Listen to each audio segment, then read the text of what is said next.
In a quiet little village, a young boy stood proudly with a cape draped over his shoulders and a stick gripped like a sacred staff, declaring with absolute seriousness that he was a real wizard. A girl immediately jumped into the game with sparkling excitement, throwing herself into the role as she challenged him, claiming she was a terrifying monster that loved eating wizards. The boy did not back down for even a second.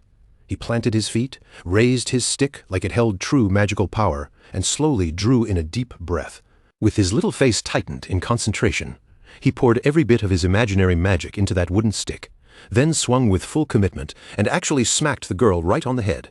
The girl froze for a moment, then protested in disbelief, saying he had really hit her. But with the perfect confidence only a child could have, he answered that monsters were supposed to lose to wizards. Their childish argument kept going until the girl finally demanded that she should get to be a wizard too.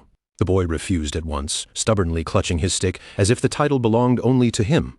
Not far away, an old man watched the whole thing unfold with an amused, knowing smile. The children called him Grandpa Rebus.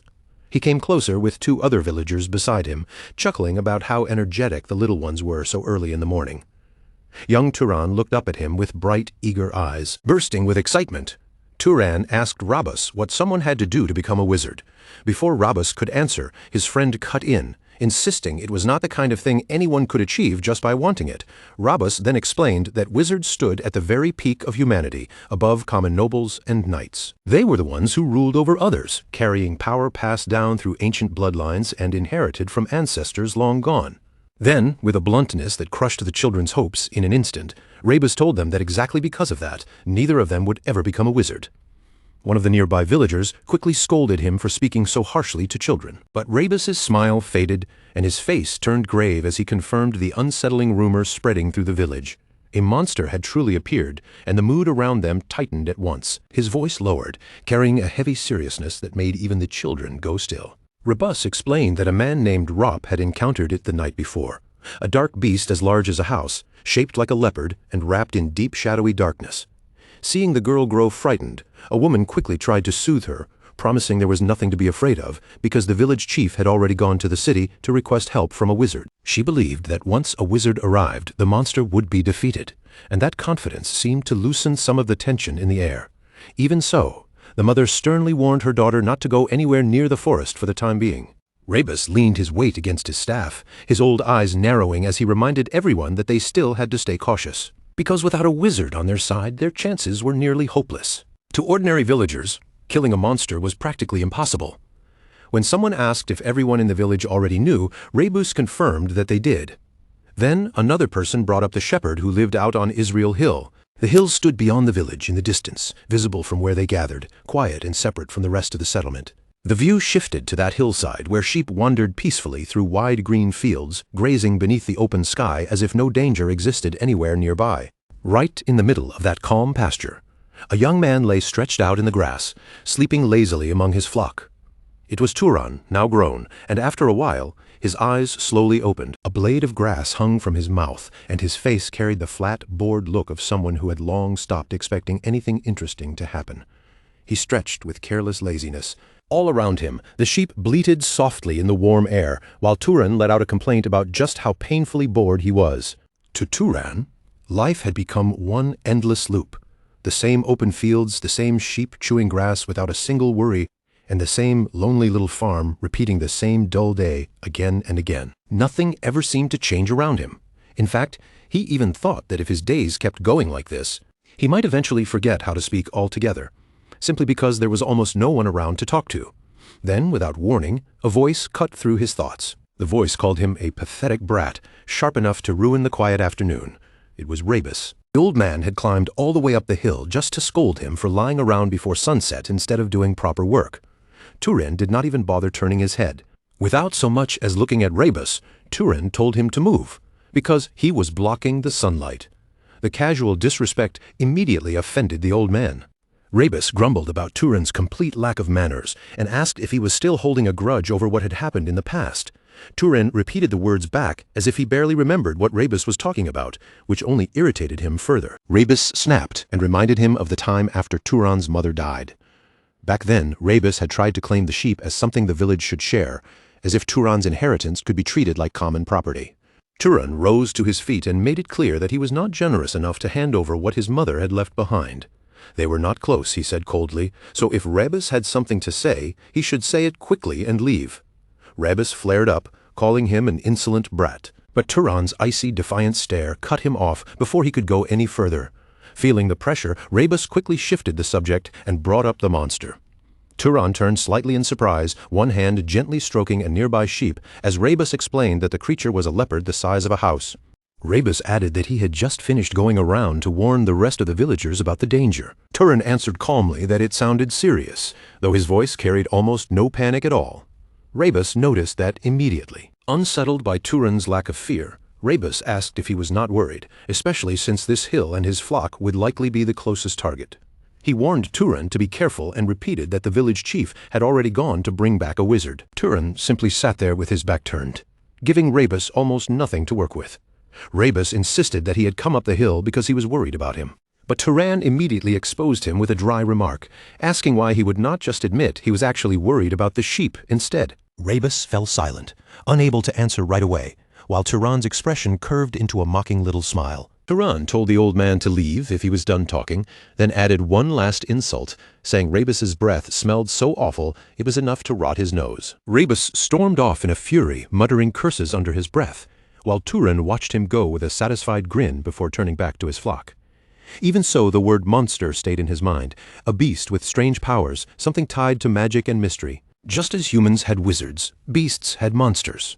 One of the sheep nudged Turan as if sensing his thoughts, while he wondered why a wizard would bother coming all the way to such a remote village for a single monster. Still, that meant one thing. He might finally get the chance to see a real wizard with his own eyes. As Turan walked along with his flock, he doubted that any wizard sent to a tiny village like this would be someone especially impressive. Even so, the thought stirred his curiosity. A faint smile crossed his face as he wondered just how strong a real wizard truly was. Then, all at once, his sharp sense of smell caught something drifting through the air, and his expression changed in an instant. It was metallic. A familiar, unmistakable scent reached him on the wind. There was no doubt about it. It was blood, and the smell was coming from the nearby forest. As the sun began to sink, its orange light stained the trees in an eerie glow, making the woods look far more ominous than before. Turan decided to investigate without hesitation. He stepped into the forest, following the scent as it grew heavier with every step. Then, suddenly, he stopped in his tracks. Turan had found the source of that heavy, metallic scent. His eyes lowered slowly, settling on the gruesome sight waiting in front of him. Even with something this horrifying before him, Turan's face barely changed. Sprawled across the forest floor was Rebus's mutilated body. Blood had spread beneath the old man in a dark, widening pool, soaking into the dirt and roots around him. With an almost chilling calm, Turan murmured that Rebus had warned him to be careful, only to become the first one killed, so this was where the smell had come from. He crouched beside the body and studied the wounds closely, realizing at once that no ordinary wild animal could have left injuries like these. The savage damage was far too brutal, far too unnatural, and it left only one possible answer in Turan's mind. This had to be the work of the monster. Then a sudden sound snapped through the trees behind him, sharp enough to pull his attention away in an instant. A gigantic claw crashed down into the earth with terrifying force, shaking the ground as it landed. At the center of that claw, an eerie orb glowed with strange light. From the forest shadows, a towering creature emerged, its body made of jagged rock and dark energy as it growled with murderous pressure. Turan slowly turned toward it, his expression steady and untouched by fear. Even standing before a beast that could crush a man in an instant, he did not move or flinch. He simply stood there, quietly observing the monster with a calm that felt almost more disturbing than panic. A memory rose in his mind. Back when Turan was still a child, he had once asked just how strong monsters really were, and whether ordinary adults could ever defeat them. His father had answered plainly that monsters were incredibly powerful. If a normal adult like him ever faced one, he said, there would not even be enough left of him to gather his bones. Hearing that, the young Turan had realized with a creeping fear that even his own father would not stand a chance. Worry had immediately shown on the boy's face. He had asked what would happen to their village if something like that appeared. While serving him breakfast, his father calmly reassured him that the village chief would bring back a wizard, and that wizard would subdue the monster. With his eyes shining in awe, young Turan asked if the wizard truly would not lose, and if he would really punish the monster. His father smiled with complete confidence, and told him, of course, because wizards were magnificent beings born with magic, powerful enough to kill a monster with a single word. That old memory faded away like mist. The present came rushing back, with the monster roaring right in front of him. Turan remembered his father's words about the power of wizards, and a faint smile slowly appeared on his lips. It looked like he was finally about to test whether that story was true. With cold authority in his voice, Turan spoke only one word: die. For a brief second, the monster froze as if confused by the command, but nothing happened at all. The creature's body remained completely intact. Its growl only deepened, and the dark aura around it swelled, pressing down on the forest air with suffocating force. Turan's order of death had failed. Turan let out a quiet sigh. He calmly adjusted his clothes, acting as though he was not standing a few steps away from a beast ready to kill him. So that did not work. His composure was unsettling, and it only seemed to enrage the monster more. The beast lunged at him, throwing its massive body forward as if it intended to tear him apart in one violent rush. But Turan remained just as composed. He opened his mouth and gave another simple command: stop. The monster kept charging straight at him. It ignored the word completely, barreling forward without the slightest hesitation. A faint smile tugged at the corner of Turan's mouth. He had already expected that simply ordering it to die might fail, but even commanding it to stop had no effect. Rather than panic, Turan seemed to be calmly measuring the boundaries of his own power. The monster raised its enormous claws overhead, dark destructive energy gathering across its rocky body as it prepared to crush him into the ground. The beast roared, ready to bring down the finishing blow. The time for testing and playing around was over, and at the very last second, Turan sprang backward with sudden agility, slipping out of the attack's path just before the claws could smash into him. His expression finally sharpened, and his voice dropped into a serious murmur. If that was the case, then he would have to change his strategy. From his pocket, Turan pulled out something almost laughably ordinary, a simple stone. With cold determination, he declared that a shepherd would do what a shepherd knew best, then placed the stone into a sling he had taken from his clothing. The monster rushed him again, giving him no time to relax and not even a breath of safety. But this time, Turan was ready for it. He gripped the sling firmly and spoke his first real command: harden. The stone gave off a sharp cracking sound as it instantly compressed. In his hand, the small rock became unnaturally dense, far heavier and harder than it should have been. Turan's grip tightened as the stone began to hum with eerie power. Golden light flared in Turan's eyes as he gave his second order: accelerate. He started spinning the sling, faster and faster, building up a terrifying amount of speed. The air around him warped from the force, and as he pivoted on one foot, Turan drove all of his gathered power into the throw, his gaze locked sharply on the monster before him. Then he released the stone and shouted the third command: pierce! The projectile shot forward like a streak of light. It tore through the air, leaving a trail of pure energy glowing behind it. The shot slammed into the monster with devastating force. A burst of blue energy exploded outward, ripping straight through the creature's rocky armor. The stone punched clean through its body. A massive chunk was torn away from the monster, leaving its huge frame violently damaged. Shattered rock and dark fluid scattered through the air in every direction. The attack had landed perfectly, and the beam continued racing forward. Clean, circular hole remained in the monster's chest before the force finally faded into the distance with a small explosion. The monster stood frozen in place, staring at Turan with what almost looked like shock and pain. Turan smiled with quiet confidence. He was only getting started, and his plan was not finished yet. He calmly loaded another stone into the sling, this one even larger than the first. The monster, already gravely wounded, could barely keep itself upright. Turan released the second projectile, and this time it struck directly into the creature's skull. The impact was so violent that its head burst apart into pieces. It was over. Turan watched in silence as the headless body lost its strength and collapsed heavily onto the forest floor. But even after bringing down the monster, Turan's face showed no joy, no excitement, and no sign of triumph at all. Turan looked at what he had done without a hint of triumph on his face, his mind strangely calm as he took it all in.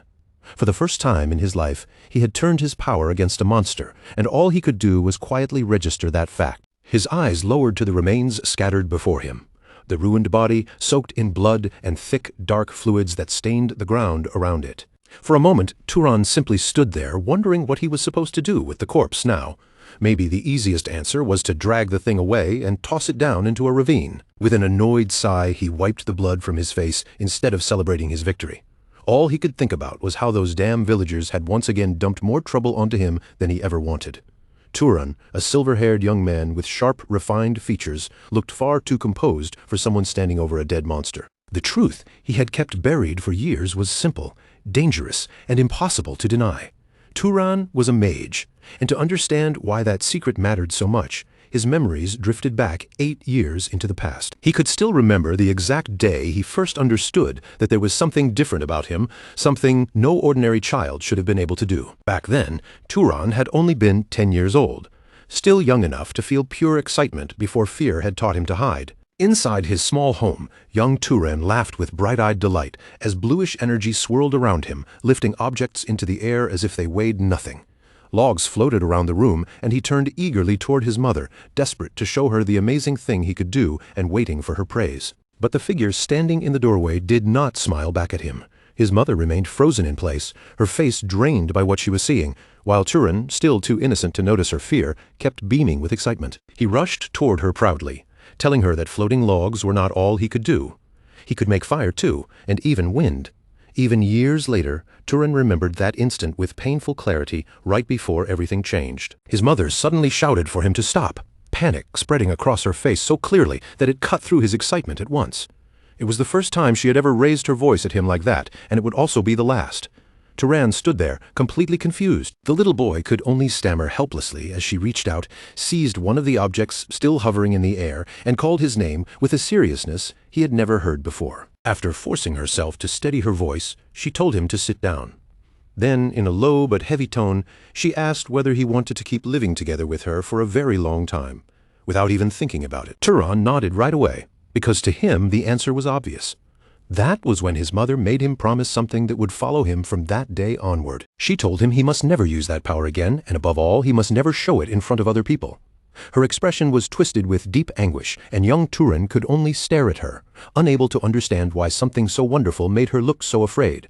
When he asked why, his mother reminded him of the old story she had once told him, the one about a noble and a knight. Turan remembered it clearly enough to answer her. She explained that people who used such power were all called mages, but that did not mean they were all treated the same. Nobles and knights, she told him, came from very different origins. Nobles were said to be descendants of divine beings who descended to save humanity, while knights were born from divine blood that had mingled with mortal blood. Seeing that Turan still remembered the story, she continued in that same grave tone. That difference, she said, was the reason nobles and knights stood apart, even among mages. It was also the reason Turan could not simply use his power whenever he pleased, no matter how natural it felt to him. Then she told him the harsh truth behind his own abilities. The power running through him had come from his father. His father had been a knight, and beyond the safety of their small village, his mother warned, there were cruel nobles who looked down on knights and treated them like slaves. That was why Turan had to remember one rule above all others. No one could ever find out that he was a mage. Her worried eyes stayed fixed on him as she made sure he understood the danger. In the end, she asked him one final time to promise her. 8 long years had passed since that day, but Turan had never forgotten the look on her face. Now, in the present, the grown Turan stood quietly beside his window. All this time he had kept the promise he made to his mother, carrying it with him like a chain he had chosen not to break. As he drew the curtain aside and looked out, his resolve hardened once again. That promise would remain intact no matter what happened. He had no wish to expose himself as a mage to anyone, and he had no intention of leaving the mountain that had become his home. His gaze stayed firm and steady, the look of someone determined to protect the quiet, hidden life he had built for himself. But that fragile calm shattered in an instant. A violent pounding slammed against his door, followed by someone outside yelling his name and ordering him to come out. Clearly irritated by the sudden disturbance, Turan opened the door with a hard look in his eyes, already prepared to face whoever had decided to make such a racket. A cluster of villagers stood waiting outside his house. At the very front was a large, rough-looking man glaring at him without the slightest hesitation or respect. Turan only yawned right in his face before asking what this was about. Standing calmly before them, Turan listened to their accusation and then repeated it back in the bluntest possible way, making their anger flare even hotter. "So you're saying I killed Rebus?" he asked, as if the charge barely interested him. The leader immediately grabbed Turan by the front of his clothes. The man called him shameless. His face twisted with fury and accused Turan of injuring the old man before leaving him behind to be devoured by monsters. Turan said nothing at first. He gave no visible reaction to the serious accusation, letting the villager's rage hang in the air until he finally opened his mouth. But when Turan spoke, it was not to defend himself. His voice stayed cold as he said he understood perfectly why they wanted to pin the blame on him. The villagers froze as he stripped away the excuse they were hiding behind. The oldest man in the village had died alone, Turan said, because the younger men were too frightened to stand up and fight the monster themselves. By blaming him, they could pretend there was nothing else they should have done. It was the easiest way for them to escape the weight of their own guilt. A mocking smile touched Turan's face as his words sank in. Exposed and humiliated, the leader roared his name and swung a furious punch straight at him. Turan avoided it without effort, leaning back just enough for the fist to cut through empty air. His movement was so smooth and casual that it seemed almost impossible. As he shifted out of the way, Turan reflected on how useful his magic truly was. To him, it was convenient, quiet, and almost effortless. Rather than overpowering the man directly, Turan simply used the attacker's own momentum against him. In one clean motion, he flipped the man over and slammed him hard into the ground. Blood marked the man's face as he lay there, while Turan understood perfectly that if he wanted something strongly enough, he could make it happen by spending only a little mana. As the other villagers rushed in to help their fallen leader, Turan murmured a command so quietly it was almost impossible to hear. Fall instantly. One of the men suddenly stumbled and crashed, face first into the dirt. Turan did not need dramatic displays, blazing fire, or anything that would reveal too much. A tiny push of wind was more than enough. With barely noticeable movements, he threw another villager off balance, and with nothing more than a discreet touch to a man's weapon, he concealed his magic inside what looked like an ordinary accident. The villager's stick snapped back into his own face, leaving him stunned and wobbling where he stood. Turan measured every action carefully, using only the exact amount of force needed. He had no intention of killing them. One after another, he took control of the fight, slipping between them with calm precision, while making each man fall before they even understood what had happened. Turan moved through the group like a shadow, his strikes clean, his motions fluid, and every attack aimed only to neutralize the villagers before the chaos could grow any worse. Their blades and farm tools do nothing against Turan at all. No matter how hard the villagers swing or rush him, he shuts them down with terrifying ease, and in only a few moments, the final villager drops heavily onto the dirt, joining the others already sprawled across the ground. This was exactly how Turan had protected his secret for 8 long years, by making sure anyone who pushed too close regretted it. Turan stands in the middle of the fallen villagers, surrounded by bodies groaning or lying still, then casually brushes the dust from his hands. Once again, without letting anyone truly understand what he is, he has managed to bury the truth that he is a mage. Looking down at them with open contempt, he mutters that if they had this much energy to waste, they should have spent it preparing Rebus's funeral instead. Then his eyes shift toward a group of women who are slowly approaching, their steps careful and hesitant. Turan narrows his eyes and asks if they came to challenge him too, but the women immediately shrink back and deny it in nervous voices. They insist they only came because they wanted to see him, not because they intended to fight. The look on Turan's face makes it clear he does not believe a word of it. Completely tired of the whole ridiculous mess, he orders them to drag the idiots off the ground, then turns away and heads back toward his house without giving them another glance. The moment he steps inside, Turan can already imagine the trouble this will cause later.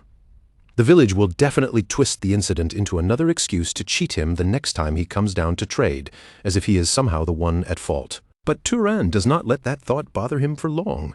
Instead, a calm, confident smile settles on his face, and he decides that if they try anything like that, he will simply beat them again until they agree to a fair deal.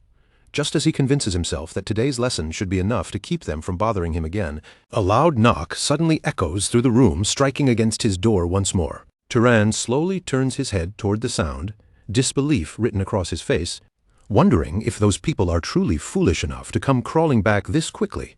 But after a second, he realizes these knocks are different. Steady, firm, and controlled, nothing like the frantic pounding of an angry mob trying to force its way in. Still on edge, Turan strides to the entrance and pulls the door open sharply, snapping at whoever is outside, and already prepared to confront them. But the words catch in his throat, because the person standing there is not one of the villagers at all. At the threshold stands a powerful-looking traveler, his face marked with scars and his presence far heavier than any ordinary passerby.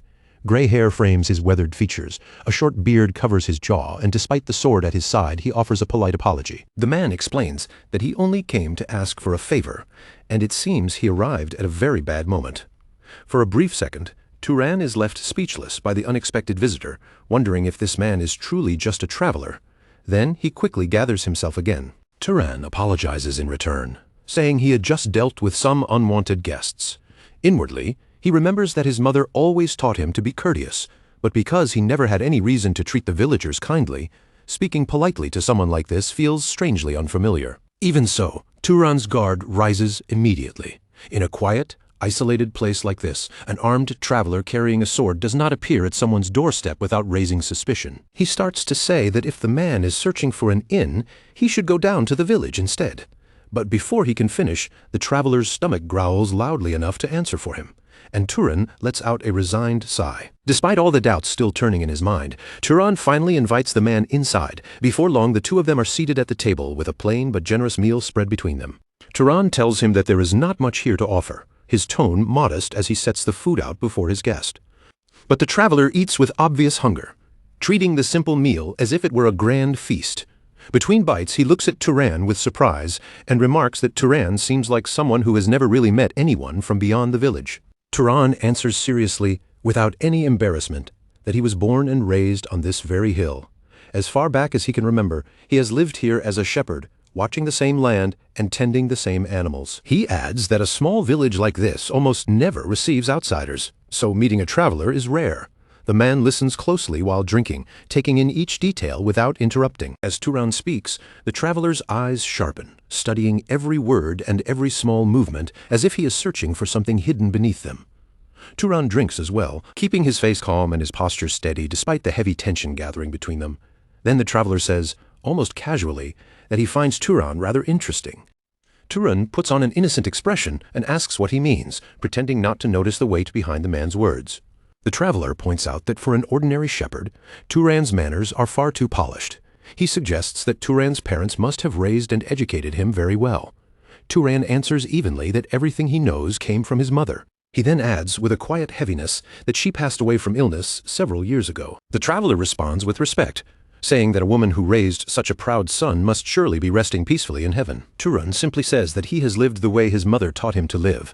Then, shifting the conversation away from himself, he asks what brought the man all the way out to such a remote place. With a faint smile, the traveler reveals that someone asked him to deal with a puma-like monster said to be lurking around the tent's durance area. Then, as if testing the waters between them, Turan allows one dangerous truth to surface and says that he is a mage. He assumes this traveler must be the wizard the village elder mentioned earlier, and the man confirms it without showing even a hint of surprise. Now, it is the traveler's turn to probe a little deeper. A sly grin pulls at his face, and he asks if he may pose a question of his own. Turan agrees, and the man calmly says that he can sense the presence of a monster somewhere nearby. But strangely enough, he cannot see it anywhere. At those words, a sharp flicker of alarm passes through Turan's eyes. The traveler goes on, adding that the strangest part is not just the hidden monster itself. It is the fact that Turan knows about it, yet shows absolutely no sign of trying to run. He asks Turan directly whether he is not afraid, especially when Turan would most likely be the monster's closest and easiest target. Then, with a mocking smile, he says Turan is far too fearless to be nothing more than a simple shepherd who has never once left his village. The air inside the cabin grows heavier, the silence pressing down between them. The traveler fixes his gaze on Turan and demands to know who he really is. In that tense moment, Turan hears his mother's words echo back from the past. When Turan was still a child, he had once asked her why he was never allowed to tell anyone that he was a mage. His mother told him it was because of wicked nobles, and when the young Turan asked what she meant by that, she explained the cruel order that ruled their world. If nobles were like shepherds, then knights were like the dogs they raised. Even if those dogs were loved and treated almost like family, they could still be sold, sacrificed, or thrown away the moment it became necessary. Tears filled her eyes as she spoke, and she told him that she did not want that kind of life for him. She asked whether he wanted to keep living by her side, and young Turan answered without hesitation, firmly saying yes. That was when she gave him one final command. No one was ever allowed to know he was a mage, especially other mages, because they would tear him away from her and turn him into a guard dog, one that could be used and discarded whenever others wished. Back in the present, Turan's eyes turn cold as he remembers exactly why he chose to live in isolation.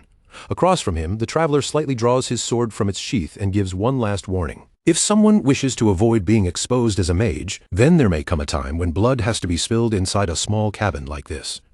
The veteran warrior Kiorn tells his host that sometimes protecting a secret that dangerous requires taking extreme measures, even murder. And the moment Turan hears those words, the silver-haired young man turns his gaze to the side, his expression darkening as if those words have struck something buried deep inside him. Turan fixes him with a sharp, searching stare and asks why he would say something like that, while Kiorn slowly raises one hand and covers his face. For a moment, it looks as though Kiorn might be regretting how heavy his words sounded. But then, without warning, a laugh slips out of him, and he tells Turan that making such a grave face is completely ruining the joke. Turan just stares back at him, utterly lost. The shift is so sudden that he cannot even tell how he is supposed to react. He can hardly believe that something that sounded so serious, so ominous, and so threatening was meant to be humor. After a stiff pause, Turan apologizes and admits that he must not have much of a sense of humor. Kiorn, seeing how badly he startled him, also apologizes for scaring him like that. Trying to smooth over the awkwardness, Kiorn gives him a lighter smile and says it was probably Turan's first wizard joke. Then, realizing they have not even properly introduced themselves, Kiorn reaches out his hand with a friendly expression. The two of them clasp hands, the tension between them easing little by little through that simple gesture. As they shake, Turan finally introduces himself properly, saying that he is Turan, a shepherd. His voice is calmer now, and he keeps hold of Kiorn's hand as the conversation continues. Then, almost as if adding an afterthought, Turan casually mentions that he has just turned 18. Later, when the two sit down together for dinner, the talk turns even more surprising. During the meal, Kiorn reveals that he is already 75 years old. Turan is visibly stunned and blurts out that Kiorn does not look that age at all. So Kiorn explains that mages grow old far more slowly and tend to live much longer lives. Then Kiorn's curiosity turns toward Turan, and he asks how a young shepherd ended up wandering like this. Still keeping up the image of being 18, Turan begins weaving an elaborate tale, claiming that he spent 60 years serving House Arabion and now only wants to travel freely. Kiorn listens with a knowing smile tugging at his lips, then says that such a wish sounds rather romantic in its own way. Turan answers with a faint, mysterious smile, letting the strange little lie hang comfortably between them. He keeps the act going without missing a beat, and somehow both men settle into the warmth of the moment, simply enjoying the rare pleasure of speaking with someone who understands even a little. For both of them, this kind of easy conversation has not happened in a very long time. Words come more naturally than expected, and before either of them notices, the hours have slipped by. Outside the window, the sun is already sinking toward the horizon, painting the sky with the last light of evening. Turan looks over in surprise, only then realizing how quickly the time has passed. When Kiorn notices the hour as well, he pushes himself up from his seat and prepares to leave. To cover the meal, Kiorn sets several silver coins from Arabion onto the table, explaining that they are extremely pure and more than enough for the cost. Turan accepts them and wishes him luck with the hunt, but Kiorn quickly tells him not to speak as though they are saying goodbye forever. With a playful smile, Kiorn says he may come back before leaving just to mooch another meal or two, and later morning sunlight spreads across the land, washing away the quiet night. With the sunrise, their first meeting comes to an end, and a new day begins beneath the brightening sky. Back out in the open fields, Turan returns to his usual work, watching over the sheep as they graze peacefully across the grass. A small smile rests on his face. In a calm, familiar voice, he gives the sheep a simple command, telling them to gather together. At the sound of his voice, the sheep lift their heads one after another, then obediently move in, clustering around him as if they have understood him perfectly. While tending to them, Turan's thoughts drift back to the encounter from the day before. It was the first time he had ever met another mage face to face, and more than that, he cannot even remember the last time he spoke with someone so comfortably. As he strokes one of the sheep beside him, the memory lingers quietly in his mind. He thinks of the calm happiness in Kiorn's voice, and of the times Kiorn visited, always showing up with a smile and some small gift in hand. Among all the adults Turan had known, Kiorn seemed like a genuinely good person. Until then, Turan had always believed knights were little more than emotionless house dogs used by arrogant nobles whenever they pleased. Then, all at once, that quiet chain of thought snaps apart. A bead of sweat slides down Turan's forehead as a troubling question rises in his mind. How did Kiorn's hunt actually go? Meanwhile, somewhere away from the peaceful fields, Kiorn is already moving through the forest. Kiorn walks along the shadowed path, thinking that there should not be any magical beast left on Asari Hill. Yet, the deeper he goes, the more wrong everything feels. He stops, scans the area, and notices clear signs that a battle has taken place. The strange part is that, despite the damage around him, Kiorn cannot sense even the faintest trace of a magical beast's aura. He approaches a tree scarred by a massive impact, studying the mark closely. Looking at the destruction, Kiorn wonders if the beast has already been hunted down. And if that is true, then the next question is even more unsettling. Who killed it? He silently asks himself whether his client might have given the same mission to another mage instead of him. After a moment, Kiorn lets out a slow breath. In the end, he decides it may be a relief. If someone has already dealt with the beast and made the area safe again, then that is what truly matters. But right then, the air around him changes. Kiorn's instincts flare violently, warning him that something is horribly wrong. In one swift motion, he spins around. His body reacts before his thoughts can fully catch up, turning toward the presence he has just sensed beyond the trees. From the undergrowth, a gigantic, monstrous claw pushes out of the darkness, marked by a glowing eye that stares from its grotesque surface. Then the creature begins to reveal the rest of its horrifying body. It is a massive, unnatural lump made from stitched-together, rotting beast parts, with jaws packed full of jagged fangs. Every inch of it looks twisted, foul, and wrong. Kiorn freezes for a heartbeat as recognition hits him. This abomination is a corpse puppet, created from the remains of a magical beast. Horror spreads across his face as he wonders what kind of person could possibly create something this vile. The corpse puppet gives him no chance to think any further. With brutal force, it swings one enormous claw straight toward him. Kiorn reacts at the very last moment, his body moving with trained instinct. He dodges aside just in time, and the claw crashes into the ground with a violent impact, tearing into the earth where he had been standing. Even while avoiding the attack, Kiorn pieces the situation together. If the mana inside a dead magical beast is not properly dispersed, it can become a corpse puppet. No mage who hunts such creatures should ever overlook something that basic. Without wasting another second, Kiorn launches himself into the air and prepares to strike back directly. He is certain that a mage killed the original beast, but he cannot understand why that mage would allow the remains to turn into a corpse puppet. A novice could not be the answer, because no inexperienced knight could have defeated a magical beast of this level in the first place. That leaves only one possibility. Whoever did this had some other purpose for creating the abomination. There is no time for Kiorn to dwell on the reason. Whatever twisted motive lies behind it, he decides the monster must be destroyed here and now. He gathers his power, crackling energy races along Kiorn's sword, lighting the blade as he unleashes a powerful burst of magic straight into the monster. The attack lands cleanly, but to his shock, the result is not what he expected. The creature takes the blow without flinching. Kiorn's magic has been completely nullified, and in that instant, the truth begins to dawn on him. The beast's mana is on an entirely different level from his own, pressing down on him like a weight he can barely breathe under. Then, without warning, the creature's massive form unravels into a cloud of black mist, melting into the darkness until it completely disappears from sight. Kiorn grits his teeth hard, and in that instant, he understands the terrifying truth. This beast is not just strong, it can use magic too.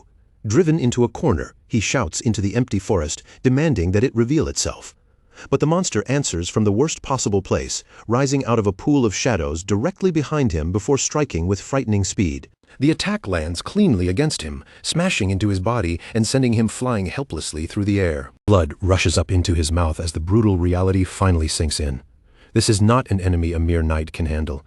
At the very least, a lower-ranked noble would be needed to stand against something like this. Then his body crashes hard into the ground, leaving him battered, aching, and covered in bruises as he forces himself back up through sheer stubbornness. His eyes lock onto the monster as its damaged body begins regenerating right in front of him. A cold wave of despair creeps over him. To run into a monster of this level, out here in some remote mountain region, was this really where his life was going to end? But that despair slowly twists into a bitter, defiant smile. Kiorn refuses to go down quietly. Clenching his jaw, he makes his decision. If death is coming for him, then he will drag this beast down with him. He starts gathering every last bit of mana he has left into his hand, compressing it for one final suicidal blow. His plan is simple and desperate. Wait until the beast charges, then drive everything into it at the exact moment of impact. The monster lunges forward, ready to finish him off. With a strained cry, Kiorn pours all of his remaining strength into a single blazing point of power. His hand burns with gathered mana as he plants himself for the collision. But right then, a mysterious blue glow bursts out from somewhere in the forest, appearing just before the monster can reach him. A wall of blue energy forms in front of Kiorn, and the beast's attack is stopped dead in its tracks. Kiorn stares in complete shock, unable to move, as small chunks of stone begin floating weightlessly around him. On the forest floor nearby, the gigantic corpse puppet lies completely still, its massive body defeated and unmoving. Kiorn can barely process what has just happened. While he stands there stunned, a familiar voice reaches him, calmly asking if he is all right. Turan walks past him with unbelievable composure, as if the battle had never shaken him at all. With a soft smile, he even throws back the joke Kiorn made earlier, saying that a shepherd's joke can be pretty surprising too. Kiorn, still dazed and struggling to find his voice, can only manage to say Turan's name as the young shepherd steps away from him. And then, at last, the truth finally settles in his mind, in disbelief. Kiorn asks if that means Turan is a mage. Turan answers without hesitation, simply saying, "Yes, sir." Kiorn immediately asks why he never said anything about it before. But Turan does not answer. Seeing his silence, the old knight changes the question instead, asking why Turan chose to save him when he could have simply abandoned him and escaped. Turan looks back at him with a calm, steady gaze, and begins to answer. The moment leads back to an earlier memory inside the cabin, when Kiorn had once asked Turan why he worked so hard for the villagers. At the time, Turan had not understood what Kiorn was trying to ask, so he quietly asked him to explain. Kiorn pointed out that with Turan's abilities, he could easily earn far more money in much easier ways. But Turan's answer was plain and honest. The villagers were pitiful people. Kiorn, confused by that response, asked what exactly made them so pitiful. Turan answered by asking what else they could possibly do. He explained that they lived on the edges of society, always trembling in fear, without even the most basic protection to rely on. Then Turan looked directly at Kiorn and told him that none of it was their fault. Those who become mages are people who inherit the power of the gods. Those words quietly moved Kiorn. A smile came to his face, and he agreed with Turan's way of thinking. If that was true, then mages should be proud to protect helpless commoners who cannot protect themselves, though Kiorn also admitted that not every mage in the world would see things that way. Back in the present, that memory lingers between them as a faint smile appears on Turan's face.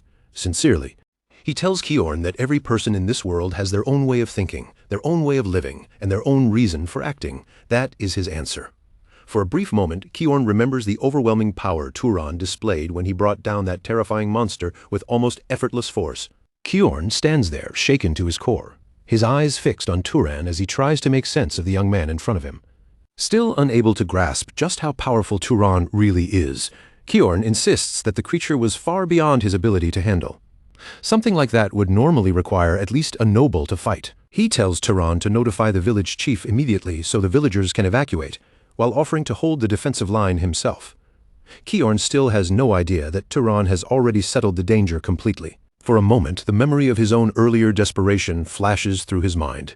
He had spoken as if he could endure anything, but deep down, even Kiorn had not known how long he could actually last.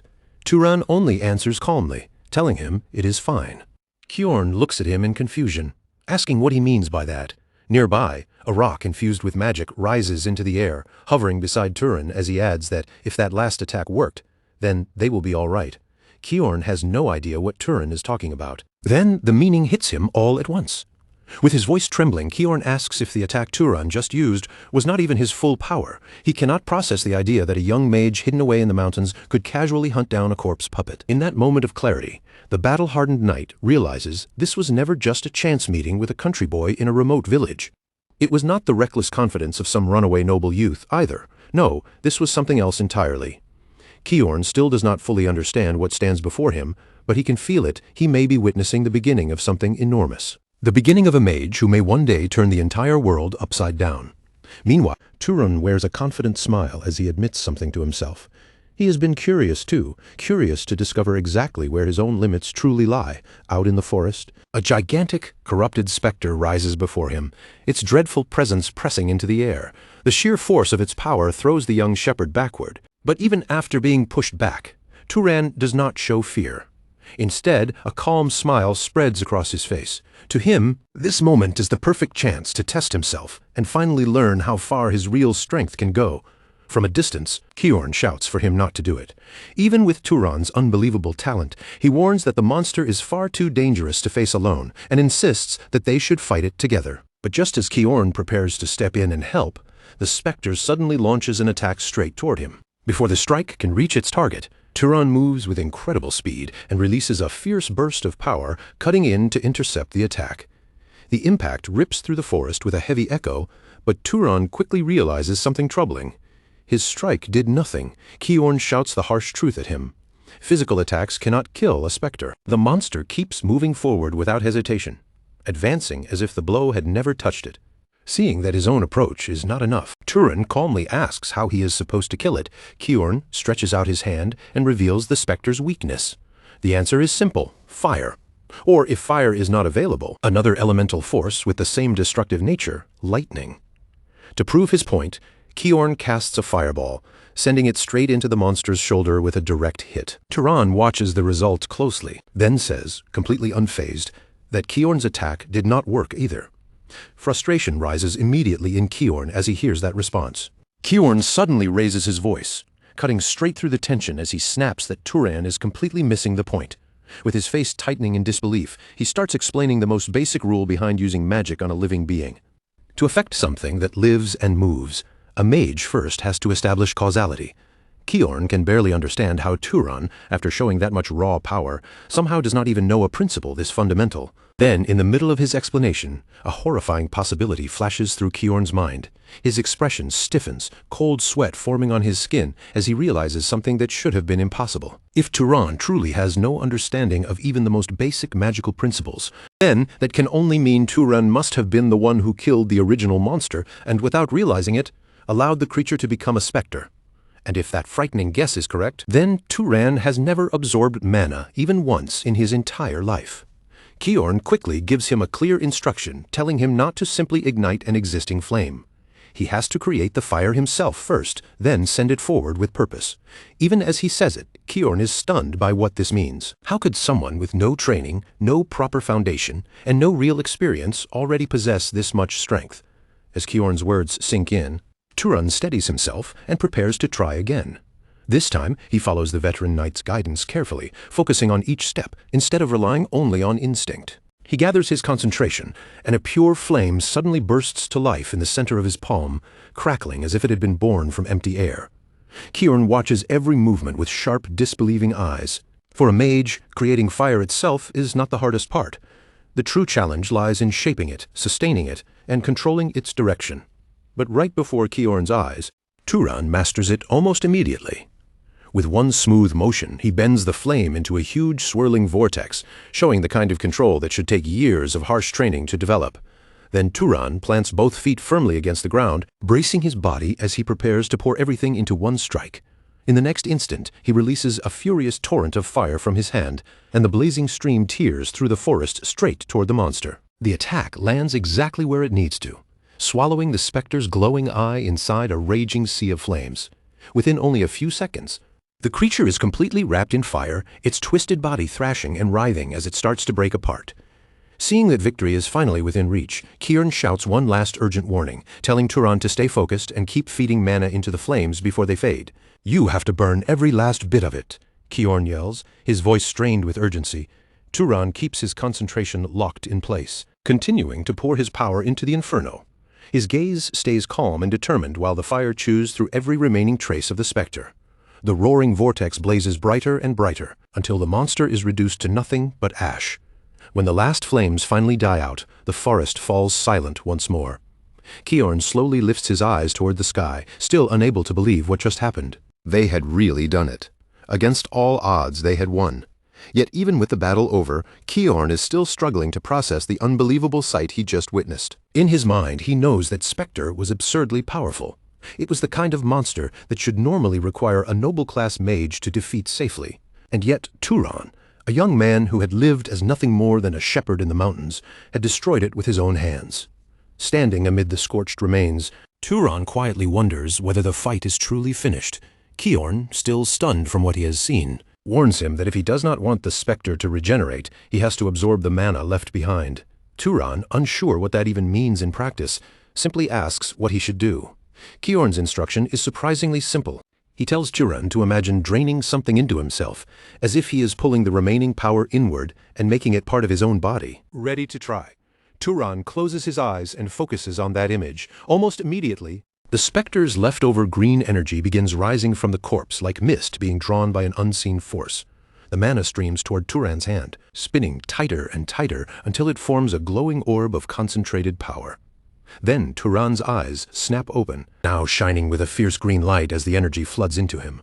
His entire body begins to glow from within, as if every fiber of his being is being filled past its limit by the newly absorbed power. The sensation is so intense that Turan's eyes widen in shock, his body reacting to the overwhelming rush of mana. Kiorn tells him he should feel a strange kind of pleasure from it, though even Kiorn can barely believe what he is watching. Still amazed, he asks if this is truly Turan's first time absorbing mana.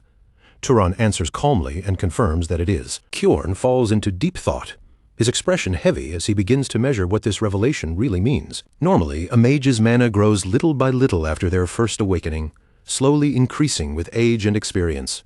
The fastest way to grow stronger is to kill monsters and absorb their power, but for Turan, this is his very first time. And even before absorbing mana, he was already able to wield magic at an extraordinary level. That leaves only one possible explanation.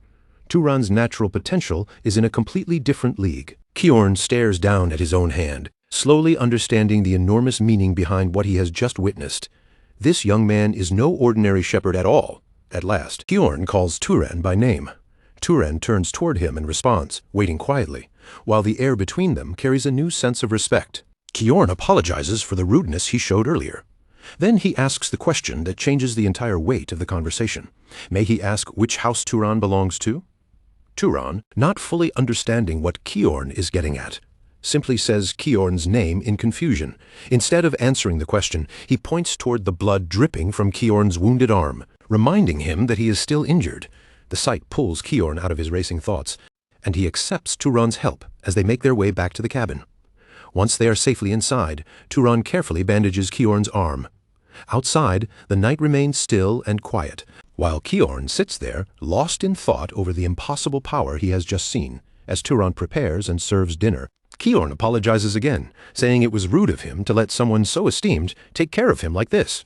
Turan immediately insists that he is not anyone important. He reminds Kiorn that he is only a shepherd, someone who does not even know who his father is. Then, with a serious look, he asks Kiorn to stop speaking of him that way.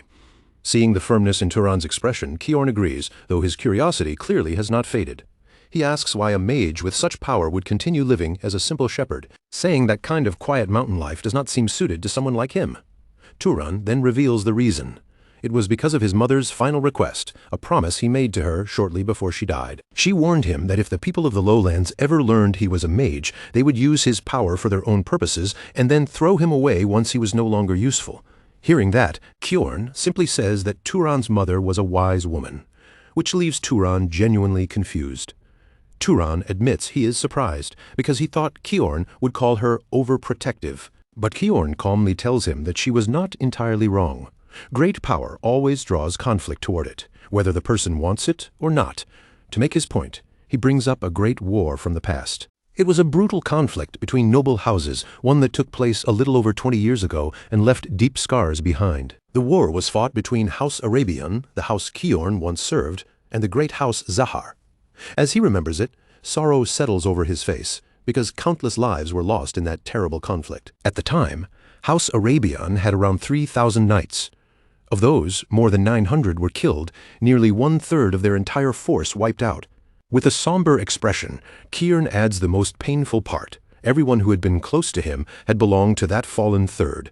The revelation leaves Turan completely speechless.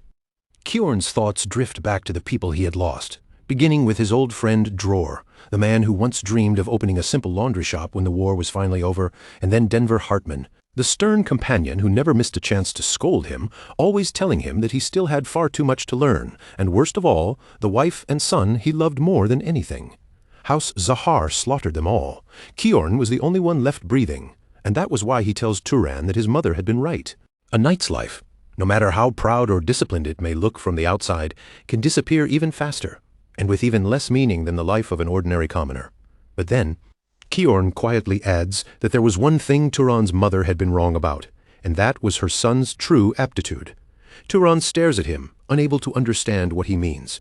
While Kiorn admits that it feels shameful to say this in his current weakened state, But he is still a knight with considerable skill, and even so, Turan destroyed a specter that Kiorn himself could not overcome. That alone proves Turan's potential is not limited to the level of an ordinary knight. At the very least, Turan already stands on the level of a noble, and even among nobles, his aptitude would be considered first-rate. Hearing that, Turan's confusion only deepens, and he asks whether that means his mother lied when she told him his father had been a knight. Kiorn explains that such things are rare but not impossible. Sometimes a child with lesser potential can be born into a noble family, and in the same way, a child with noble class power can appear among knights. Taking all of that into account, Kiorn slowly rises to his feet and tells Turan that it may be better for him to leave the quiet hill behind and step out into the much wider world. Naturally, Turan immediately asks why he would need to do that. Kiorn's answer is simple and heavy. Humanity needs more nobles and more knights. Humans have not yet become the absolute rulers of this world. In ancient times, the gods drove the other races away, but those enemies never truly disappeared. Even now, they remain hidden in the darkness, waiting for the right moment to crawl back into the light, and while that threat still hangs over everyone, the nobles waste their strength fighting one another. In an age like this, the world desperately needs strong, kind-hearted nobles like Turan. But beyond all those grand reasons, Kiorn looks straight at the heart of the matter and asks Turan whether he is truly content to spend his entire life as nothing more than a shepherd on this hill. Turan falls silent at that question, his expression turning thoughtful as the words settle heavily inside him. The question keeps echoing in his mind. If he really did go down from the mountain and enter the wider world, what could he possibly find there? Kiorn answers that it all depends on what Turan wants for himself. Wealth, fame, authority, family, friendship, any one of those things would be almost impossible to reach while living alone in isolation on a hill. As Kiorn begins walking toward the cabin door, he urges Turan to think carefully about all the paths waiting beyond this place. He could roam from land to land like Kiorn once did, cutting down monsters. He could become an explorer and step into places no one fully understands. Or, if fate allows it, he might even be adopted into a noble house and walk the road of influence and power. After hearing all of that, Turan finally steps out of the cabin and into the open air. Kiorn admits that now that he has said it out loud, he feels even more certain he is right. Any of those futures would be far more interesting than spending every day simply herding sheep. And for the first time, Turan honestly admits that he feels real curiosity toward the outside world. Kiorn's face softens into a satisfied smile, though a small part of him worries that he may be raising Turan's hopes too high. Even so, he promises that no matter what path Turan eventually chooses, he will support him. Then, just as the quiet between them begins to settle, Kiorn suddenly shifts the conversation and asks Turan what his bloodline ability is. Turan, of course, has no idea what that even means. Realizing this, Kiorn apologizes, once again remembering just how little Turan actually knows about magic. He explains that a bloodline ability is a special trait passed down from one's ancestors. In fact, having such an inherited ability is exactly what separates nobles from ordinary knights. Kiorn asks Turan if there is any spell that feels strangely easy for him to use, or whether he has some unusual talent that stands out even when he is not using magic. Turan hesitates for a moment, wondering if his physical strength might count. But Kiorn explains that mana naturally reinforces any wizard's body. So strength alone is not enough to identify a bloodline trait. After thinking it over, Turan finally gives his answer. He says that his sense of smell is unusually sharp, and that he has always been rather good at throwing stones. Kiorn nods slowly, considering the answer with a serious look. An exceptional sense of smell could certainly qualify as a bloodline ability, and as for his skill with stones, talent with thrown weapons is known as one of House Arabian's traits, though it is a fairly common one. That answer seems to catch Kiorn's attention more than Turan expected. Kiorn, now clearly intrigued, asks Turan to explain in more detail. Turan, still confused by the old knight's sudden interest, simply does as he is asked. But as Kiorn listens, his expression begins to shift little by little. Turan notices the change and asks what is wrong. Kiorn's fist slowly tightens, and a terrible suspicion begins taking shape in his mind. Turan asks again why Kiorn is acting so strangely. Kiorn fixes his gaze on him and says that he believes he knows which house Turan's abilities most closely resemble. Turan feels his chest tighten as he asks which house that is. Kiorn's expression grows heavy, and in a grave, solemn voice, he says it is one of the great houses, a family famous for hunters and trackers. As he speaks, memories of the massacre flash through Kiorn's mind, and he prepares himself to deliver the painful truth. The name he finally says is House Zahar, the very house that once waged war against House Arabian. The name hangs in the air between them, heavy with old history and spilled blood. Turan freezes where he stands, his eyes widening as the final piece of the puzzle seems to fall into place. In that instant, everything around him takes on a dreadful clarity. The possibility that his blood belongs to a great house, like House Zahar, the enemy clan of the very man who saved him, leaves him utterly speechless. He looks at Kjorn, struggling to make sense of the truth now pressing down on him. Realizing that he may share the same blood as the old man's enemies fills him with an unexpected and painful guilt. Turan has no idea what he should say. Is he supposed to apologize for relatives he has never met? People who are no more than strangers to him? Before he can find an answer, Kjorn calls his name. The sound pulls Turan out of his spiraling thoughts, and all he can manage in response is to address him as elder. The old knight reaches out and rests a hand gently on Turan's shoulder, telling him not to wear such a troubled expression. His voice is calm, with no resentment in it at all. Still, Turan cannot stop himself from feeling responsible. He insists that he had nothing to do with that war, yet the thought of being judged for the blood running through him torments him with a deep sense of unfairness. Kjorn smiles with quiet wisdom and tells him that these are matters for adults to bear. Trying to wash away blood with even more blood only gives birth to an endless cycle of conflict. Moved by how calmly and maturely Kjorn speaks, Turan looks at him and asks directly whether he truly has no regrets. Kjorn seems confused and asks what he means. Turan reminds him of the advice he gave earlier, telling him to leave the hill and see the world. Kjorn explains that if Turan pursues power with abilities as extraordinary as his, he will most likely end up joining House Zahar one day. Even so, the old knight tells him that he trusts Turan's character completely. Turan is left surprised by that level of faith, and Kjorn reminds him that Turan saved his life, even though doing so forced him to reveal the identity he had spent his entire life hiding. Kjorn believes that if someone like Turan were ever to climb high within House Zahar, then maybe, just maybe, he could stand in the right place to stop another horrific war from breaking out again. Turan says nothing at first, quietly taking in the weight of that possibility as it settles over him. Seeing the heavy look on his face, Kjorn tries to soften the air, telling him not to burden himself too much when he has not even chosen his path yet. But before Kjorn can brush the matter aside, Turan cuts in and says his thoughts are no longer muddled. Kjorn turns his eyes toward him, curious about the sudden firmness in the young man's voice.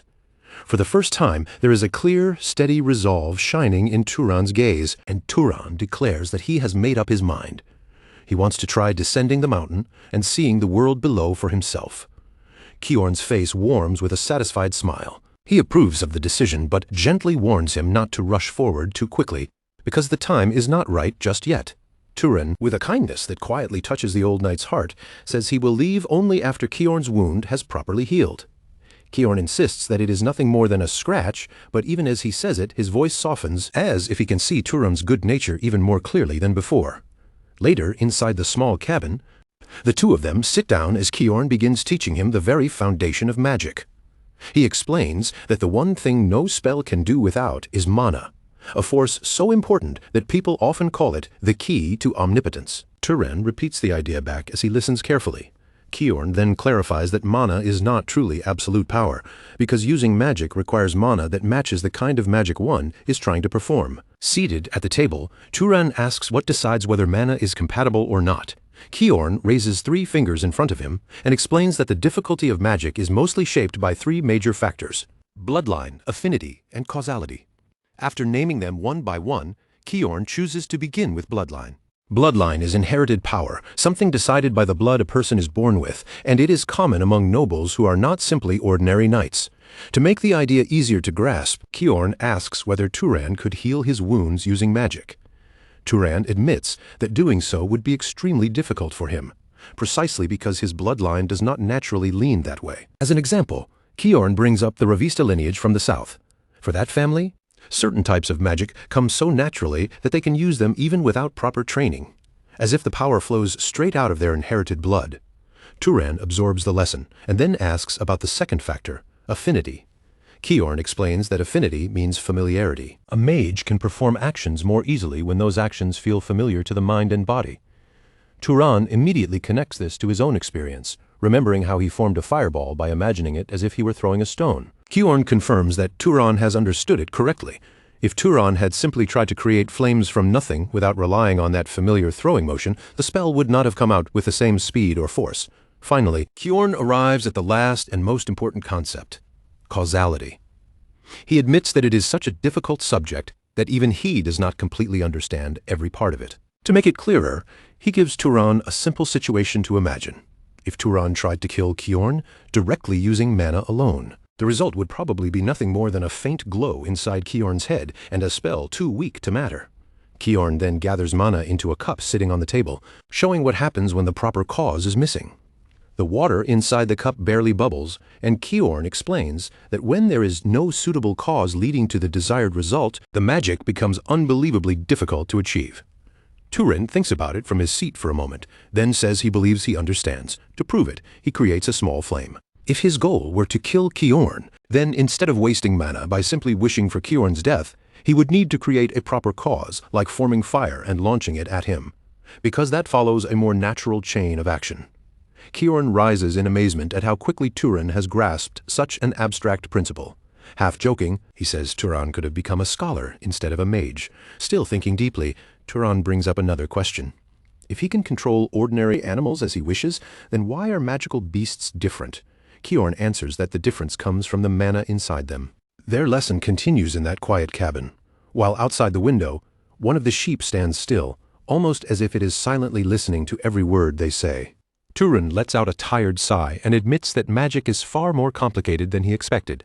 Kjorn agrees without hesitation, adding that a truly excellent mage does more than simply use mana. They must also understand the principles behind it. Then a thought suddenly crosses Turan's mind, and he asks whether the House Zahar bloodline also has its own special magic. Kjorn confirms that House Zahar is famous for stealth and tracking. Kjorn encourages Turan to try using it for himself.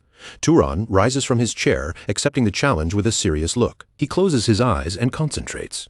His wish is simple at first. He does not want to be seen.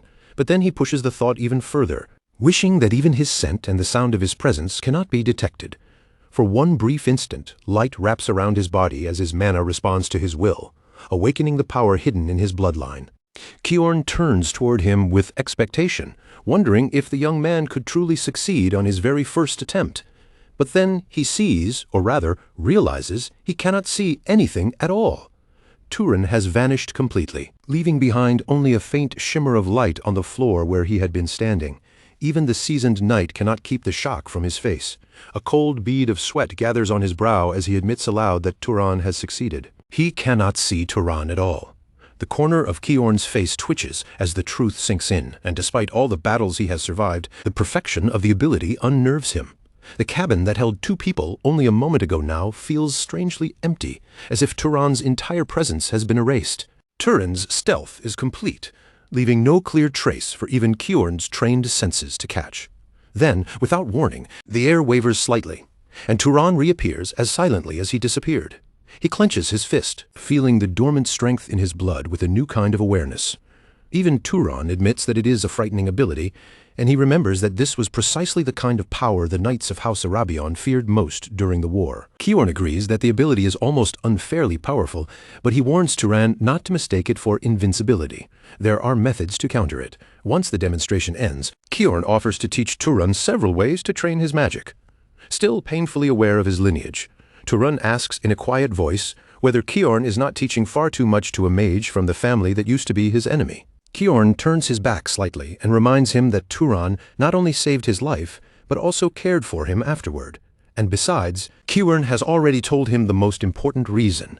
Placing a hand over his own chest, he looks at Turan with unwavering conviction and says once again that he trusts his character. To Kjorn, that trust matters more than any hatred left behind by the past.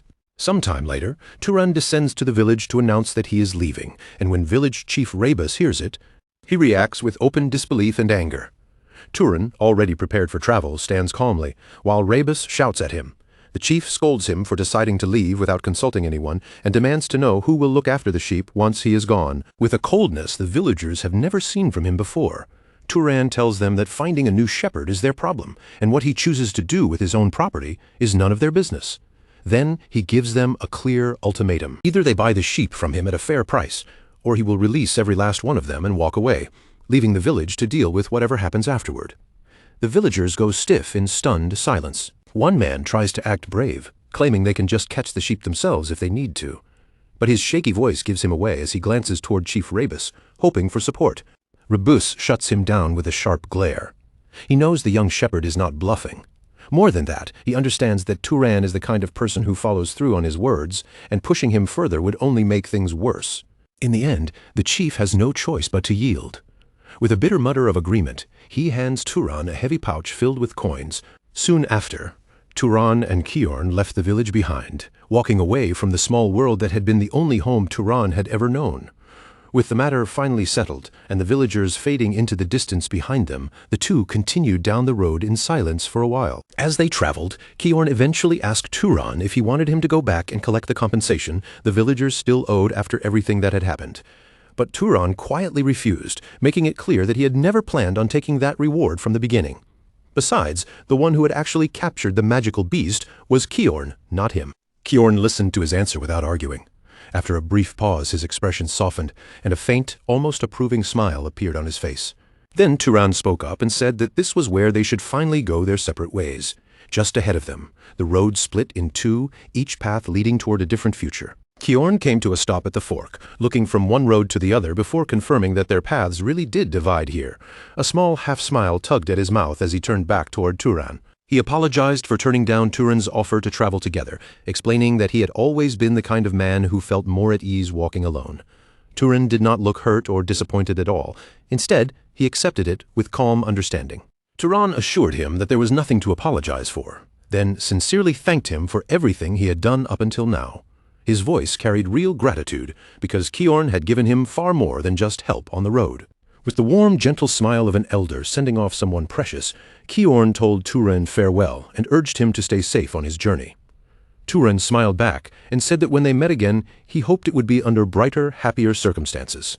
Even after Kiorn turned away, Turan remained where he was for a long time. He stood silently at the fork, watching Kiorn's back grow smaller with every step until the old knight's figure was swallowed by the trees. Only much later would Turan truly understand why he had been so determined not to treat Kiorn with stiff formality. A memory from his childhood slowly rose inside him. Even though Turan had never been deprived of his mother's love, and even though she had given him all the affection she could, there had always been a quiet space in his heart that longed for a father's presence. He had wanted someone older and stronger to look up to, someone who could quietly show him what kind of man he should grow into.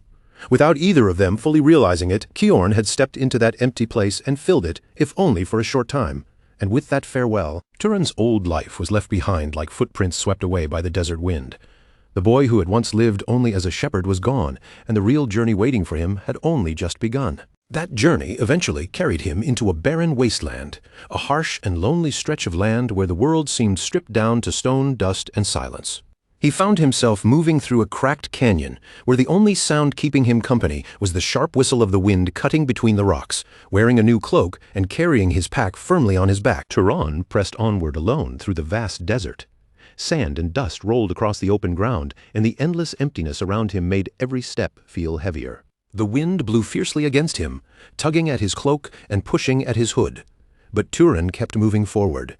As he adjusted the fabric over his head, he continued exploring the unfamiliar world that was slowly opening up before him.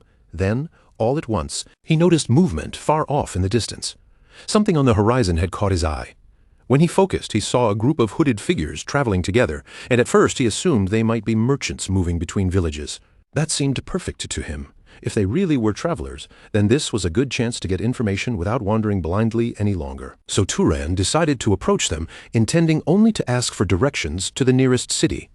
As he drew closer, the leader of the group turned his attention toward him.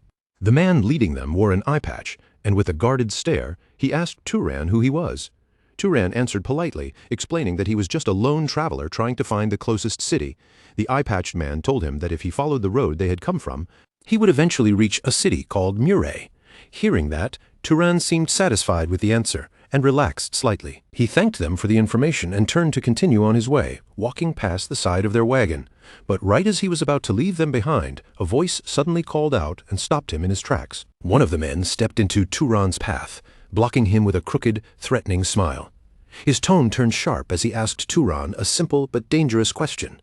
Did Turan really think he could just walk away after receiving information for free? Confusion flickered across Turan's face for a moment, but his eyes quickly hardened as he asked what else they expected him to do. The man answered with twisted confidence, claiming that if someone received something, then they had to give something back in return. In the next instant, the friendly mask completely fell away.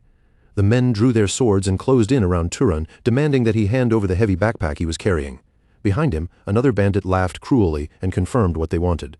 The leader smirked with arrogant ease, calling Turan a fool and reminding him that out here in the wasteland, no one would question a traveler's death. A cold blade slid against Turan's throat, its edge pressing close enough to make the threat unmistakable. The bandits warned him to take off his bag and cloak on his own, saying it would save them the trouble of killing him right away. Turan looked at them steadily, his gaze calm but sharper now.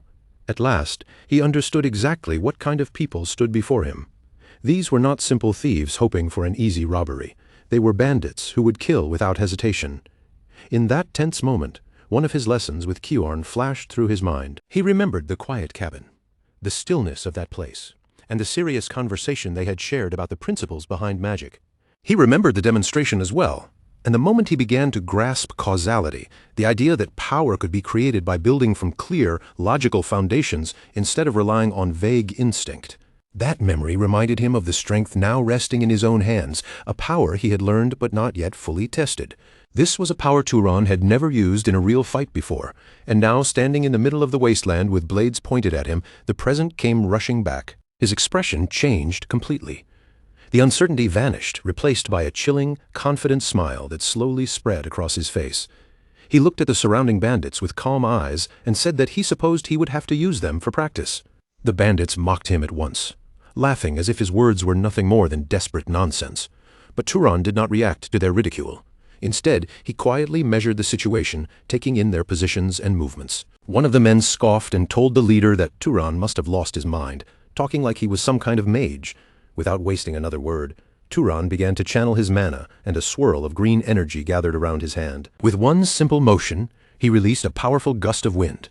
Sand exploded upward from the ground, and the sudden force slammed into the bandits, throwing their balance into chaos. The men staggered and struggled to stay on their feet, their cloaks whipping and their boots scraping against the shifting sand beneath them. As the wind roared around him, Turan calmly evaluated his own technique. Rather than creating wind from nothing, it was far more efficient to shape the wind that already existed around him. By doing that, he could produce a stronger effect while spending much less mana. The bandits were soon scattered across the ground, groaning in shock as they tried to understand the force that had just struck them. They could not believe that a lone traveler had unleashed such power, but Turan was only getting started. He pulled out a small vial of water and prepared his next spell.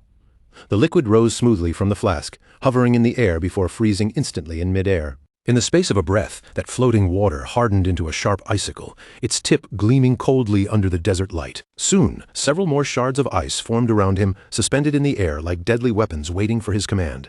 Turan extended his hand toward his enemies, and one of the bandits stared at him with pure terror spreading across his face. Only then did the man realize how much danger they were truly in. But by that point, it was already far too late. Without hesitation, Turan fired the frozen projectiles. The ice tore through the air with lethal speed and pierced one of the bandits before he could even react. As he watched the effect of the spell, Turan quietly judged its usefulness. He noted that this kind of technique would be even better near a large water source, but even here, launching the ice-like stones made it faster and more powerful than he had expected. After witnessing such overwhelming magic, the leader's arrogance collapsed completely. He dropped to his knees and begged for mercy, finally understanding that he had provoked a real mage. The remaining bandits followed him almost immediately, falling to their knees as well. They pleaded desperately for their lives, voices shaking as they promised to hand over everything they owned, if only Turan would let them survive. Turan looked down at them with a cold smile, unmoved by their begging. Then he stepped forward decisively, ignoring their pleas as if they no longer mattered. With a single heavy stomp of his foot, enormous pillars of rock burst violently from the ground. The stone spikes shot upward and impaled the bandits who had tried to attack him from behind. The leader, now the only one still left standing, stared at the scene in complete horror. His face went pale as he struggled to accept what had just happened before his eyes. Turan stood calmly in the middle of the chaos, with the bodies of the skewered bandits surrounding him. The leader could barely speak as he asked in disbelief whether all of them were dead. Turan calmly approached the last survivor and said there was something he wanted to ask. Trembling from head to toe, the man quickly agreed, promising to answer anything. Turan then asked why they had attacked him without making a proper plan. Turan asked why they had dared to attack so recklessly. even though a lone traveler in a wasteland could always turn out to be a powerful mage. The leader's answer was so simple and foolish that it left Turan silent for a moment. It was because Turan had lowered his head, because Turan had greeted them with a polite, respectful nod, even after they had spoken to him rudely. They had immediately judged him as harmless, ordinary, and weak, nothing more than easy prey walking straight into their hands. Turan absorbed that answer with a serious look, his expression tightening as he understood their thinking. After a short silence, he thanked the man, admitting that he had just learned something genuinely useful from him. Hearing that, the bandit's eyes flickered with desperate hope, and he nervously asked whether that meant Turan would spare his life. Turan did not answer him with words. The man looked up in horror as a single drop of water appeared above his head, hanging silently in the air like the final sign of his death, and in the middle of that bloody wasteland, Turan remembered the words Kiorn had once given him. His master had warned him that once he stepped into the wider world, he would meet all kinds of people, and there was one lesson he must never forget. Kiorn had told him firmly that he should never show mercy to scum like bandits, people who could stain their hands with innocent blood without hesitation and harm others again and again for nothing but their own gain. Standing beside the corpse of the last bandit, Turan finally understood why Kiorn had spoken so harshly. Sparing one wicked life out of misplaced kindness could someday lead to the deaths of 10 innocent people. With that thought settling in his chest, Turan accepted what he had done. The lesson had been carved into him now, not as a theory, but as something learned through blood. Turan decided he had already wasted enough time in that place. It was time to keep moving. So he turned away from the dead bandits and began following the wagon tracks they had left behind in the sand. As he walked alone through the desert, tracing the path carved by their wheels, one thought rose in his mind no matter how much he tried to push it down. He had killed people. The truth of what his own hands had done finally struck him with full weight. A sharp sting of guilt pressed into his chest, leaving his steps a little heavier than before. But Turan quickly forced that guilt back by remembering Kiorn's warning once again. People who robbed, killed, and preyed on others for their own benefit would never stop after one victim. If left alive, they would only find more innocent people to attack.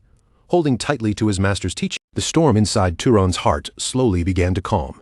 His resolve grew firmer with each step, and as he continued along the trail, the desert eventually gave way to a completely different world, one filled with greenery, life, and color. Everything around him felt fresh and vibrant, so different from the dry wasteland behind him. And for the first time in his life, Turan saw a city. His eyes widened with awe as he took in the sight before him.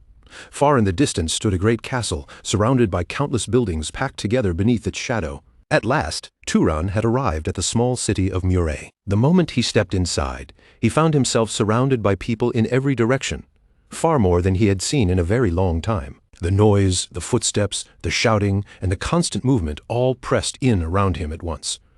Turan looked over the crowd in stunned amazement, barely able to process how so many people could gather in one place. He had never witnessed anything like this before. Even the buildings drew his attention, with tall stone structures rising over the streets in a way that felt grand, heavy, and almost intimidating. They were nothing like the simple homes and rough village structures he had grown up around. As Turan walked through the marketplace, surrounded by stalls, voices, and unfamiliar smells, he truly felt as if he had crossed into another world. Eventually, he approached a fruit stall to ask for directions, and the vendor greeted him warmly, assuming he had come to buy something. Turan quickly clarified that he was not there to purchase fruit, and only wanted to ask a question. As he spoke, he remembered another piece of advice Kiorn had given him. Whenever he needed a safe place to rest inside a city, he should always search for an inn first. But the moment the vendor realized Turan had no intention of buying anything, the man's friendly expression disappeared, his face darkened, and he snapped at Turan, telling him to get lost. Turan remained standing there, caught off guard by the sudden rudeness. He wondered if there was some hidden rule in cities that people had to buy something before they were allowed to ask questions. Not wanting to cause trouble or draw unwanted attention, Turan decided to go along with it. He looked at the apples and asked how much they cost. The vendor answered that they were 2 tupit. When Turan reached into his pouch and pulled out a different kind of coin, the vendor immediately realized that he was a foreigner. He told Turan that tupit was the local currency, though it would not be a problem if he paid with another kind of coin. Now, understanding how the exchange worked, Turan paid for the fruit and asked about an inn. This time, the vendor's attitude changed completely, and he kindly gave Turan directions. Following those instructions through the city streets, Turan arrived at an inn called Banifal, which the vendor had claimed was the largest inn in all of Murray. When he stepped inside, a smiling blonde employee named Lena welcomed him with a bright, practiced warmth. She complimented him politely, calling him a distinguished guest, but Turan was not distracted by the flattery. He went straight to the point and asked how much it cost to stay for one night. Lena answered that it would be 16 tupit. Turan accepted the price without hesitation after paying for the room. He told Lena that he had one more question. She looked surprised when he asked whether there were any monsters near the city with bounties placed on them. For Turan, hunting monsters served two purposes at once. He needed their mana to strengthen himself, and at the same time, he needed money to survive in the outside world. It was exactly the kind of path Kiorn had suggested he take. Lena went quiet for a moment, her eyes drifting toward Turan's pouch of coins, then a sly little smile appeared on her face. Turan began to grow impatient, wondering why she was suddenly silent instead of answering him. Lena then reminded him that in this world, nothing came for free. After that, she led him toward a section of the inn where several notice boards were posted. As she told him how bounties were handled, she mentioned the town hall, a term Turan had never heard before. Later, seated at a table, Turan openly asked her what a town hall was. His question revealed just how little he knew about the outside world. Lena burst into laughter and teased him for being obviously from the countryside. Still, she answered him properly, saying that town halls were places where public affairs were handled and where officials working under the city lord carried out their duties. She added that it was probably closed at this hour, so if Turan wanted information about monster bounties, he would have to visit it tomorrow. Then, with curiosity rising in her eyes, Lena asked whether he was also a monster hunter. Turan looked confused and asked what that even meant. She told him about a common belief. People said that if an ordinary person hunted monsters, then they might eventually become a mage. From the way Turan was asking about monster bounties, Lena assumed that must be what he was aiming for too. Just as Lena was about to mock anyone foolish enough to believe such a superstition, Turan interrupted and asked what she meant by calling it a superstition. At that exact moment, a large blond man joined their conversation. He introduced himself as Midin, a monster hunter, and boldly declared that becoming a mage by killing monsters was not a superstition at all. According to him, it was a fact because he had seen it happen with his own eyes. Lena stared at him in shock and blurted out that he was alive. Midin answered arrogantly that he would not die until he became a mage. With an overly casual and familiar attitude, Midin reached out and patted Turan on the head as if he were dealing with a child. Turan, however, was more interested in what Midin had said than in the rude gesture, and he asked him to tell him more about becoming a mage. Midin began by saying that through hunting monsters, a person could start walking the path toward becoming a mage. Lena stepped in to make the reasoning clearer, explaining why so many people believed it in the first place. If mages became stronger by hunting monsters and absorbing what they gained from them, then it only made sense that an ordinary person might eventually awaken magic by following the same path. Midin nodded firmly and said that was exactly why he and his group kept risking their lives against monsters. They were hunting with the hope that one day magic would awaken inside them too.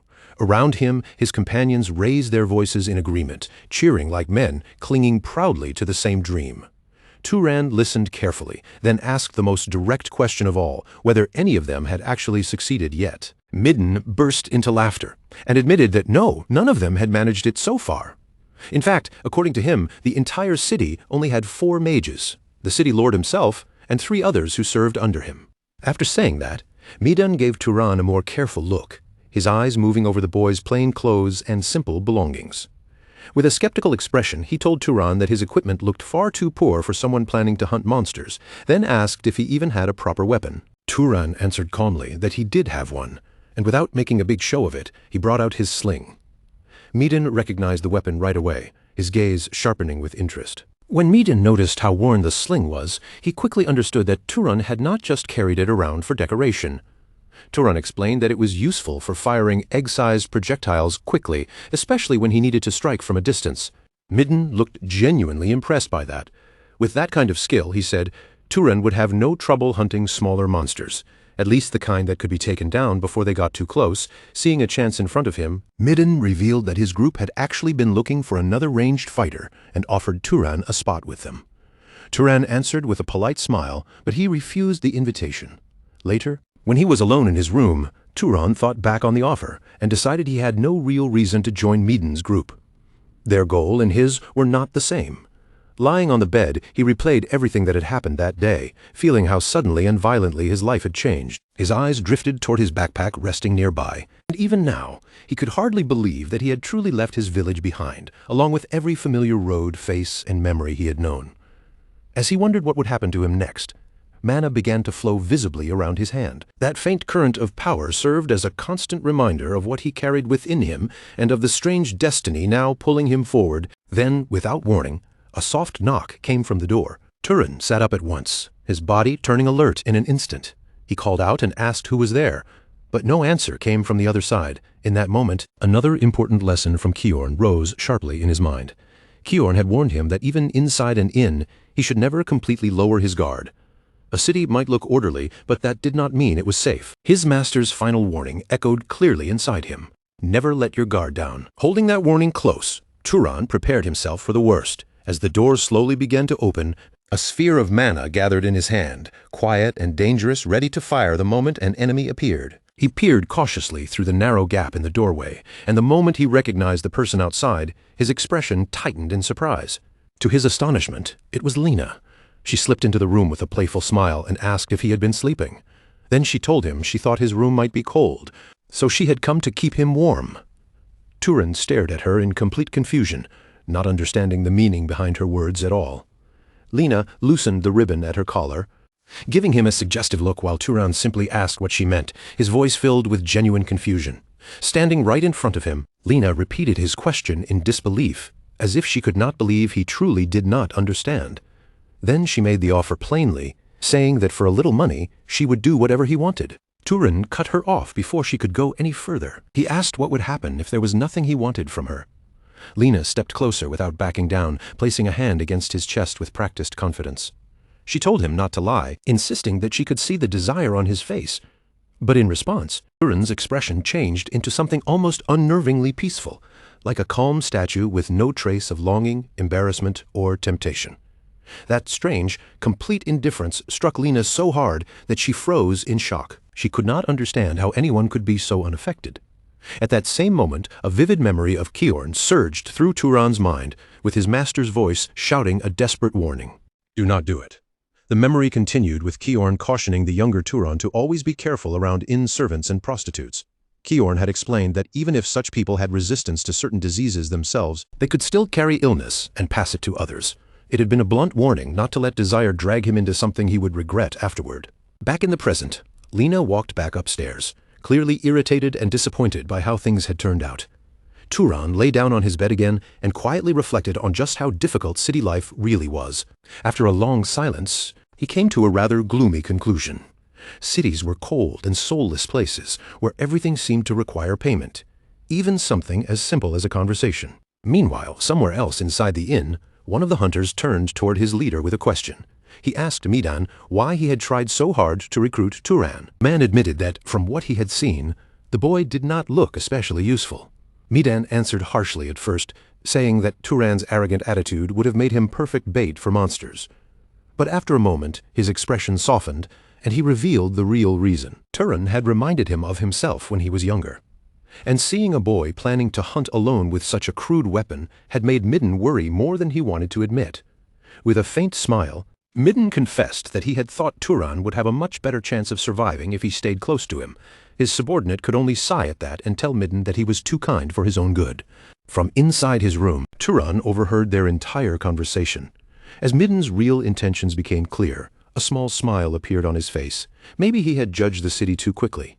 Perhaps it was not as cold and heartless as he had first believed. The next day, Turan made his way toward a large building standing near the center of the city, likely the place where hunters or city officials handled monster-related matters. Inside, a mustached clerk greeted him with formal politeness and asked how he could help. The man questioned whether Turan was an official, and Turan answered with a calm rhetorical challenge, telling him to guess for himself. For a brief moment, the exchange hung in the air between them. Then Turan stated his purpose plainly. He had come to hunt monsters. The clerk repeated the word monsters in surprise, as if he had not expected that answer from someone like him. Once again, Kiorn's teachings echoed through Turan's mind. His master had warned him that the world outside would not be kind, and that no one was obligated to treat him well just because he wished for it. If Turan wanted respect, Kiorn had told him, then the method was simple. He needed to reveal that he was a mage. Once ordinary people understood that, they would lower their heads before him, whether from admiration, respect, or fear.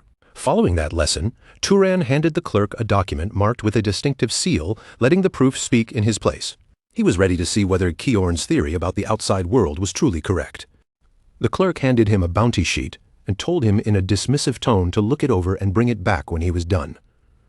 Turan accepted the paper without complaint, choosing to ignore the man's attitude for the moment. As Turan studied the drawing on the sheet, he asked whether the creature pictured was truly a monster or just a crow.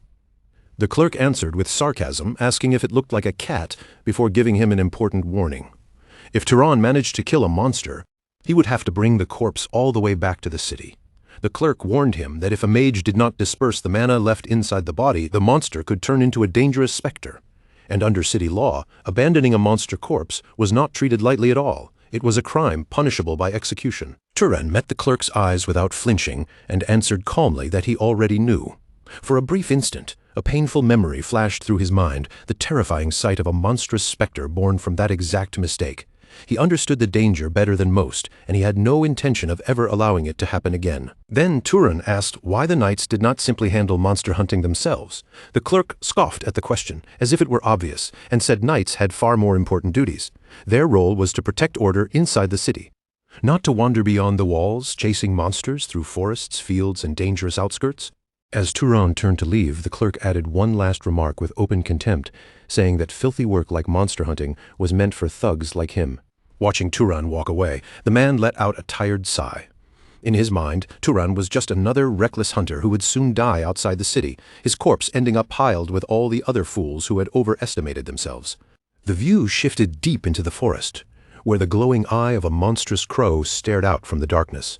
But before the creature could even become a real threat, the hunt was already over.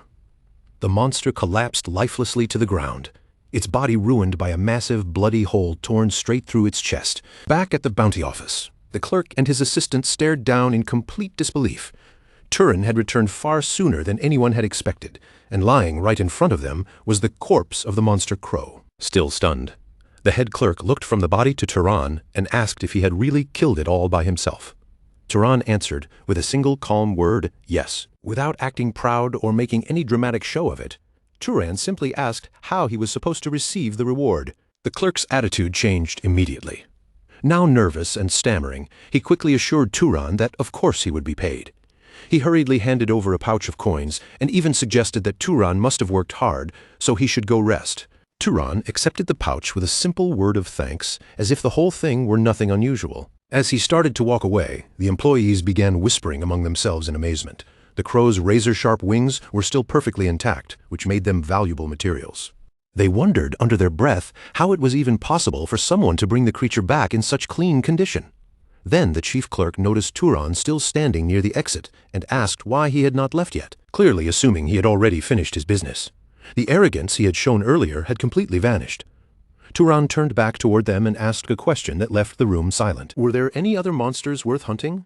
The clerk could only mutter in disbelief, unable to understand what he was hearing. After killing a monster like that and returning so quickly, Turan still had enough energy to keep going. Later, back at the inn, the table in front of him was covered with the most expensive dishes on the menu: ham, cheese, stew, and mugs of sweet honey mead. Lena served him with wide-eyed astonishment, admitting that she had never imagined someone like him could defeat 30 monsters in only 3 days. Turan continued eating with quiet satisfaction, clearly enjoying the feast he had earned for himself. Lena added that he must have made an incredible amount of money from all those hunts. Turan kept eating for a moment without reacting, but then he suddenly paused, his expression becoming serious. He corrected her right away. Money was not what he was truly after. What he wanted most was the mana inside the monsters. Images of him absorbing that energy flashed by, showing exactly how he had been strengthening himself through each hunt. Turan could feel the difference clearly. His mana had multiplied several times since the day he met Kiorn, but at the same time, he could sense that this method had a limit. If he wanted to keep growing stronger, he could not rely on weak monsters forever. Sooner or later, he would need something greater. Lena listened from beside the table, confused by his talk of mana and unable to fully understand what he meant. Just then, the cook approached with another man, both of them staring at the table in amazement after seeing how much food had disappeared. The cook asked in disbelief whether Turan had really eaten all of it by himself. He commented that Turan looked thin, yet somehow had an unbelievable appetite. Still, he was happy Turan had enjoyed the meal, especially since it had been a long time since he had prepared dishes like these. Turan told him the food was delicious, and the cook cheerfully promised to make it even better next time. But that pleasant mood shattered in an instant when a rough hand suddenly grabbed Turan by the shoulder. It was one of Midan's subordinates. Several of them gathered around Turan's table wearing threatening smiles, their bodies crowding close enough to make their intentions obvious. One of them asked if Turan was enjoying such a luxurious meal all by himself, his voice dripping with jealousy. Another leaned in closer, calling him a skinny rat and saying he had heard Turan had been earning quite a bit lately. Just as he was about to demand a share of that money, Turan's hand moved with blinding speed and struck him clean across the face. The man's head snapped to the side as he stumbled backward from the sudden blow. His companion froze in shock for a split second before shouting angrily, unable to believe Turan had struck first. Turan looked at them with cold eyes, calmly pressing his palms together as if in prayer. Then, with dry sarcasm, he asked whether that was not what they had wanted, a little charity. The second hunter, now furious, threw a punch straight toward Turan's face. Turan stopped it effortlessly with one hand, catching the blow as if it had no weight behind it. In that instant, the gap in their strength became painfully obvious to everyone watching. A third man jumped in and swung a stool down toward Turan's head. Turan blocked that attack just as easily. Without even bothering to rise from his seat, his posture barely changed, as though the fight had not interrupted his meal at all. With a simple squeeze, Turan pressed a vital point on the attacker's head, making the man break out in a cold sweat from the sudden pain. Then Turan gave him only a light shove, but the man was sent flying backward and crashed hard to the floor, completely defeated. Lena, who had been watching everything with a nervous smile, finally snapped and shouted for them to stop fighting inside her inn. At that exact moment, Midden entered with the rest of his group. Without the slightest hesitation, Midden bent forward in a deep bow and sincerely apologized for the behavior of his men. Later, inside Turan's room, Midden appeared again to apologize once more. He assured Turan that he had already scolded his men properly and promised that nothing like this would happen again. Then Midden explained that they had been short on money lately, and he assumed his men had grown jealous after seeing Turan's sudden success. He ordered the two bruised, embarrassed hunters to apologize as well, but they could barely force out a weak "sorry." Turan asked whether their financial situation was truly that bad. Midden shook his head, saying it was not exactly desperate, just tight. Clenching his fist, he admitted that in about 3 days, they probably would not even be able to pay their room fees. Even so, Midden insisted that it was their own problem to handle. But to his surprise, Turan took out a pouch of coins and held it out to him. He simply told Midden to take it. Midden stared at the pouch in stunned silence, then asked why Turan would do that. Turan explained calmly that it was payment for the kindness Midden had shown him before, when he worried about him and tried to bring him into the group so he would not be hunting alone. Completely bewildered, Midden asked how Turan had known about that. Turan gave him a faint smile and replied that in this world, nothing was free. In exchange for the money, he wanted only one thing: information. Midden's face brightened immediately. Information was exactly the kind of thing he was good at, and with a wide grin, he promised to tell Turan everything he knew. Time continued to pass inside the city, and little by little Turan became used to the rhythm of life there. The hunters kept following their usual routines, heading out, coming back, drinking, arguing, and chasing the same dangerous dream day after day. Meanwhile, Turan stepped into the forest once again, thinking that this hunt might be his last one in Murray. Midden had already given him useful information about the next city, so Turan knew it was almost time to prepare for his departure. As he moved between the trees, he thought back on their conversation and realized Midden's information had been even more helpful than he had expected. That only confirmed Turan's impression that Midden was a genuinely good person, even if he did not have Kiorn's sharp experience or careful judgment. In a way, that lack of cunning made Midden feel even more honest, even more pure-hearted, and kinder than Turan had first realized. But suddenly, Turan's thoughts came to an abrupt stop. His eyes widened slightly as a strange sensation brushed against his senses. His sharpened perception caught a sharp scent drifting through the air, and it was a smell he disliked immediately, the kind that made his instincts tighten before his mind could explain why. A terrible unease began creeping into his chest. Hoping desperately that his suspicion was wrong, Turan burst forward at full speed, racing deeper into the forest as he followed the trail. Before long, he found deep claw marks carved violently into the bark of a tree, the gouges rough and fresh. They were unmistakable signs that something brutal had happened here. Turan stepped into a clearing, already bracing himself for whatever he might find. The air around him was deathly still, and the silence felt far too heavy. Then he saw a man lying motionless against a tree, his body slumped in a dark pool of his own blood. Turan recognized him at once. His mind jolted as he realized this was one of Midan's men. Fear tightened around his chest, and his face hardened as he took in the horror spread out before him. There were no signs that anyone had escaped. Another corpse lay nearby with a vacant, lifeless stare, confirming that this had not been a simple attack. It had been a massacre. The forest, which had once been nothing more than a familiar hunting ground, had turned into a silent graveyard.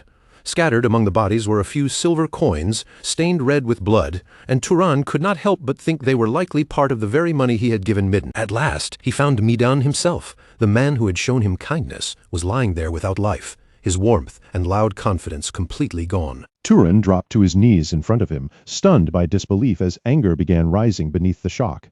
His mind struggled to understand what could have happened here, and nearby, he noticed a severely wounded man slumped weakly against a tree.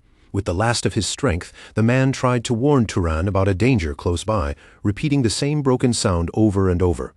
Turan knelt beside him and listened carefully. The injured man slowly lifted his blood-covered face, and with a painful effort, he finally managed to complete the word, rabbit.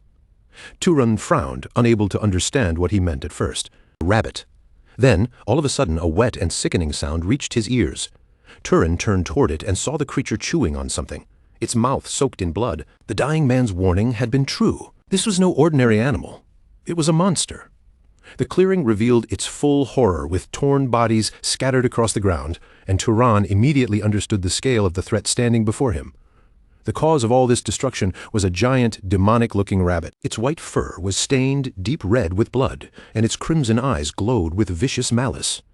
After seeing what it had done to Midden and the others, Turan rose with firm resolve. This was not something he could ignore then. Without warning, the monstrous rabbit lunged. Its speed was unbelievable, tearing across the clearing so fast that dirt and debris exploded behind it. Turan barely reacted in time, surprise flashing across his face.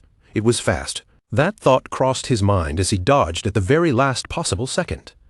The rabbit landed some distance away and stopped, staring him down. Turan silently admitted that the attack had almost hit him. He counterattacked without wasting even a breath. With a swift movement of his hand, Turan formed a transparent shield of energy in front of himself. His focus sharpened, and the air around him seemed to tighten. Then he spun and launched a blue energy projectile that split apart into several fragments, each one shooting toward the monster from a different angle. But the rabbit's agility was terrifying. With smooth leaps, twists, and sudden shifts of its body, it avoided and shattered every projectile that came near it. Turan quickly realized this was not an ordinary monster at all.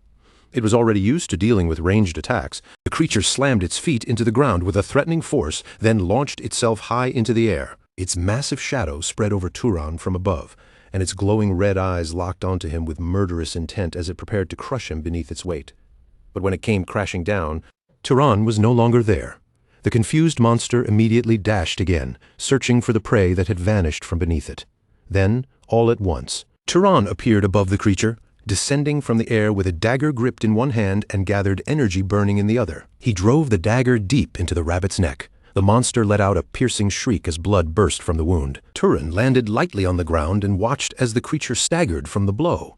But before it could regain its balance, he vanished again, moving so fast that his body blurred from sight. In the next instant, he reappeared directly in front of the monster. There, Turan delivered a final strike with devastating force.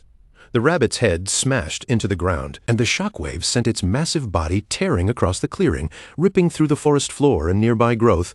Dust, splinters, and debris surged upward in a thick cloud. From inside that rising cloud came the beast's final cry of agony, a harsh sound that echoed through the clearing before fading away.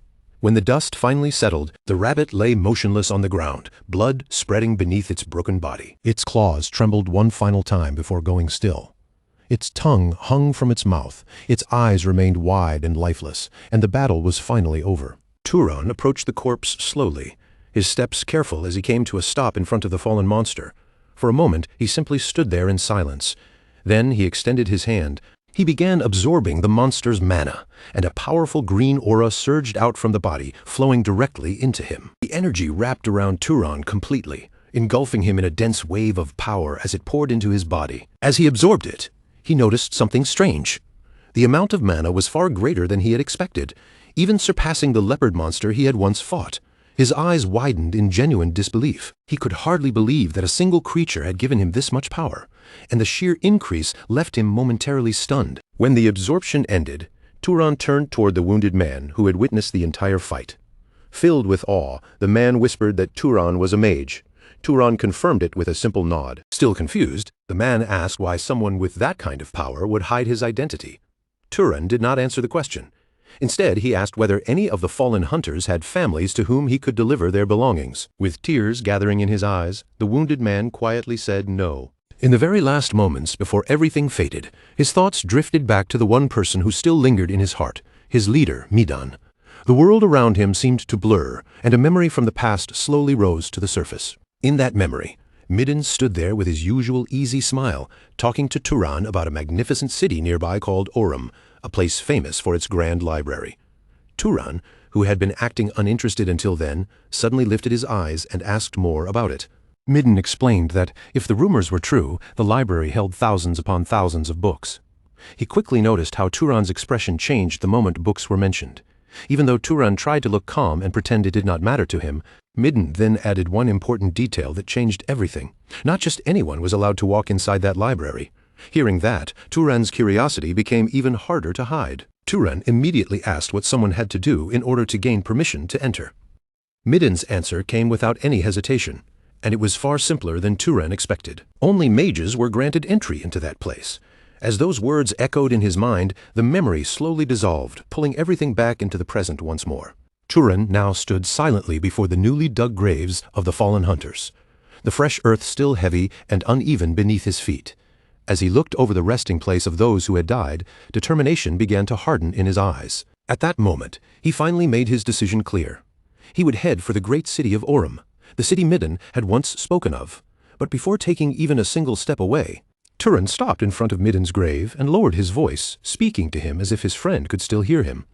"Midden, I hope you're happy over there." After that quiet farewell, Turan turned his back on the rough little cemetery. With no one left to stop him, he began walking toward the city of mages and the library waiting beyond its walls. Days passed on the road, one after another, as Turan continued forward and left the graves, the forest, and his old path farther behind him. At last, Turan arrived before a lively metropolis packed with people, noise, and movement.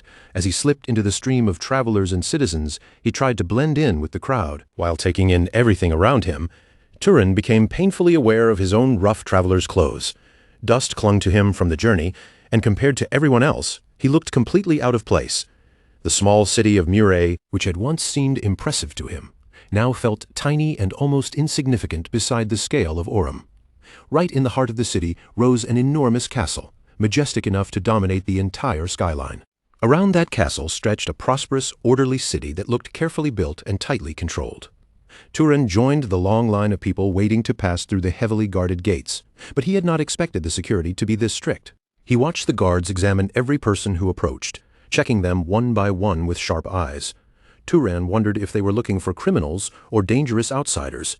Then, when his turn finally came, one of the guards suddenly barked at him to stop. Turan paused in confusion, not understanding why he had been singled out. He looked at the guard and calmly asked what the problem was. The man answered by pointing at him with open contempt, his expression full of disgust. The guard sneered at Turan's dusty appearance, clearly judging him from head to toe. He mocked Turan's worn-out clothes and ordered him to clean himself up before trying to enter the city. Turan, however, paid him almost no attention. Instead, his gaze drifted upward, past the gate and the rooftops, until it landed on a towering white structure wrapped in strange vines that climbed high above the city. Turan immediately thought that this had to be the library Midden had told him about. His destination was finally right in front of him, and the overwhelming size of the tower made him certain that only magic could have created such a place. Without wasting time, Turan made his way toward the grand entrance, where the doors stood tall, elegant, and intimidating. 2 sentries guarded those ornate doors, and Turan stepped up to them before asking to enter. One of the guards responded in a stern voice, making it clear that only mages were permitted inside. Turan did not flinch or back away. He simply answered in a calm, even tone, "I am a mage." For a moment, the guard was left completely speechless. Another guard, Kenya, immediately grew angry. He snapped at Turan as if the claim itself was an insult, accusing him of being insane and warning him not to pretend to be a mage unless he wanted to die. Kenya insisted that someone who looked like Turan could not possibly be a mage. With that harsh judgment already made, he reached out as if to physically stop him. But Turan caught and blocked his arm with almost no effort at all. In the next instant, a strange red glow began to gather around Turan's hand. Kenya froze on the spot, his anger faltering as confusion spread across his face. Turan remembered something he had once been told, that mages could recognize one another by sensing mana, and that they could even measure the strength of another mage through that feeling. With his eyes fixed sharply on Kenya, Turan decided to test whether that lesson was true. He released only a tiny fraction of his power. Yet a crushing surge of red mana swept outward like a heavy wave. The pressure swallowed Kenya completely, and the large guard's face twisted in shock as he felt a force far beyond anything he had ever imagined. That overwhelming pressure pressed down on him harder and harder, leaving him unable to stand his ground. Kenya was forced backward, step by step, until his strength gave out, and he collapsed onto the ground, trembling and weakened. His fellow guard rushed over in alarm to support him. The other guard asked if he was all right, but Kenya could barely force out a weak yes. As Turan stood there watching him in silence, Kenya finally understood how badly he had misjudged him. This man was no ordinary mage, his power was at least noble class, perhaps even higher, and Kenya had been completely overwhelmed. Still shaken, the knight introduced himself with great care as Kenya of House Valtas. His tone had changed entirely as he respectfully asked which house Turan belonged to. Turan only gave a faint smile. Turan calmly asked whether revealing his identity was truly necessary just to enter the library. Kenya, still nervous after what he had felt, admitted that it was not required. However, Kenya then explained that actually using the library required permission from the master of House Valtas. Turan frowned slightly and asked what that was supposed to mean. With deep respect, Kenya said he would contact House Valtas immediately and inform them of Turan's arrival. Not long after, Turan found himself sitting in a luxurious bath, sinking into the steaming water with a tired sigh. He had accepted the guard's proposal, but the situation had already taken a turn he never expected. As the warm water surrounded him, Turan could not stop thinking about how complicated things had become. He had imagined that entering the library would be a simple matter once he proved he was a mage. Instead, he was now being treated as though he were some honored noble visiting from a powerful house. Nearby, a maid stood with flushed cheeks and nervous hands, clearly preparing herself to serve this important guest properly. The servants carefully began washing Turan, treating every movement with the kind of respect usually reserved for nobility. Around him were polished marble walls, soft candlelight, and the rich scent of fragrant oils hanging in the air. Yet despite all that luxury, Turan felt completely out of place. As he sat in the enormous bath, he wondered how he had somehow ended up in such a strange and awkward situation. All the attention made him uneasy, and at last he told them to stop. The maids froze instantly. They looked frightened, as if his words alone had put them in danger. Turan asked whether there was some problem with him washing himself, but the head maid quickly explained that if they failed to serve such an important guest properly, they would be punished. With no good way to argue against that, Turan finally gave in and told them to do as they wished. The maids relaxed in relief, thanked him softly, and continued their work. Meanwhile, the grand castle of House Valtas stood tall and imposing over the city. Later, after Turan had been washed clean and dressed in fine noble clothing, one of the maids found herself staring at him in stunned admiration. Wow, incredible! The words slipped out under her breath before she could stop herself. The moment she realized she had spoken aloud, she quickly covered her mouth in embarrassment. Turan, completely unaware of why she was reacting that way, raised a hand to adjust the elegant ponytail that had just been tied for him. Then he looked at the maid and asked what was wrong, wondering if there was something strange on his face. The maid trembled where she stood. Her face flushed as she quickly apologized. In a small, nervous voice, she admitted that she had only gone quiet because Turan looked so unexpectedly beautiful. The other maids lowered their heads as well, shyly agreeing without daring to say it out loud. Turan only answered with a gentle smile. He told her softly that there was nothing for her to apologize for, as if the compliment had not bothered him at all. But before the atmosphere could relax, the maid hurriedly asked him not to speak to them in such a casual way, reminding him that their positions were far too different. That only made the whole situation feel even stranger to Turan.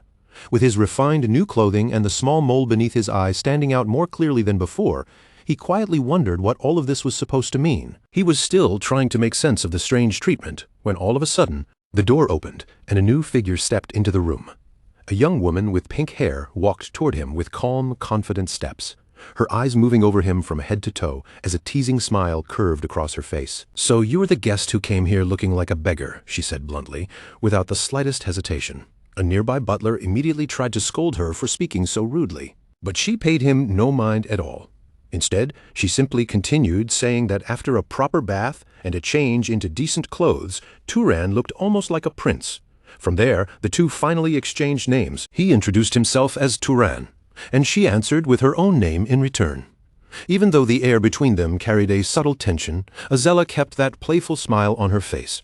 Without wasting a moment, she looked straight at him and asked which noble house he came from. Turan calmly avoided giving her a direct answer, explaining that because of personal reasons, he preferred not to reveal that. Rather than being offended, Azella seemed entertained by his response, and her smile sharpened slightly. Behind that smile, her thoughts began turning quickly. To Azella, it was already obvious that Turan was hiding his real identity. The more he avoided the question, the more certain she became. A mischievous glint flashed in her eyes, and she decided to test him in her own way. Without giving any warning, Azella released her power, and a fierce burst of orange-gold mana erupted from her body. That blazing pressure swept through the room in an instant, filling the chamber until even the air seemed to tremble. Turan's eyes narrowed as the force pushed against him from every side. Wrapped in that burning aura, Azella smiled boldly and challenged him with a single word: "Show me." She knew that if Turan wanted to protect himself from her pressure, he would have no choice but to reveal the true scale of his own strength. Surrounded by Azella's blazing mana, Turan remained still, but the pressure pressing down on him was immense. A cold bead of sweat slipped down his face, and in that moment it was clear she had cornered him. Then, the instant Turan felt the force of Azella's spirit, he released his own energy in response. The room was flooded at once with overwhelming power as the two waves of mana collided head-on. The air turned heavy, vibrating under the clash, and one guard quickly moved in front of the maids to shield them from the spreading force. Even then, the intense aura continued surging through the chamber. For several long, tense moments, neither side gave way, and the room remained caught between their two crushing powers.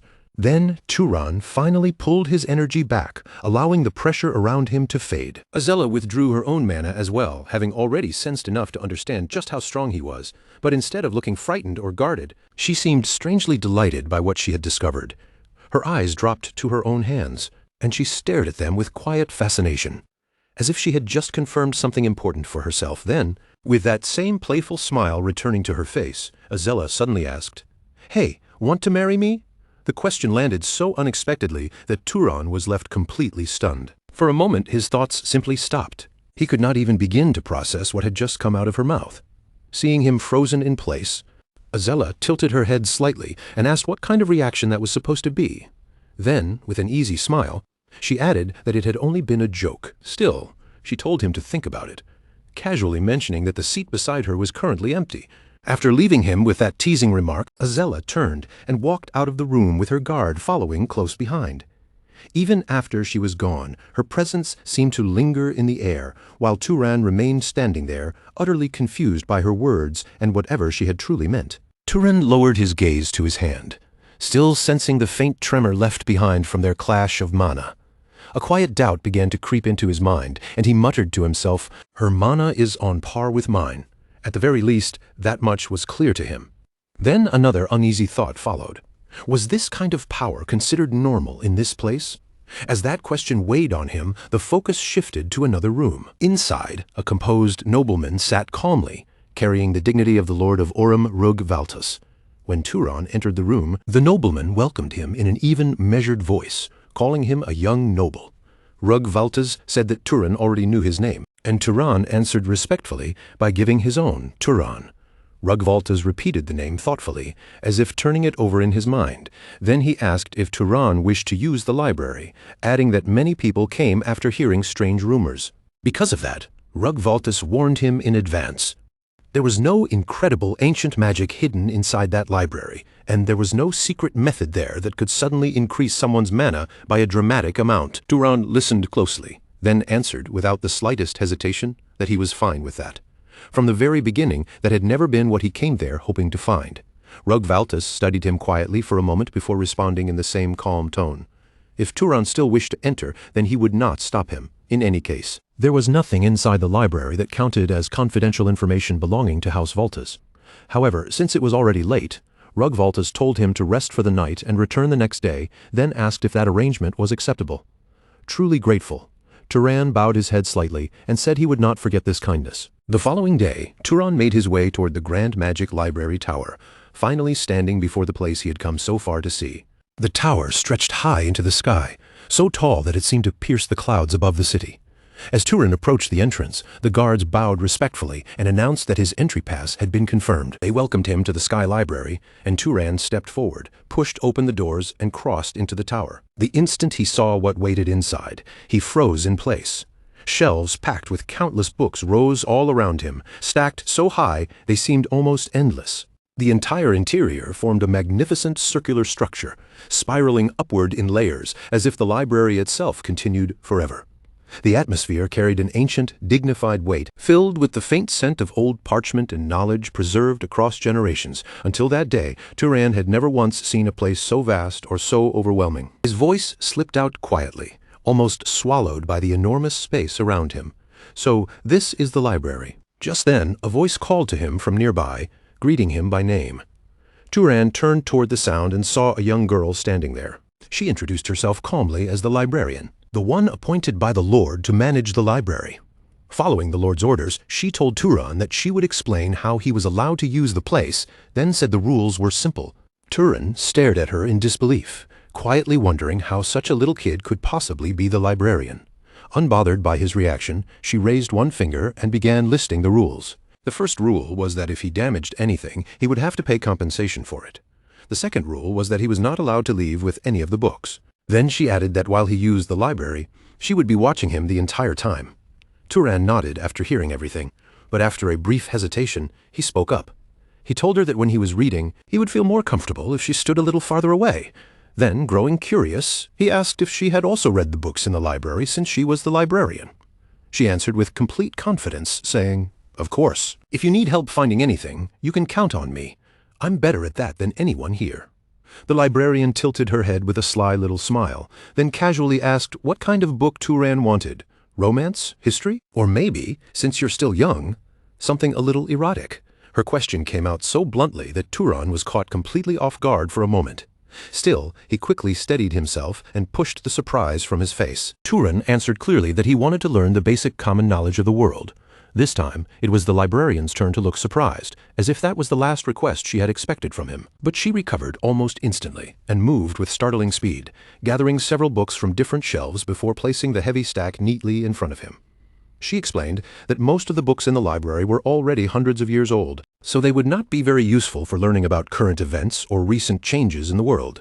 Even so, she said this particular section should help him understand the basics well enough. Turan looked at the books in front of him and thanked her with genuine sincerity. The librarian answered lightly as if it was nothing at all. With that, Turan reached for one of the books and lifted it carefully. For a brief moment, he simply stared at the cover in silence, as though he was holding something precious and unfamiliar. "So, this is a book," he murmured under his breath, almost like he was discovering the true weight of the object for the first time. He slowly opened the cover and began reading.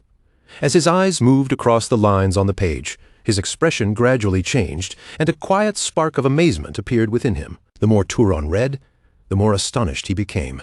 In his heart, the same thought kept rising again and again. This was incredible. From that day on, Turan fell into the same rhythm again and again, returning to the library whenever he could. Every single day, he spent long hours surrounded by books, reading without fail as if trying to make up for all the knowledge he had never been able to touch before. Day after day, he sank deeper into the vast sea of information preserved inside those ancient walls, letting each book open another part of the world before his eyes. Little by little, Turan began to understand the geography of the world, the many races that lived across different lands, the proper manners and customs among wizards, and the ways various tools and materials were made, refined, and processed. He also learned about the monsters that roamed distant regions, as well as relics left behind from the era of the ancient empire. With every new piece of knowledge he absorbed, the world that had once seemed endless, dark, and impossible to understand began to take on a clearer shape inside his mind. What had once been nothing but a blur slowly became vivid, structured, and real. Then the focus shifted to Rug Valtas standing before Turan. Rug Valtas spoke in a calm, controlled voice. his gaze steady as he remarked that Turan had been making excellent use of the library. Turan answered respectfully that he had. Hearing that, Rugvaltas continued. He said he trusted Turan understood that, apart from treating him as a noble guest, allowing him to use the library had been an act of goodwill. And now Rugvaltas wished to receive payment for that goodwill. Turan did not hesitate for even a second. He looked at the Lord and asked him to say what he needed. Rugvaltas then explained the situation. A monster had appeared north of Orem and had been attacking travelers along the road. Turan met his eyes directly and asked if he wanted him to hunt it. Rugvaltas's expression grew more serious as he continued, saying that the forces sent to subjugate the creature had never returned. They had been eaten. From the look of things, it seemed a noble would have to step in personally to deal with the threat. However, House Valtas could only mobilize 2 people at the moment. Turan accepted calmly, saying that was fine. Deep inside, he reminded himself that protecting people was exactly what a wizard was supposed to do. Even so, something about the situation felt strange to him. He could not help wondering whether wizards normally avoided getting involved in dangerous matters like this. Rugvaltas then explained that the northern road was an important trade route for Orem, yet it had already been blocked for 10 full days. Because of that, they needed to reopen it as quickly as possible. When Turan heard that, he quietly thought back. 10 days ago was before he had even arrived in Orem. Only then did he realize why Rugvaltas had allowed him to use the library so easily. Soon after, the scene changed again, and a large group of people could be seen gathering into an impressive procession. Together, they departed from the city and headed north, moving straight toward the dangerous road where the monster was said to be waiting. Among the group traveling in that direction, someone suddenly remarked that her father really was something, since he had even chosen to mobilize a guest for a monster hunt. The one speaking was none other than Azella, walking confidently at the front as if the danger ahead did not bother her at all.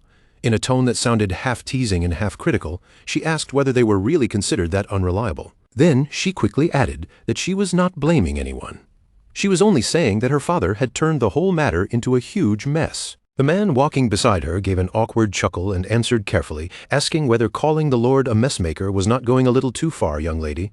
Azella lightly snapped at him to cut it out, clearly not bothered in the slightest. The same man then turned toward Turan and spoke in a more formal, respectful tone. He said this was probably their first proper meeting, then introduced himself as Marvin Valtas, and said he looked forward to working with him. Turan answered just as calmly, returning the greeting. With the introductions finished, the group continued pressing forward along the northern route, their formation moving steadily toward the site of the attacks. Azella, still walking at the front, said casually that they should finish the job quickly and go back to rest. As the road stretched on ahead of them, Marvin leaned a little closer to Turan and lowered his voice, asking whether Turan had any interest in his older sister. Turan rejected the idea immediately, without even needing to think about it. Marvin looked genuinely relieved and said that was good to hear, as if a weight had just been lifted from his shoulders. Suddenly, the men at the front raised their hands and signaled for everyone to stop. Up ahead, the shattered remains of a carriage lay scattered across the road. Broken pieces were strewn everywhere, leaving the area in a rough and chaotic state. The wreckage clearly showed the marks of a violent attack. As they examined the scene, one of them muttered that it must have been the creature. Another answered that it probably was, since they had already forbidden people from traveling north from their side.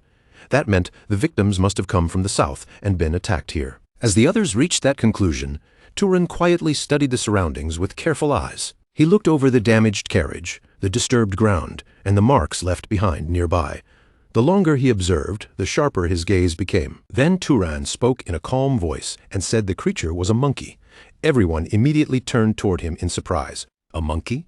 Azella repeated, clearly unconvinced by the sudden claim.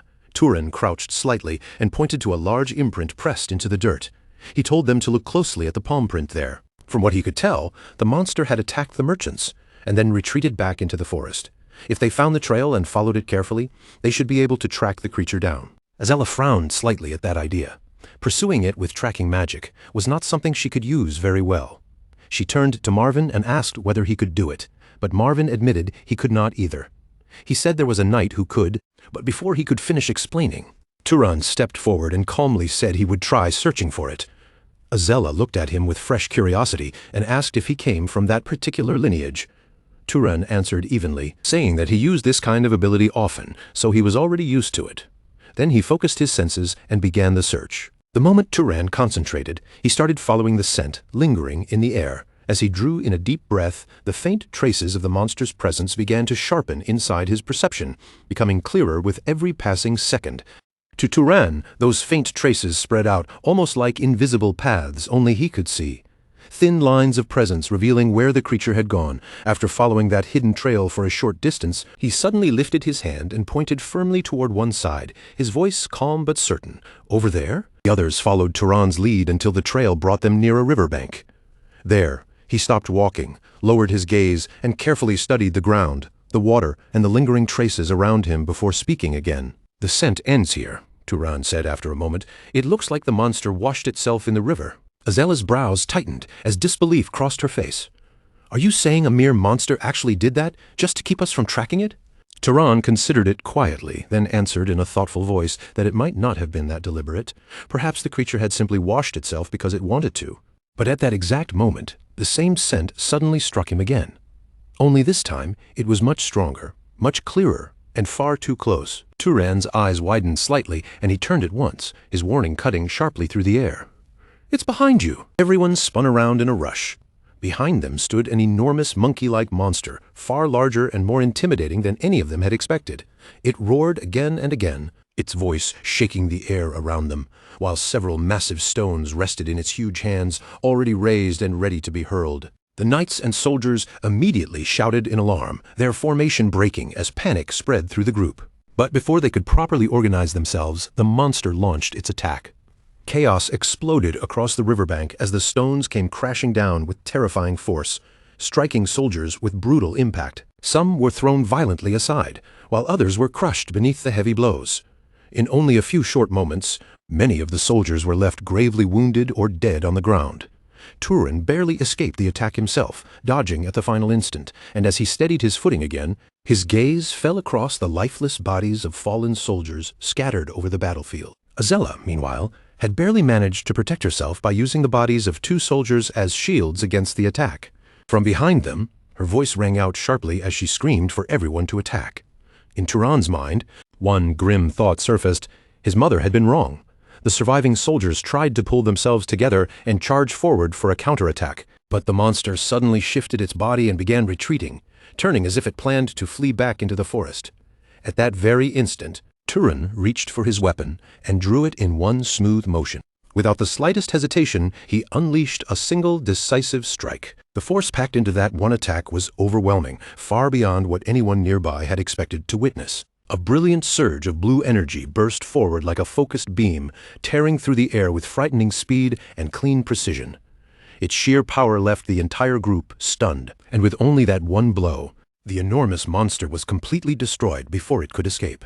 A heavy silence fell across the battlefield. The survivors stared in disbelief, unable to speak, and then their eyes slowly turned toward the source of that devastating power.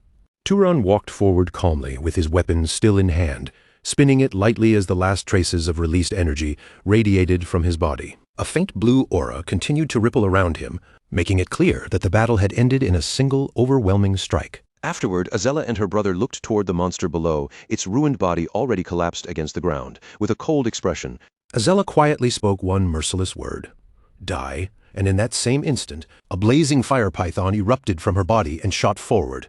The fiery serpent rushed straight toward the fallen monkey-like monster, closing the distance in the blink of an eye. The moment it reached the creature at close range, a massive explosion burst outward, shaking the surrounding area with a violent blast. Turan watched the flames carefully and thought to himself that this must be the bloodline ability of House Valtus, pyromaniacs. Only after seeing the monster's destruction did the nearby soldiers finally let out exhausted sighs of relief. One of them slumped slightly and muttered that it was finally over. Right after that, Azella turned her eyes toward Turan and admitted with a grin that, for a second, she had actually gotten chills when that rock came flying at them. Her brother immediately seized the chance to tease her, asking if she had been scared. Azella snapped back at once, telling him to shut up and claiming he was the one who had screamed like a little girl. Her brother protested instantly. Sounding genuinely offended, he demanded to know when he had ever done something like that. Meanwhile, the soldiers around them were busy dealing with the aftermath of the battle. One man groaned in pain and complained that he thought his arm was broken. Another answered bluntly, telling him to quit whining because someone else had lost an entire arm. Not far away, another urgent voice called out, asking if anyone had spare bandages. Someone else cried that a man's head would not stop bleeding and asked what they should do. A different soldier quickly suggested trying some medicine on the wound.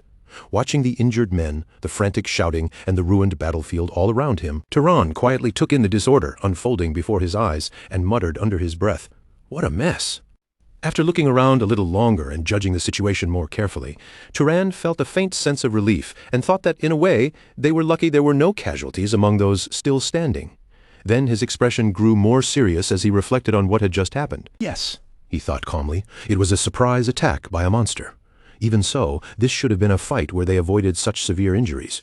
Turan paused as his eyes moved across the wounded soldiers nearby, and in his mind, he began breaking down the situation more deeply.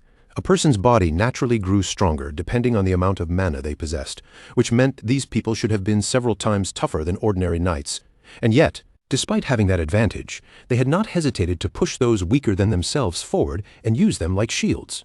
In the middle of the battle, just as Turan was thinking through all of this, someone suddenly interrupted him and asked what was wrong. Turan quickly pushed the thought aside and answered that it was nothing. After that, Azella abruptly changed the subject, her voice brightening with excitement as she told them to come and absorb the mana.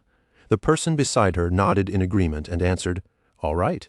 Soon after, with the monster finally brought down, Turan, Azella, and Marvin gathered close around its massive fallen body. As the remains lay still on the ground, Turan stepped nearer and quietly began drawing in the mana that was leaking out from the defeated creature. While he concentrated on absorbing that power, Turan kept his breathing steady and thought to himself, so it really is just like the book said. Even when several people absorbed the mana at the same time, the amount of strengthening each person received did not seem to weaken at all. The three of them continued taking in the flowing mana from the monster's body. Before long, Azella let out a frustrated sigh, her shoulders dropping as she complained, "I can't absorb any more. This stupid growth limit of mine." Marvin gave a small laugh beside her and answered, "Looks like I'm at my limit too." At that moment, Marvin finally understood why their father had sent Turan with them in the first place. His gaze slid toward Turan, and his thoughts immediately went to the incredible precision of Turan's spell control. Not only that, but Turan's mana capacity was already able to rival his own, and the most shocking part was that Turan was still a noble who had not even reached his growth limit yet. Some time passed after that. Once the battle was over, the group began making their way back from the battlefield. As they walked, Marvin suddenly spoke up, as though the full weight of what had happened had only just settled in his mind. "Now that I think about it, if Turan hadn't been here, we never would have beaten that monster," Marvin admitted. "From tracking it down to landing the blow that knocked it off balance, your attack was what made this whole thing possible." Hearing that unexpected praise, Turan simply shook his head in a modest way and answered, "Please, it really wasn't anything that impressive. If anything, I regret realizing it too late and letting it strike first.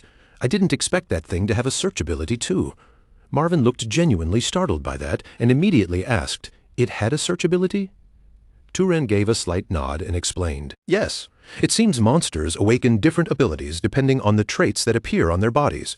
That monkey had huge hands and unusually large eyes, even though its body barely resembled its original form anymore. So it most likely developed one ability that let it throw objects with terrifying force, and another that let it see across long distances, or possibly even see through the forest itself." After listening to Turan break down the monster's abilities, Marvin stared at him with open amazement and said, "Wow, I can't believe you figured out that much in such a short amount of time." Turan answered calmly without making a big deal out of it, "Actually, I checked a monster encyclopedia at the library earlier." The moment Marvin heard that, his expression turned doubtful. "The library? That stuffy old place? Nobody actually goes there." Azella then joined in, remembering her own short visit. "I went inside once a long time ago because I was curious," Azella said, glancing back on the memory. "But the place was packed with difficult books. So I ended up leaving before I even got through half a volume." After hearing that, Turan gave her a straightforward suggestion. "The next time you have a chance, try asking the librarian if there are any easier books to start with." Azella tilted her head, clearly confused by that word. "The librarian?" Turan answered as if it were completely obvious. "Yes, the person who manages the library?" But Azella only looked even more surprised and asked, "Was there really someone like that in the library?" Soon after, the focus moved to the library itself. Inside the quiet library building, the one in charge of the library stood before Turan with a bright, cheerful air. "Welcome back, Turan," she greeted him warmly. But the instant Turan heard her casually say his name, his face stiffened just a little. In his mind, he immediately realized he had missed something important. He thought to himself that he had been careless. No knight or commoner in this city would ever call a noble by name so casually. The proper way to address someone of noble standing was esteemed one. As Turan looked at the woman more closely, another suspicion crossed his mind. On top of that, her appearance did not exactly match what he would expect from an ordinary librarian. Growing curious and slightly wary, Turan asked her directly, "How do you know my name?" Instead of giving him an answer right away, the woman only smiled. Then, with an easy and unhurried step, she walked over to a bench behind her and sat down. Settling in comfortably, she replied in a playful voice, "You're only noticing that now, Turan?" Hearing her answer, Turan quietly murmured to himself, "As I thought." The library's caretaker smiled calmly and explained, "I learned it from your permit. As long as something is within the grounds of this library, my gaze can reach it anywhere." Right at that moment, the book she had been holding suddenly slipped away from her hand on its own. It floated smoothly through the air and returned neatly to a shelf behind her, as though an invisible hand had guided it there. Watching that strange movement, Turan asked politely, "Then what should I call you?" The woman gave a light shrug and replied, "I don't really have a name, so you can call me whatever you like, maybe something cute, like my love." After hearing that bold suggestion, Turan answered calmly, without even a moment of hesitation, "In that case, I'll simply call you Librarian." The librarian looked at him with a teasing smile and said, "You're so stiff." After saying that, she moved a little closer to him and continued in the same playful tone, "It feels strange when you suddenly act so polite, especially after spending days using me and ordering me to do this and that." Turan's expression stayed calm, though a trace of discomfort showed as he replied, "And don't come so close, it's a bit burdensome." Then, after watching her strange abilities for a moment longer, he asked in a serious voice, "Are you a wizard from the old empire?" The librarian lightly shook her head and answered, "No, I wasn't a person from the beginning." As she spoke, several books began floating around her, and her own body slowly rose into the air along with them. She continued almost casually, "I'm closer to a spirit. It fits me pretty well, doesn't it?" Then she explained what she was in a calm, easygoing manner. When a soul inhabits something living, it becomes a living spirit. But when a soul settles inside something that is neither alive nor dead, it becomes a spirit. In other words, I am the library itself. The form you're looking at right now only exists so communication feels more comfortable. She added with a small smile, "Basically, the form depends on the user's preferences, though your preferences are a little—" Before she could finish, Turan cut her off with an awkward look and said firmly, "Don't make things up." The librarian gave a soft laugh and answered, "But it's true that I'm something like a reflection on the surface of water." To make sure for himself, Turan reached out his hand and tried to touch her. But the moment his fingers moved toward her, his hand passed straight through her body as if there was nothing solid there at all. Seeing him do that, the librarian's face showed clear irritation. Turan immediately realized he had been rude and apologized. Still annoyed, she complained, "You have no idea how frustrating it is that I can't directly use power against an intruder. If I could, I would have punished every single bastard who carelessly dragged books out of this library." After hearing that complaint, Turan thought it over for a moment before saying, "It seems House Valtas doesn't even know you exist." Actually, maybe that's been true for everyone who has ever used this library. Hearing his words, the librarian simply smiled and answered in a calm voice, "That's because, until now, there was no one qualified to perceive me," she continued explaining. "My creator designed it so only people whose type is complete beyond a certain level would be able to see me." Then she looked straight at Turan and added in a teasing voice, "So I suppose that means only you can see me." Pretty romantic, isn't it? Turan frowned slightly at her wording and asked, "What do you mean by type?" The librarian answered simply, "It's what wizards usually call a bloodline." That immediately caught Turan's attention, and he asked another question without delay. "Then, can you tell me about my bloodline?" The librarian gave a light shrug and replied, "That's something you should ask your parents." Turan answered in a steady voice, "I'm an orphan." The librarian paused for a brief moment after hearing that. Then, in a more thoughtful tone, she said, "In that case, I can check it for you. All I need is your consent to examine your body." When those words reached Turan, he looked at her with a noticeably nervous expression and stuttered, "Examine my body? Is that really how this is done?" Meanwhile, the librarian only smiled at him with that same mysterious, unreadable look, as if his nervous reaction amused her more than anything. Without showing the slightest hesitation, she reached both hands toward Turan and pushed them straight into his body, slipping through him as easily as if his flesh were nothing but empty air. At that exact moment, she said in a bright, teasing voice, "Wow, we're connected." Turan instantly stiffened, his face showing both embarrassment and discomfort as he awkwardly snapped back, "Don't say weird things." But while he focused on that strange feeling, Turan realized something unexpected. It did not hurt at all.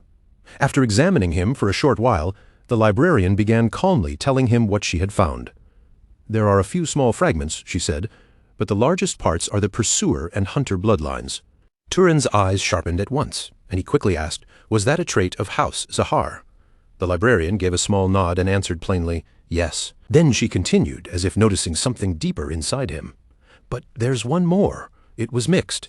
Hearing that, Turan frowned in confusion and asked, "What do you mean by mixed?"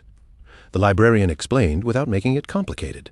"It means you were born from two people who carried different bloodlines." Turan immediately pressed her for more. "Then what's the other one?"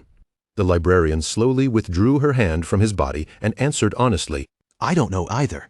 That part is still locked." She explained a little further, saying that locked bloodlines were not especially rare when different bloodlines combined. As Turan grew stronger, it would naturally open on its own. After hearing that, Turan quietly accepted it and gave a simple nod. "All right?" as he stood there, thinking over everything he had just learned. A memory of his mother rose quietly in his mind. Mother. He thought of the way she had carried herself, and how she had always seemed far too polite, careful, and educated to be an ordinary commoner. The more Turan turned it over in his head, the more one possibility began to feel real. Maybe his mother had been descended from some noble family, but from a line so diluted that it could no longer even hold night-level mana. After coming to that thought, Turan lowered himself slightly and bowed to the librarian with sincere respect. "All right, I understand, more or less, thank you." The librarian's smile immediately turned mischievous, and she answered in a playful voice, "If you're really that grateful, then stay here one more month." From that point on, Turan's days in the library changed completely. Once he learned the true identity of the spirit living within the library, he no longer spent his time sitting alone in silence, simply reading book after book by himself. Instead, whenever a passage confused him or a concept felt too difficult, Turan began asking the librarian question after question, requesting explanations until the meaning became clear. Later, inside that same quiet library, he looked both surprised and fascinated as he asked, "So, there really are that many invisible substances?" The librarian's knowledge was not limited only to the books still sitting on the shelves. Even the books that had been stolen or lost over thousands of years remained within her memory. She calmly confirmed Turan's question and began explaining more. "That's right. If you make water float in the air, shape it like this, and then look through it, you'll be able to see it directly." Her explanation opened another door in Turan's mind, because learning the laws of nature in such clear, simple words was priceless to him. For Turan, every lesson from the librarian felt like a treasure that no amount of ordinary books could replace. Through her guidance, Turan learned that many illnesses were caused by microscopic organisms, and that living things rotted because tiny germs fed on them. But those were only the beginning. Little by little, he also started grasping the basic principles that shaped the natural world. He learned how light could bend when passing through certain things, how rubbing two surfaces together could create heat, and even how living bodies were damaged before slowly repairing themselves over time. With each lesson, the silent library became far more than a building filled with old books. It became the place where Turan's understanding of the world itself expanded. After spending so many days learning there, Turan finally decided to test one of those principles himself. Looking at the object placed before him, he calmly said, "Let's start by experimenting." Right in front of Turan sat a perfectly fresh apple, its skin still healthy and unspoiled. Using magic while applying the knowledge he had just gained, Turan made the apple decay at an unnatural speed. In only moments, the fresh fruit began to rot and spoil right before his eyes. Watching the small experiment unfold, the librarian asked with curious interest, "How is it?" Turan stared at the result with clear amazement and answered, "It's incredible. It's not that existing magic can't do something like this, but once you understand the principle behind it, the mana cost drops dramatically." That realization was enormous for him. By simply changing how he understood the world, Turan could already feel his ability as a wizard improving. When he understood the laws and mechanisms behind natural phenomena, he could produce the same magical effects with far greater efficiency. Thinking about that, Turan turned toward the librarian and said thoughtfully, "Maybe some powerful houses are keeping this kind of knowledge to themselves. If every wizard knew these principles, they would lose the advantage that sets them apart." The librarian listened quietly, then gave a slow nod. No wonder people's knowledge keeps declining as time passes. Now I think I understand why. After a short silence settled between them, Turan finally spoke words that changed the atmosphere. "It's about time I leave." The librarian's eyes widened in surprise, and she immediately asked, "You're leaving?" Turan nodded calmly and explained, "Yes, the owner of this place has been openly hinting that I should go." The moment she heard that, the librarian suddenly started complaining in an exaggerated, dramatic way, almost as if she might burst into tears. "No, take me with you," she cried, collapsing toward the floor as though abandoned by the world. Watching her over-the-top reaction, Turan looked at her with a hint of curiosity and asked, "Can you even leave this place?" The librarian answered with blunt honesty. "No." Then, without missing a beat, she added in a hopeful voice, "Then can't you just stay here instead? I'll take very good care of you." Turan let out a dry little laugh and simply shook his head. "I'll pass." Once the librarian realized he truly meant to leave, she quietly floated back toward the bookshelves, her gaze drifting over the countless volumes surrounding them. Then she said, "This land contains a great deal of the gods' legacy, so you should look around from time to time, maybe somewhere among them. There's a spirit who understands even more about the laws of the world than I do." As Turan began walking toward the library exit, he turned back slightly over his shoulder and said, "I'll come visit from time to time." The librarian answered casually, "Come if you want or don't." After hearing that, Turan paused at the threshold and looked back at the library one last time. With a calm, confident voice, he told her, "Don't worry, there are still far too many books here that I haven't read yet." Soon after, Turan finally left that place behind, stepping away from the library and continuing on his journey once more. As he traveled forward, his thoughts quietly returned to the information he had taken from the library's continental map. According to that map, the base of House Zahar, the Emerald Desert, lay to the east of Orem. With that destination now fixed in his mind, Turan continued walking with firm resolve and thought to himself, "I'll go to Zahar and search for clues about my parents." Once again, Turan moved farther away from the place he had stayed, his figure pressing onward along the road ahead. Lost in thought, he recalled the complete continental map he had obtained from the library. The Enril Desert, the stronghold connected to House Zahar, was located east of Orem. "I'm heading to Zahar to find clues about my parents." Holding that decision firmly in his heart, Turan continued his journey. As he pressed ahead, the sun slowly dipped toward the horizon, spreading warm shades of orange and red across the sky. After traveling for some time, Turan stopped in a quiet spot and reflected calmly. There was no need to rush. If those clues were going to disappear, they would have vanished at some point during the past 18 years. The next day, Turan set out again and resumed his journey. As he advanced along the path, he came across several dead bodies scattered across the road. Even with that grim sight before him, he did not allow himself to be shaken or distracted. He kept moving forward while thinking, if the clues were still there, they would not disappear simply because he arrived a little later. However, as Turan continued deeper along the road, a sudden sound reached his ears. It was a horse acting on instinct. Turan quickly slipped behind a nearby bush and carefully watched the area ahead. There, Turan spotted an injured man collapsed on the ground ahead, his body lying helplessly in the dirt. Beside him, a horse stood firm, almost as if it were guarding its fallen rider from whatever threat had appeared. Then, without warning, the horse burst forward at incredible speed, charging straight toward the figures standing across from it. As Turan watched from concealment, his eyes narrowed. A saddle, so this wasn't a monster attack.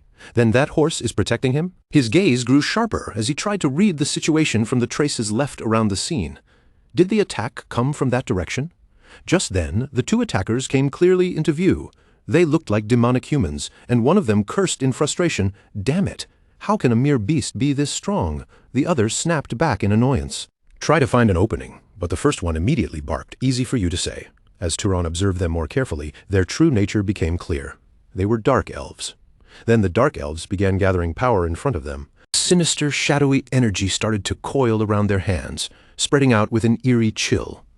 In the next moment, the dead bodies scattered nearby began twitching and dragging themselves back into motion. Their limbs bent at unnatural angles, their bodies twisting horribly as they rose again, no longer corpses, but reanimated monsters forced to move by dark power. Watching that dreadful sight unfold before him, Turan remembered something he had once seen written in a book, and the realization settled heavily in his mind. This is the dark elves' necromancy that I read about. For a brief moment, Turan hesitated. Should he interfere? but there was still a chance the injured man had attacked the dark elves first. His thoughts remained conflicted as he stayed hidden and continued watching the situation unfold. His eyes remained fixed on the scene ahead, carefully weighing what choice he should make next. Then, Turan saw one of the dark elves crouched over a human corpse. The creature was casually eating from the body while speaking in a twisted, disgusting tone. "Whose hand is this? Give me one too." The other dark elf answered without even bothering to look up. "Eat your own. You grabbed one for yourself too, didn't you?" As Turan witnessed the horrifying scene, his eyes narrowed coldly. So they really are cannibals. Once that became clear, Turan no longer wasted even a single moment. He immediately activated his ability, concealment, carefully hiding his presence so the dark elves could no longer detect him. Meanwhile, the second dark elf kept talking in a disgusted voice. "The ones I killed were all men, so they were way too hairy." Then, all at once, an attack struck. It came from nowhere with terrifying force, tearing through one of the dark elves before he even had time to react. In an instant, his body was blown apart, leaving the remaining dark elf frozen in shock. The surviving dark elf could not understand what had just happened. There had been no visible enemy, no warning, and no chance to defend himself. Only sudden death right in front of his eyes. For a short moment, confusion swallowed him completely. But he quickly forced himself back into focus and shouted, "All of you beasts, gather around me!" At his command, every reanimated monster in the area moved at once, rushing into position and forming a protective circle around him. Then, as another invisible attack came flying in, one of the beasts barely managed to block it by throwing itself into the path of the strike. The creature took the blow directly to its head, sacrificing itself to shield the dark elf from the unseen force. The dark elf clenched his teeth, his face twisting with rage as he roared, "Who is this bastard? Show yourself!" Even while the beasts continued protecting him from the hidden attacks, the dark elf slowly began to understand what was happening. Someone was using a concealment ability. His expression darkened as that realization hit him, and he quickly summoned another monster with a sneer. "Let's see if you can still hide like that." The newly summoned creature released a strange pulse of energy, and that power began spreading outward through the surrounding area. As the wave rolled across the ground, Turan's hidden form began to flicker. Little by little, his concealed figure started becoming visible. The dark elf's eyes immediately snapped toward him, locking onto Turan the instant his presence was exposed. With a furious grin spreading across his face, the dark elf shouted, "Found you! You damn demon!" Without wasting any time, he ordered every beast under his control to attack at once. In the next instant, the monsters surged toward Turan from every direction, their twisted bodies closing in all around him. Seeing the swarm rushing at him, Turan braced himself and prepared for a direct battle. He gathered fierce flames into his hand, the fire growing brighter, hotter, and more intense with each passing second. Then he launched that blazing power straight ahead in a powerful attack.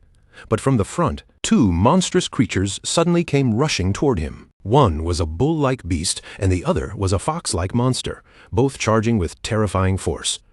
Turan barely managed to dodge their assault, narrowly avoiding what could have been a fatal hit. Gritting his teeth, he muttered, "Good thing I killed one of them earlier."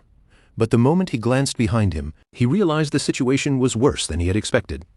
The fox monster had already clamped its teeth deep into his leg, leaving him wounded and dragging pain through his body. With a sudden burst of strength, Turan forcefully hurled the fox monster away, creating just the slightest opening for himself. However, there was no time for him to recover. The bull monster was already charging at him again, its huge body rushing forward with shocking speed. Before Turan could fully respond, Beast slammed into him with overwhelming force. The impact blasted him backward and sent him crashing violently into a tree. The collision left Turan in terrible condition, his body battered, weakened, and struggling to endure the damage. Watching him suffer, the dark elf burst into cruel laughter and shouted mockingly, "Serves you right! How dare you kill my kin? You'll be begging for death." But in the middle of that fierce battle, the horse suddenly charged back into the fight. Without hesitating for even a moment, it rushed straight at the dark elf and launched a fierce attack. The strike knocked the dark elf violently to the ground. Caught off guard and humiliated, he cried out in panic, "Help!" Quickly, at his shout, all the summoned monsters immediately stopped attacking Turan. They turned away from him and rushed back toward the horse, desperate to protect their master. Seeing himself thrown into such a disgraceful position, the dark elf's anger boiled over. His face twisted with fury as he yelled, "How dare you humiliate me like this? I'm going to kill you!" But before he could do anything more, another sudden attack struck him, this time carrying the heavy, crushing force of stone. The blow landed with decisive power, and the remaining dark elf was eliminated in an instant. The moment his life ended, every monster he had summoned lost its power at once, collapsing where it stood before vanishing from the battlefield. An eerie silence settled over the battlefield as the last traces of the summoned monsters disappeared. Turan, who had been forcing himself to stay conscious through sheer willpower, struggled to push his battered body upright. His injuries were severe, and even the smallest movement felt painfully heavy, as if his limbs had been weighed down with stone. His breathing came rough and uneven, and through the pain, Turan muttered weakly, "I really thought I was going to die." Seeing him barely holding himself together, the horse slowly walked toward him, its steps calmer now that the danger had passed. Turan reached out with a trembling hand and gently touched the animal, managing to speak in a faint voice, "Right, thank you." Later night quietly fell over the area.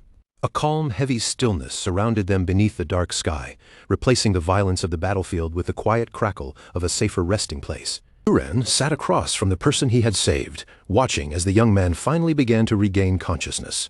At first, the young man looked startled, his eyes unfocused and his expression filled with lingering fear from what had happened. Turan spoke to him in a calm, steady voice. "You're awake." The yellow-haired young man stared at him in confusion, then asked cautiously, "Who are you?" Turan answered without exaggerating anything, "I saw you being attacked by dark elves, so I saved you." Hearing that, the young man turned toward the horse beside him and gently patted it, softly calling its name, Tilly. As Turan watched the two of them, he remarked with quiet admiration, "She's very smart." She understood that she had to protect her owner and move him somewhere safer. The yellow-haired man nodded gratefully and spoke with sincere respect. "Thank you for the grace of saving my life. My name is Aziz of Hausberg." In return, Turan introduced himself as well. Then, after a short pause, he looked at Aziz and asked, "By any chance, was there a reason you ended up in conflict with the Dark Elves?" After hearing Turan's question, Aziz lowered his gaze, his expression darkening as he answered slowly. "A reason? No, there was none. I was traveling with my servants when we were suddenly attacked without any provocation. I had heard that other races could be violent, but I never imagined it would be this cruel." As he spoke, his voice began to shake.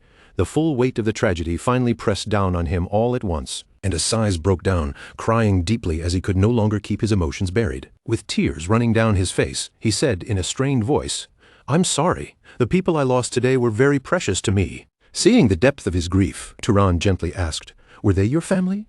Aziz shook his head slightly and replied, "They were the knights and servants who came with me on this journey. But ever since I was a child, they were the ones who practically raised me." Hearing that, Turan watched him in silence and came to a quiet realization. Aziz was a good person. The grief in his voice was too sincere, too raw, and too genuine to be an act. After a brief pause, Turan asked him another question. "How many dark elves attacked you?" "I think that was all of them," Aziz answered. "You said you killed 2, right?" Turan gave a slight nod, then activated his ability in his mind. Explorer, his senses stretched outward, spreading through the surrounding area as he carefully searched every direction, checking for any enemies still hiding nearby or any danger that might have remained after the battle. After observing the area thoroughly for a few moments, he confirmed that everything around them was clear. Right. There really aren't any more dark elves nearby. Turan reached that conclusion silently. A short quiet moment passed before Aziz looked at him again and asked politely, "Master Turan, do you happen to have any urgent business right now?" Turan answered calmly. "I'm on a journey too." Hearing that, Aziz seemed genuinely surprised. He studied Turan for a moment, then asked with curiosity, "Even with that kind of strength, you're traveling alone. Are you perhaps the son of a great family?" But then, his confusion deepened. "If so, why are you alone?" Turan gave a faint, vague answer. "It's hard to explain, and I'm not actually that strong." Then he continued calmly, "I ambushed one of them and killed him, but I struggled against the other. I only managed to win because that red horse helped me." As those words settled between them, something unusual began to stir in the air. A faint blue energy slowly emanated from Turan's body, spreading outward in a quiet wave. At the same time, a red aura began rising from Aziz. The two powers pressed against each other subtly, creating a tense, invisible clash in the space between them. Feeling that strange pressure between them, Turan observed Aziz carefully and thought to himself, "Wait, isn't he actually quite strong? If I hadn't absorbed the Dark Elves' mana, I would be even weaker than I am now. But Aziz still shouldn't be at the level where he could survive against necromancers." So how did he manage to live through that? Does he have unusually good combat instincts? Or maybe he possesses some special bloodline? But if that were true, why would someone like him be traveling with so little protection? As Turan considered those questions, Aziz spoke again, his voice calmer and more composed than before.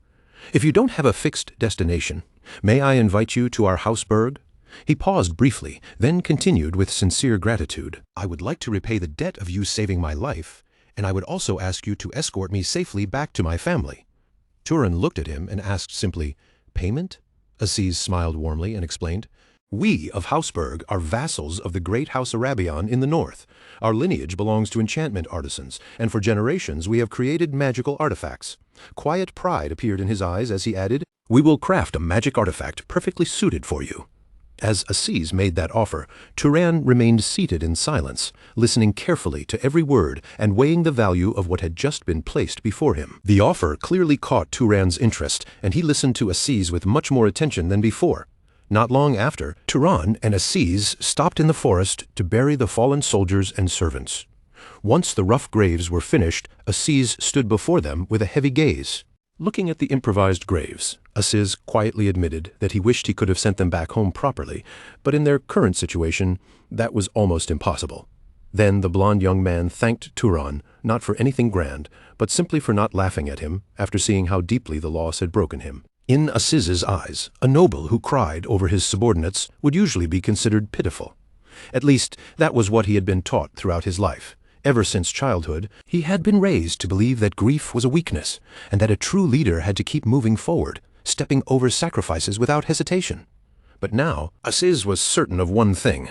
If becoming strong meant feeling nothing for the people who chose to follow him, then he would rather remain weak for the rest of his life. Turan looked at him calmly and told him that what he felt was not weakness at all. It was kindness. That simple answer gently changed the air between them. Realizing that they seemed to get along surprisingly well, Aziz suggested that they speak more casually, especially since they appeared to be around the same age. With a wide, genuine smile, he reached his hand out toward Turan, offering not just thanks, but friendship. Turan paused for a brief moment, staring at the hand extended toward him. Then he accepted it. Their firm handshake became the start of a new bond, and for the first time since the battle, the heavy tension around them finally began to ease. Once they settled down, Turan noticed a strange-looking box strapped to the horse and suggested they take a short rest before continuing their journey. Curious about the bulky object, he asked Aziz what it was. Aziz opened it for him, revealing a magical cooler packed with fresh food he had bought in the previous city. He explained that the cold inside could preserve everything for up to a full week, keeping the supplies fresh while they traveled. Aziz added that, depending on the dish, some of the food still had to be warmed again before eating. Then he pulled out another enchanted tool, a magical kettle that poured hot water with just the press of a button, making even a rough campsite feel far more comfortable than Turan had expected. Aziz kept going, clearly used to traveling with these conveniences, showing him a detector that would warn them if someone approached, along with another device that could help assemble a temporary shelter quickly by using nearby wood. Even the clothes Aziz wore had enchantments woven into them, including a self-cleaning function that spared him the trouble of washing anything during the trip. Turan looked over the items with quiet interest and admitted that it was honestly impressive, especially since magical tools like these were not things ordinary people could easily get their hands on. Aziz only brushed off the praise, saying that none of those items were worth much compared to his own life. He promised Turan a far better reward later, even joking that if the elders of Houseburg tried to act stingy, he would personally craft something special for Turan once they reached home. But then his playful expression faded, and his voice turned more serious as he added, "Even with all those enchanted tools, none of them could compare to the magic Turan used with his own hands." Aziz began listing everything he had witnessed from him, from controlling animals to summoning lightning to manipulating the terrain itself. Then he asked whether Turan had spent his entire life training, or if he had some kind of bloodline ability that allowed him to master different forms of magic so easily. Turan only answered that it came naturally to him, carefully avoiding any deeper explanation. Aziz laughed at the response, assuming Turan had to be joking since a bloodline that absurd sounded impossible even to him. Still unable to shake his curiosity, Aziz asked Turan's real age, teasing him by wondering if he was actually an old man hiding behind a young face. But when Turan calmly revealed that he would turn 19 next month, Aziz nearly choked in shock, completely caught off guard by how young he really was, compared to Turan's age. Aziz admitted that he himself was already 43 years old, even though he looked much younger standing beside him. Then the noble reflected that he now knew two absolute geniuses who were almost the same age. The person he brought up was his second cousin, and according to Aziz, her talent might even be able to rival Turan's. Hearing that immediately caught Turan's attention, so he asked whether she would be able to create magical items for him. Aziz quickly clarified that she was not from a branch family like him, but belonged directly to the main family line. As he spoke about her, his tone carried obvious respect, as if he were talking about someone with an overwhelming presence, someone who stood above even most high-ranking nobles. Her name was Mesa, the princess of House Arabian, and she was destined to lead that powerful lineage in the future. As Turan and Aziz continued riding together on horseback, Aziz kept talking, giving Turan a clearer picture of how the great noble families were structured. He explained that leadership was not simply passed down to the eldest child. Among dozens of relatives in the same generation, the position always went to the one who proved themselves the strongest. And among all of the patriarch's children, Mesa had been born with the greatest talent seen in years. Even though she was only 21, she had already mastered blood magic and countless other forms of power, distinguishing herself as a once-in-a-generation prodigy. In combat, with her overwhelming amount of mana, she stood on a level that made Turan wonder whether her family had given her some special support to develop such immense power in so little time. Aziz confirmed that, upon her great-uncle's death, she inherited his mana, a privilege available only to the great lineages. Turan fell silent for a moment, sinking into thought, as he finally understood why families like that could dominate the world so effortlessly. The two of them continued across the wide plains, both sensing that their destination was finally drawing near. Aziz walked with a lighter, more eager step, clearly excited to return home after surviving the danger in the forest. A gentle wind swept across the golden grasslands as they advanced toward House Berg's territory. Before long, the plains of Dakin spread out before them, the very heart of House Arabian's central domain. Rising ahead was the grand estate of House Berg Sevillan. At its center stood a gleaming white castle, bright and imposing, a clear symbol of power, wealth, and noble prestige. As they entered the estate, a noble-looking woman with an authoritative presence rushed toward Aziz, her face filled with visible concern. Aziz embraced his mother tightly, and the relief on him was unmistakable now that he had finally returned home alive. Turan watched the reunion in silence, quietly remembering the surprising age difference Aziz had revealed during their journey. A moment later, a bearded man who appeared to be Aziz's father stepped forward, reminding his son to maintain composure and dignity. Collecting himself, Aziz formally introduced Turan, calling him his new friend and the benefactor who had saved his life in the south. The House Berg head listened closely as her son recounted how they had been ambushed by necromancers. The instant she heard that dark elves had dared to attack her only heir, fury flashed across her face. However, Aziz's father quickly stepped in and urged her to calm herself, reminding her that servants and onlookers were present. Regaining her composure, the House Berg head turned to Turan and asked which noble family he belonged to. Turan kept his expression neutral, already aware that the honest answer would not be one these aristocrats wanted to hear. Without hiding anything, he replied that he had been born to a commoner mother, and that he did not even know who his father was. Aziz looked visibly surprised, suddenly realizing that during their entire journey, he and Turan had never once spoken about Turan's origins. The House Berg head quietly processed his answer, and although she promised that Turan would still receive a reward, her tone grew noticeably colder after learning he was a commoner. She informed him that she could not offer him a room inside the main mansion and suggested that he stay elsewhere instead. Aziz was left stunned by his mother's lack of hospitality toward the very person who had saved his life. Then, without warning, a cold voice cut through the tense air from the shadows, remarking that there was no need for such unnecessary drama. A young woman with dark hair stepped forward, calmly stating that someone who had risked his life for Aziz would hardly try to harm them now. As she moved into the light, her presence immediately silenced the entire room. It was Mesa, the princess of House Arabian, her pale skin and empty gaze giving her an almost ghostly aura. Aziz looked surprised to see her there so soon and asked what she was doing outside her chambers. Turan studied the famed Mesa with quiet intensity, his eyes lingering on her face and posture as he took in every detail. At first glance, she was exactly what people would expect from a prodigy born into an overwhelming bloodline. But the longer he looked, the less she resembled a proud princess, and the more she seemed like someone barely clinging to life, pale and worn down like a walking corpse. Mesa then explained that she had only come to this place because she needed somewhere to hide after surviving an assassination attempt carried out by the forces of House Zahar. Asiz's face tightened in horror, unable to accept that enemies could break through the defensive systems protecting the princess's own residence. Mesa, however, remained coldly realistic, suspecting that traitors within her own family had helped them since far too many people wanted to see her fall. The conversation had clearly exhausted her, and the weariness in her expression made it obvious that she had no desire to keep speaking any longer. Without wasting another word, the princess calmly excused herself and withdrew to rest in her chambers, and with Mesa's presence pressing down on everyone, the matriarch of House Berg could only give in, ordering that one of the estate's finest guest rooms be prepared for Turan.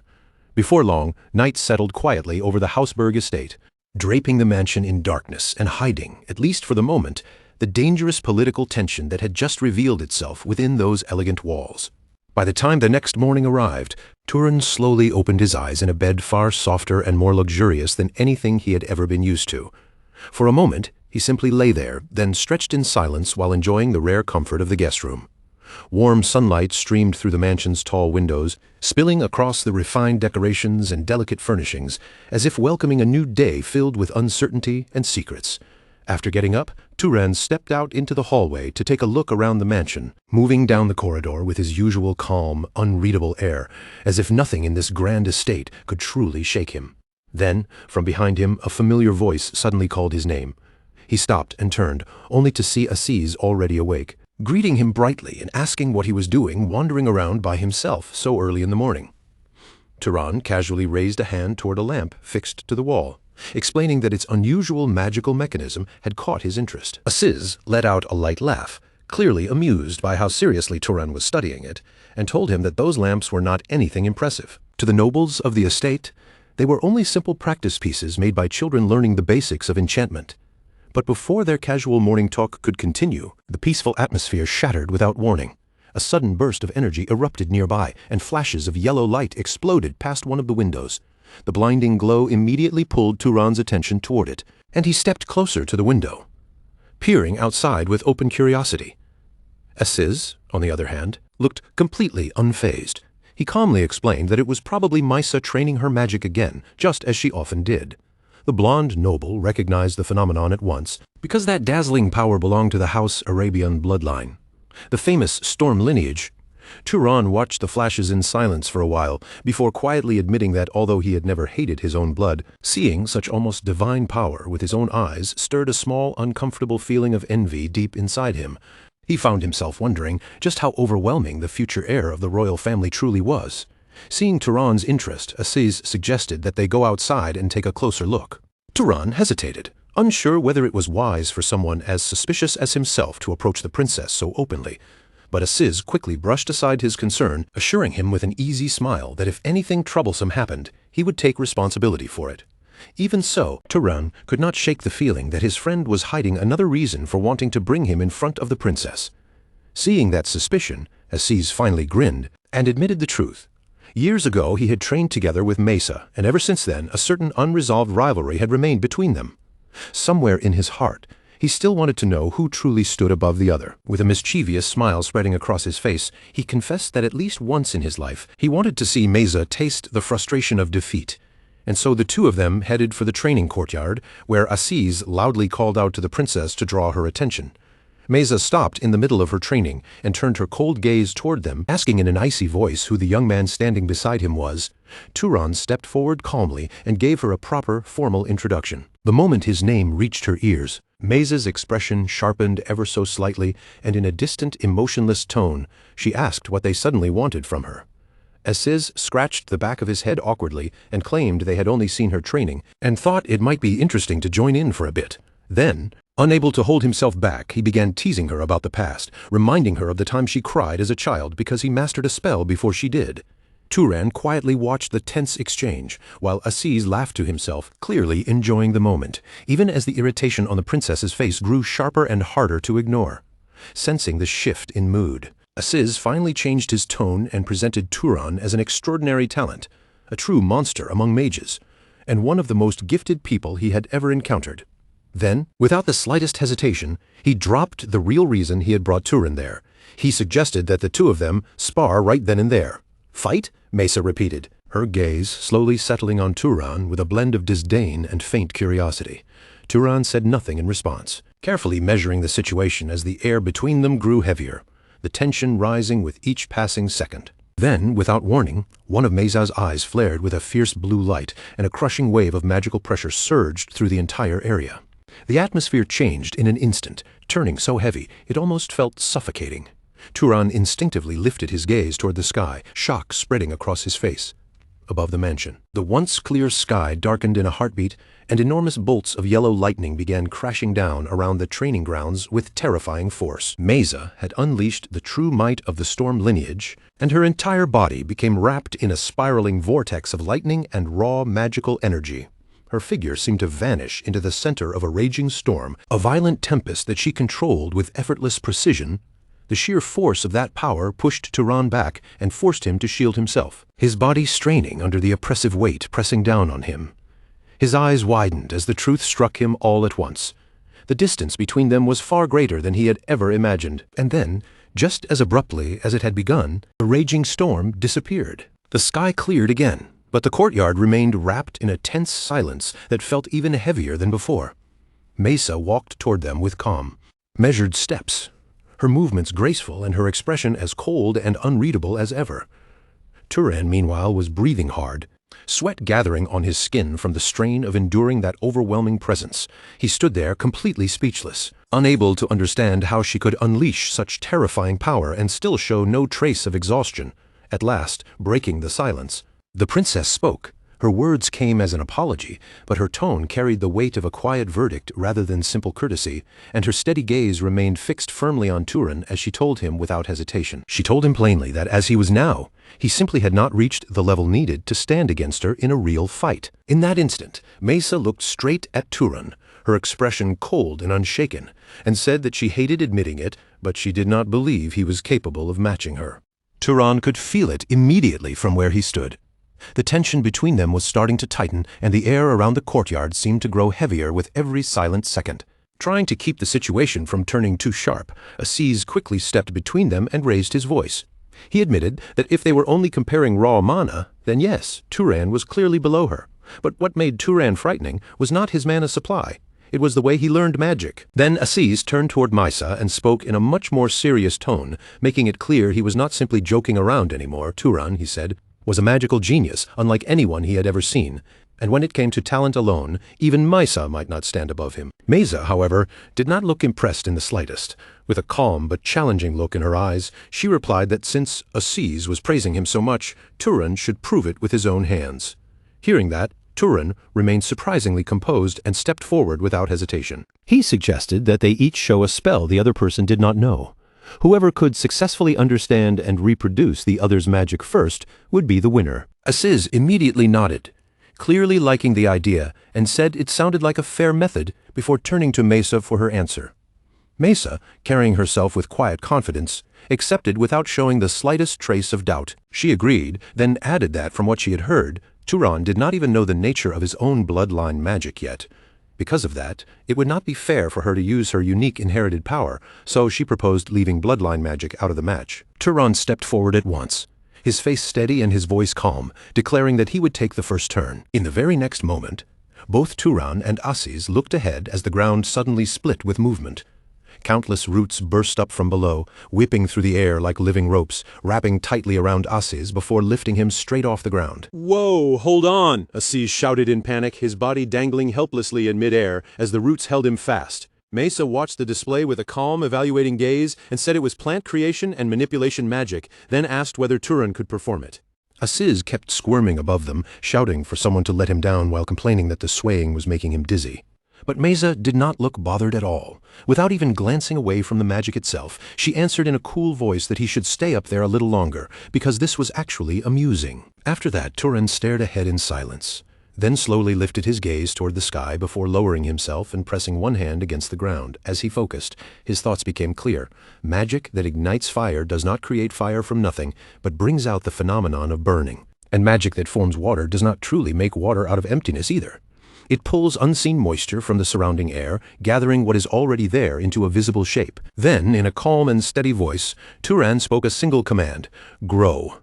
At that moment, his understanding of the spell sharpened and the nature of the magic began to unfold inside his mind. The withering vines were the same. This was not pure creation. It was a spell that rapidly accelerated the seeds already buried beneath the ground. In other words, the true essence of the magic was not making life from nothing, but forcing growth to happen at an unnatural speed. As that realization took shape, the earth answered him instantly. Thick, massive vines erupted from below, pushing upward and spreading out with incredible force. They grew at a terrifying pace, twisting over one another as if they were alive, filling the space around them with heavy green movement. The sight was so overwhelming that even Mesa could not hide her reaction. For the first time, clear shock crossed Mesa's face, her usually cold expression shifting as she watched Turan reproduce the spell with startling speed. Meanwhile, Aziz was still hanging in the air, but instead of only panicking, his eyes had begun to shine with excitement as he watched Turan's talent unfold right in front of him. Mesa then looked at Turan with genuine curiosity and asked if he had understood the nature of the magic immediately, simply from the way he had said the word grow. She wanted to know whether he had seen that spell before. Turan answered calmly and without any hesitation, saying that he had not. Right after that, Mesa finally released Aziz, letting him drop back down to the ground. Then, with a thoughtful expression, she admitted that perhaps Aziz could be right from time to time, before telling Turan that now it was his turn to cast a spell for her to attempt. She fixed her eyes on him and told him to show her what he could do. At that point, Turan began searching through his options in silence. He quickly realized that using his House Zahar bloodline magic in front of Mesa would be practically suicidal. Knowing that, he forced himself to look for another method. Then an idea suddenly came to him.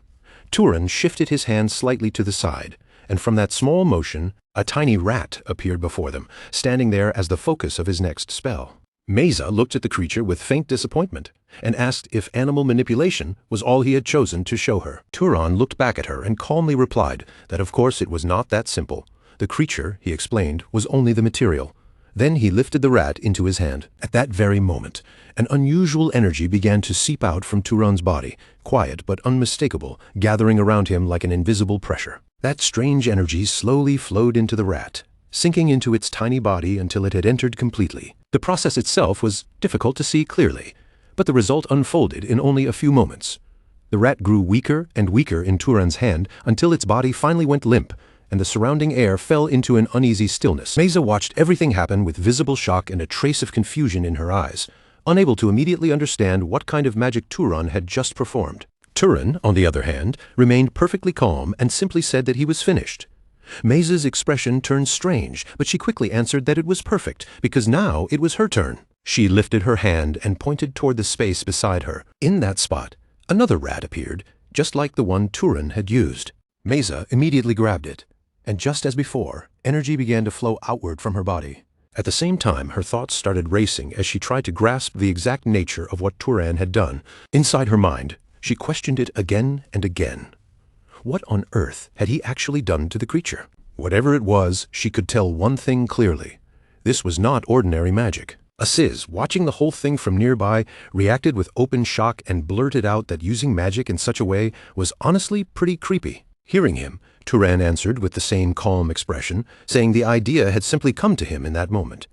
But beneath that quiet response, his thoughts continued moving. He had not expected this reaction. Was it possible that even a prestigious family like House Arabian did not understand much about this kind of magic? Aziz then turned his attention back to Mesa. Seeing that she was struggling, Aziz suggested that things did not seem to be going well and asked whether they should just call it Turan's victory. But Mesa instantly snapped back at him in anger. "Shut up. Do you really think I can't do this?" she fired back, refusing to accept defeat. At that moment, she began attempting the magic on her own. When magic is used, causality becomes an incredibly complex factor. A spell does not succeed simply because someone pours mana into it. The phenomenon being triggered must be understood through several layers at once. First, there is the question of whether the phenomenon itself can occur naturally. Then comes whether the caster clearly recognizes the magical cause that leads to that phenomenon. And finally, the amount of mana consumed must properly match the result being produced. Among all these conditions, the ability to perceive the connection between cause and effect becomes especially important. The clearer a mage can grasp the cause behind a phenomenon, the more stable that magic becomes. Back in the courtyard, Mesa was still forcing her power into the spell. her brows tightening as she muttered that she only needed a little more. That understanding of cause and effect was not just a small detail. It directly affected whether the spell would succeed at all, and it also changed how much mana the caster had to spend to force the result into reality. And when that connection was weak or incomplete, there was still one brutal way to compensate: pour in an enormous amount of mana and overwhelm the inefficiency through sheer volume. Mesa focused with everything she had. Her eyes locked on the rat as one thought burned through her mind. It was still alive. The moment her concentration sharpened, a tremendous surge of energy erupted from her body and rushed into the small creature. Slowly, the rat's body began to lose strength. The force of Mesa's magic started destroying it from the inside, draining away its life little by little. Seeing the change finally happen, Aziz reacted in surprise and blurted out that it had worked. Turan, meanwhile, could only watch with startled eyes as the entire process unfolded in front of him, shocked that Mesa had managed to force the magic through by sheer power. Then, almost immediately, Mesa spoke with a faint trace of pride in her voice and declared that she had done it. But at the same time, it was painfully clear that something had changed in her body. Her strength seemed to drain out all at once, and her eyelids slowly began to fall as if she could no longer keep herself upright.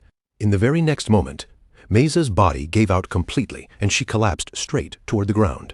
Seeing her fall, Aziz panicked. He shouted for her to wake up, asking what was wrong as he rushed toward her in alarm. Turan, however, watched carefully and immediately began thinking through the cause. Why had she collapsed so suddenly? Had she simply used too much mana? But even if her mana had been drained, she should not have fallen unconscious like that. At most, she should have only been exhausted. Then Turan understood. Even the strength she had been using to reinforce her frail body was gone. Realizing the danger, he quickly lifted Mesa into his arms and spoke at once. He asked whether there was a healing bloodline mage nearby, but Aziz answered that there was not. Turan's voice immediately turned firm as he ordered them to bring water and salt to the young lady's room and call the adults as well. While carrying her away, he thought about how terrifyingly light she felt in his arms, so weightless that he could barely tell whether he was holding a person or a baby lamb.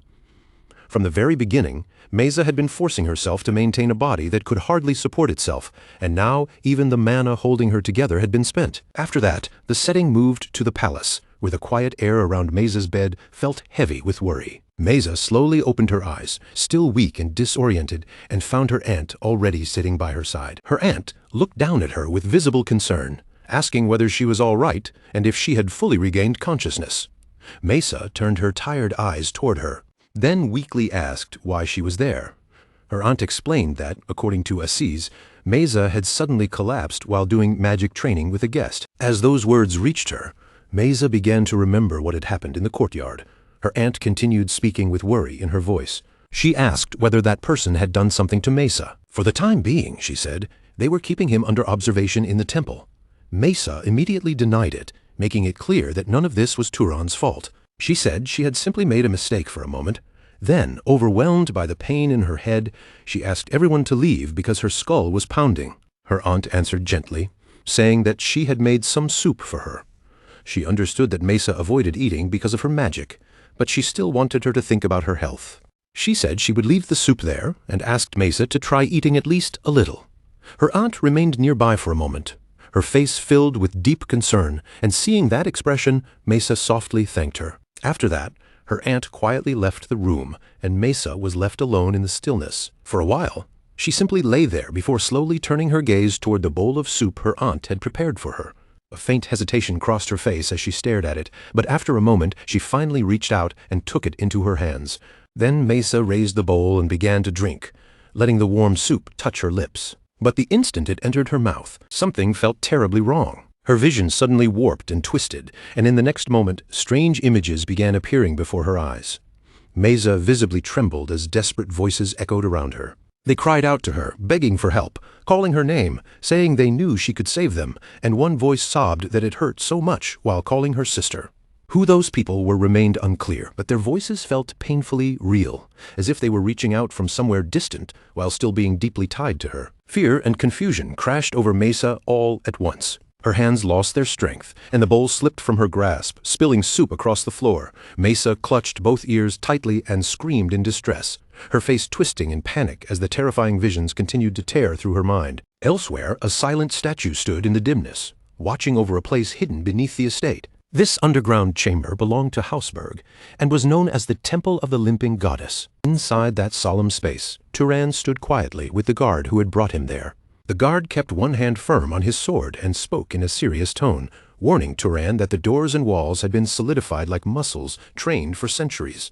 There was not a single gap to exploit, so he told Turan not to even think about breaking through and escaping. The guard's name was Haram Berg. Turan calmly answered that he understood. But beneath that quiet response, his eyes continued studying everything around him, carefully measuring the chamber and the situation he had been placed in. Haram Berg added with clear pride that the walls were extremely firm. Turan casually replied that he understood, but Haram Berg emphasized it again, stressing that they were unbelievably firm. Turan could not help wondering inwardly whether the man was simply boasting about the strength of the place. At that moment, Haram Berg suddenly drew his sword. Without warning, he began swinging it through the air as if practicing. Turan looked at him with confusion and asked what he was doing. Haram Berg answered simply that he was training. Turan fell silent and watched the man's movements closely, his gaze following the path of the blade. Every swing caught his attention. Every step, every turn of the wrist, every small shift in posture seemed deliberate. As Turan observed, he began breaking it all down in his mind. Haram Berg wasted nothing. There were no unnecessary motions at all, and each movement was only the minimum preparation needed for the next strike. Turan wondered if this was what true efficiency looked like in a body trained to its limit. After a moment, Haram Berg noticed Turan watching and turned toward him. He spoke calmly, asking if he had gotten in Turan's way. Turan answered calmly that Haram Berg had not disturbed him. But Haram Berg, noticing the way Turan had been watching, looked at him with quiet curiosity. He asked what Turan had seen in those movements just now. Turan did not try to dress up his answer, and simply replied that he had thought it looked cool. Haram Berg gave a small nod, accepting the answer without mockery, and said that he understood. Then, while continuing to move through his training forms, Haram Berg began speaking again.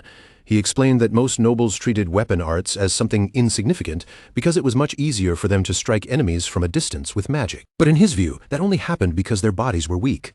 When the mind could not properly command the flesh, people hid behind clever tricks instead. Turan listened closely, then answered thoughtfully that unless someone's bloodline specialized in raw physical strength, relying on magic was naturally more practical and efficient. Still, after surviving real combat, there were situations that had to be faced directly, even if one wanted to avoid them.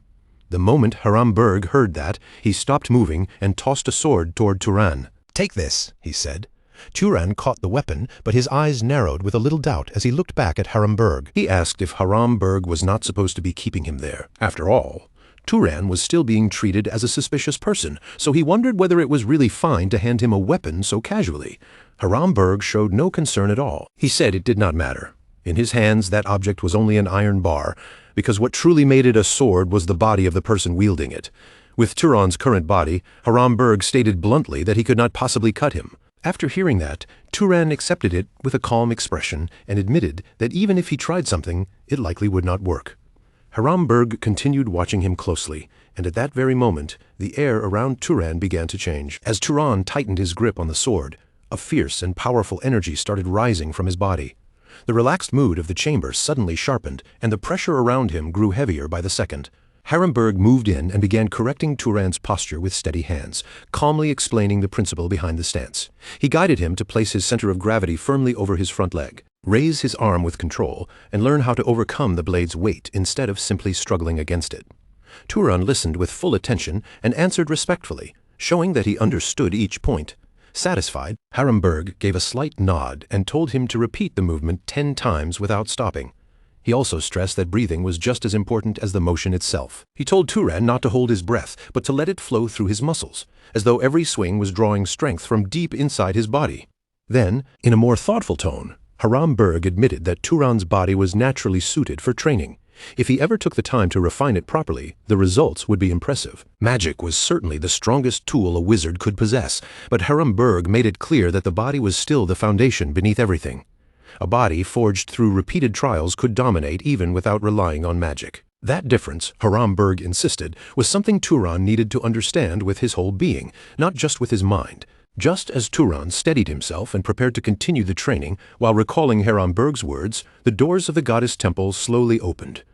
The mood inside the chamber shifted as the Hausberg head entered. After learning from Mesa that Turan had not caused her earlier collapse, she had come in person to offer him an apology. Turan, however, showed no resentment toward her at all. Instead, he lowered himself humbly and said that he should be the one apologizing, since his behavior as a guest had been somewhat improper. Even so, the Hausberg head told him that Mesa wished to apologize to him directly, and she asked if he would spare a little time to meet her. When Turan finally stood before Mesa, she expressed her regret with unusual sincerity, saying she felt responsible after hearing that he had been confined in the temple because of her condition.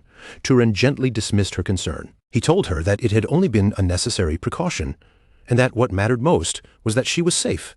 Hearing his response, Mesa chose not to linger on the apology any further. Instead, her curiosity shifted toward the strange magic Turan had used the day before, the spell that caused animals to rot. She asked whether it was some hidden bloodline magic, since the amount of power needed to reproduce it had felt extraordinary. Turan, however, denied it at once and explained that it was not a bloodline ability at all. In fact, if someone understood the principle behind it, anyone could use it with ease. That answer immediately sparked Mesa's interest. She eagerly asked him to teach her, and in return, she offered to share one of House Arabion's secret arts with him. Seeing how determined she was, Turan agreed. He then carefully explained the true nature of the spell, making it clear that its essence was not destruction. At its core, it was enhancement, the strengthening of living organisms. The difference was that the life being strengthened was invisible to the naked eye. It was a kind of microorganism beyond ordinary perception. Because Mesa had no knowledge of such tiny forms of life, her earlier attempt had been extremely inefficient. She had succeeded only by forcing her way through with overwhelming power. And now that she understood that, she could clearly feel the gap in knowledge between herself and Turan. Even so, Mesa admitted it with obvious reluctance and asked Turan to tell Aziz that their match had ended in a draw because she had no desire to watch him become unbearably arrogant. Turan accepted without hesitation. Keeping her promise, Mesa prepared to reveal one of her secret arts. She picked up a comb and gently ran it through her hair. As she did, she began explaining that when objects were rubbed together, they could generate a force that made them attract one another. But before she could finish, Turan calmly identified the phenomenon as static electricity. His answer struck Mesa completely off guard. For a brief moment, she stood there speechless, unable to hide the surprise on her face. After regaining her composure, she acknowledged that the technique was deeper than it first appeared, but she had never expected Turan to already understand it. That left her in a difficult position. She was no longer sure what she could teach him that he did not already know. After thinking it over, Mesa proposed a different arrangement until she could properly repay him. The two of them would train together. She made it clear that this was only to settle her debt, not because she personally needed his help. Turan accepted the arrangement without hesitation, and so they agreed to meet in the garden every evening starting the next day. That night, the atmosphere changed once again, this time around the dinner table. A lavish feast had been prepared before them, far grander than anything one would expect from an ordinary meal. The Hausberg family insisted that everyone eat and drink as much as they pleased. But the extravagant display left Aziz, who sat beside Turan, visibly confused. He could not understand why his mother had gone this far. Even on his own birthday, he had never seen a meal this excessive. To an outsider, it might have looked as though a great lord from House Arabian had personally arrived as an honored guest. Turan, however, could sense that this dinner carried a deeper meaning. As the meal began, Aziz's mother calmly guided the conversation back to an earlier promise. She reminded them that her son had once offered Turan a powerful magical item in exchange for saving his life, then asked what kind of item he wanted.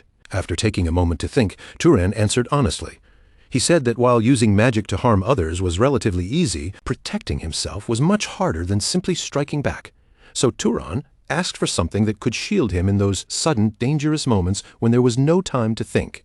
He wanted an item that could react when an attack came out of nowhere, something dependable enough to trust at the most critical instant. The request made her fall silent for a brief moment. She admitted that she had crafted items like that before, but unfortunately, she did not have one prepared at the moment. Aziz immediately leaned forward, eager to help, and volunteered to make it himself. But his mother shut that idea down at once, clearly unwilling to gamble with Hausberg's reputation on something so important. Just then, another person in the room raised his hand and offered to handle the work instead.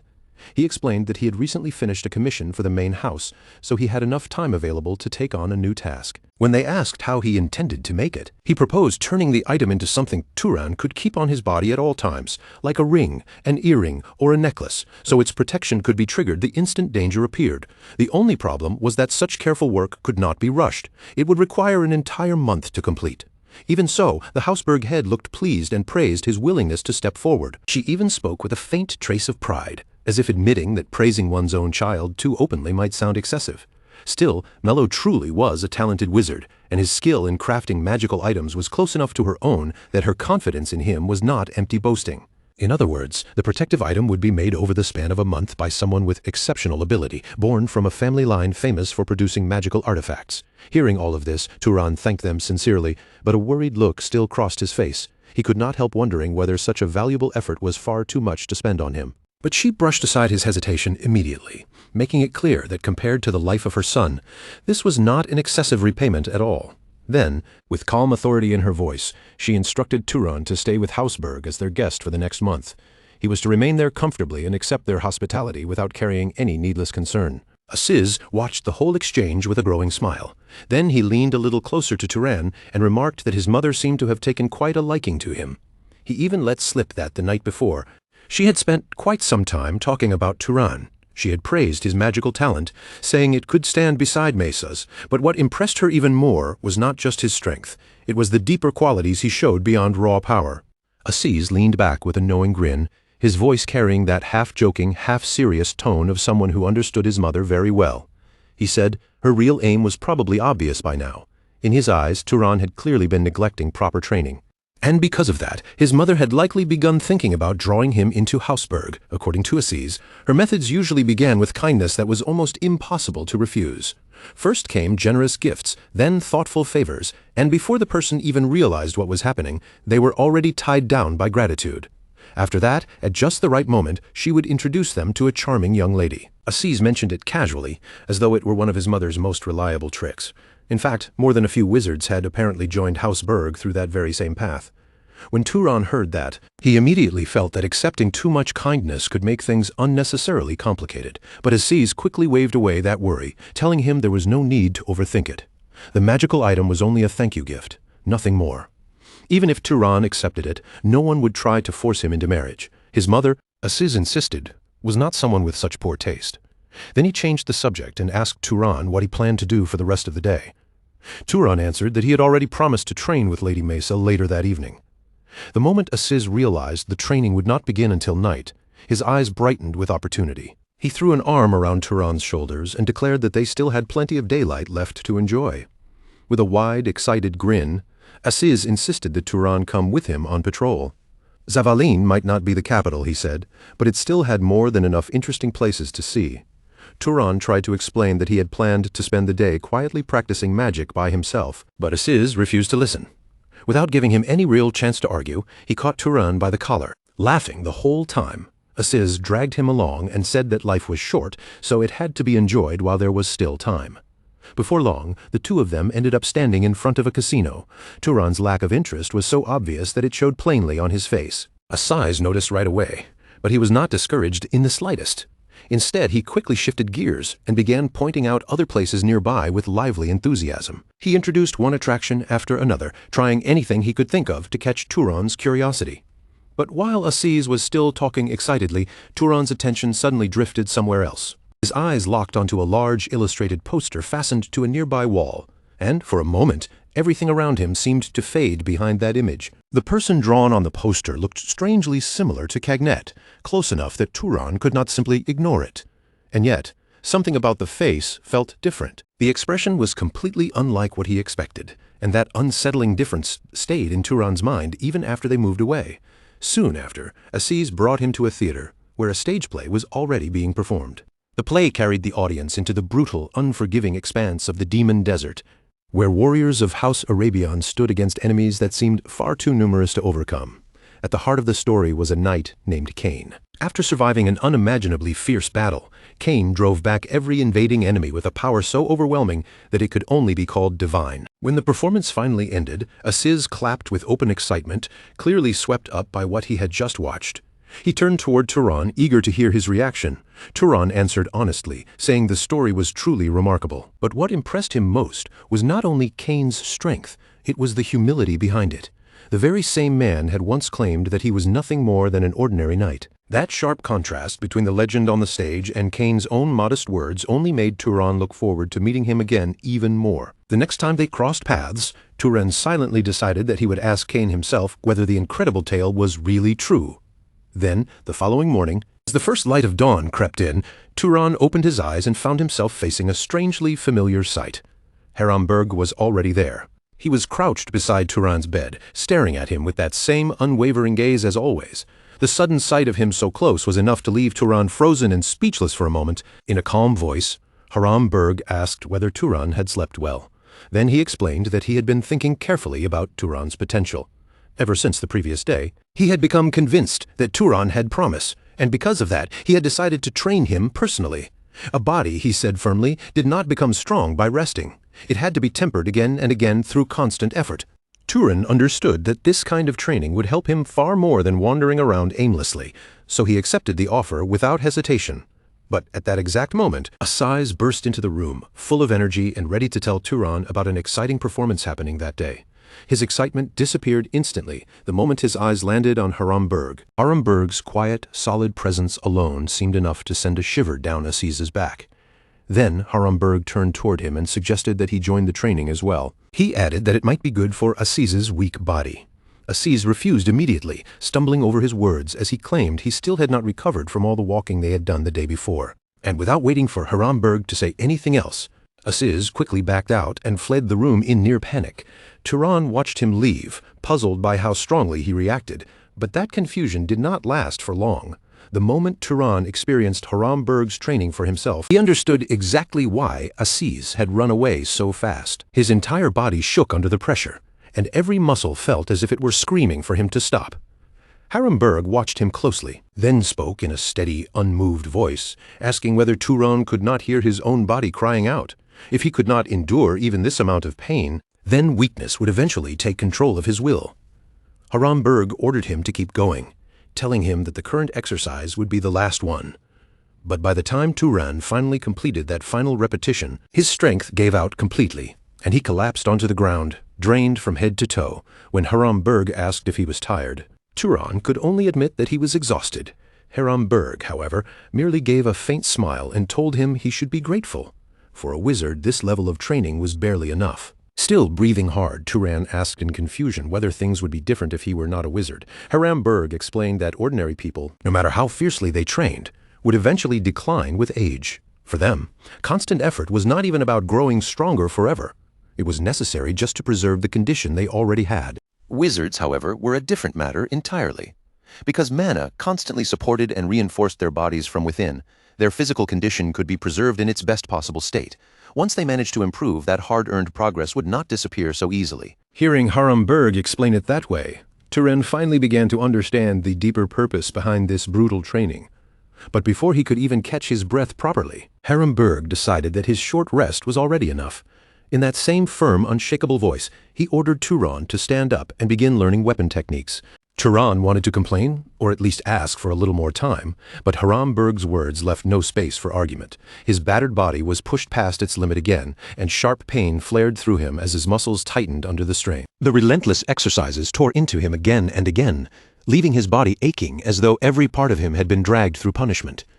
And like that, day after day, the same demanding routine continued, filling Turan's days with exhausting purpose and a strange kind of intensity. Each morning was spent under Haramberg's strict supervision, drilling his body through conditioning and weapon practice. Then, when evening came, Turan would shift from physical training to magic, refining his techniques side by side with Mesa.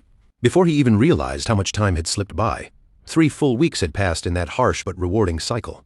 Then, one evening, as Turan focused on his practice, a bolt of lightning flashed forward and struck just beside the center of the target.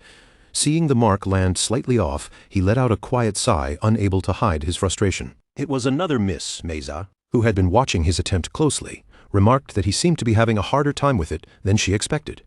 Turan could only answer helplessly that he was not from House Arabian, which meant this lightning technique was not something that came naturally to his blood or instincts. Mesa wanted to guide him, but even she found herself unsure how to explain it properly. For her, lightning magic was almost instinct itself.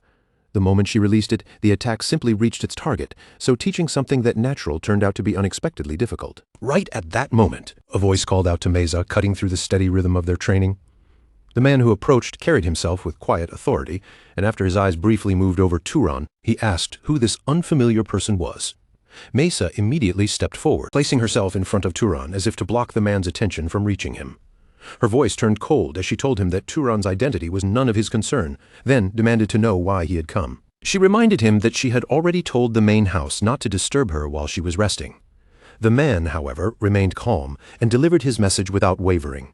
The head of the family was calling for her, and the reason was urgent. Dark elves had begun rampaging throughout the southern regions. 3 cities had already fallen into their hands, and now an expeditionary force was being assembled to respond. The instant those words reached them, Turan's expression grew firm. The seriousness of the situation was impossible to miss, and the peaceful rhythm they had built over the past weeks suddenly felt as if it might collapse at any moment. After hearing the report, Mesa gave a calm nod and said she understood. Then she told the messenger to inform them that she would return soon. Once the man's message had been accepted, she turned back toward Turan and said that it looked like she had to leave. Then, as if remembering something at the last second, she added that she should collect payment for that disgusting decomposition magic before going. Immediately after saying that, Mesa clasped her hands together and looked straight at Turan. Then she asked him if he knew that electricity flowed through the human body as well. Hearing such an unexpected question, Turan stared at her in confusion and repeated the word back to her. Electricity? It was clear from his face that he had no idea what she was trying to say. Mesa answered calmly. She told him that he did not know, and that it was only natural he wouldn't. After all, this knowledge was one of the secrets of House Arabian. Then she offered a deal. If she taught him this properly, they could consider his debt paid, and she assured him that the lesson would definitely be useful.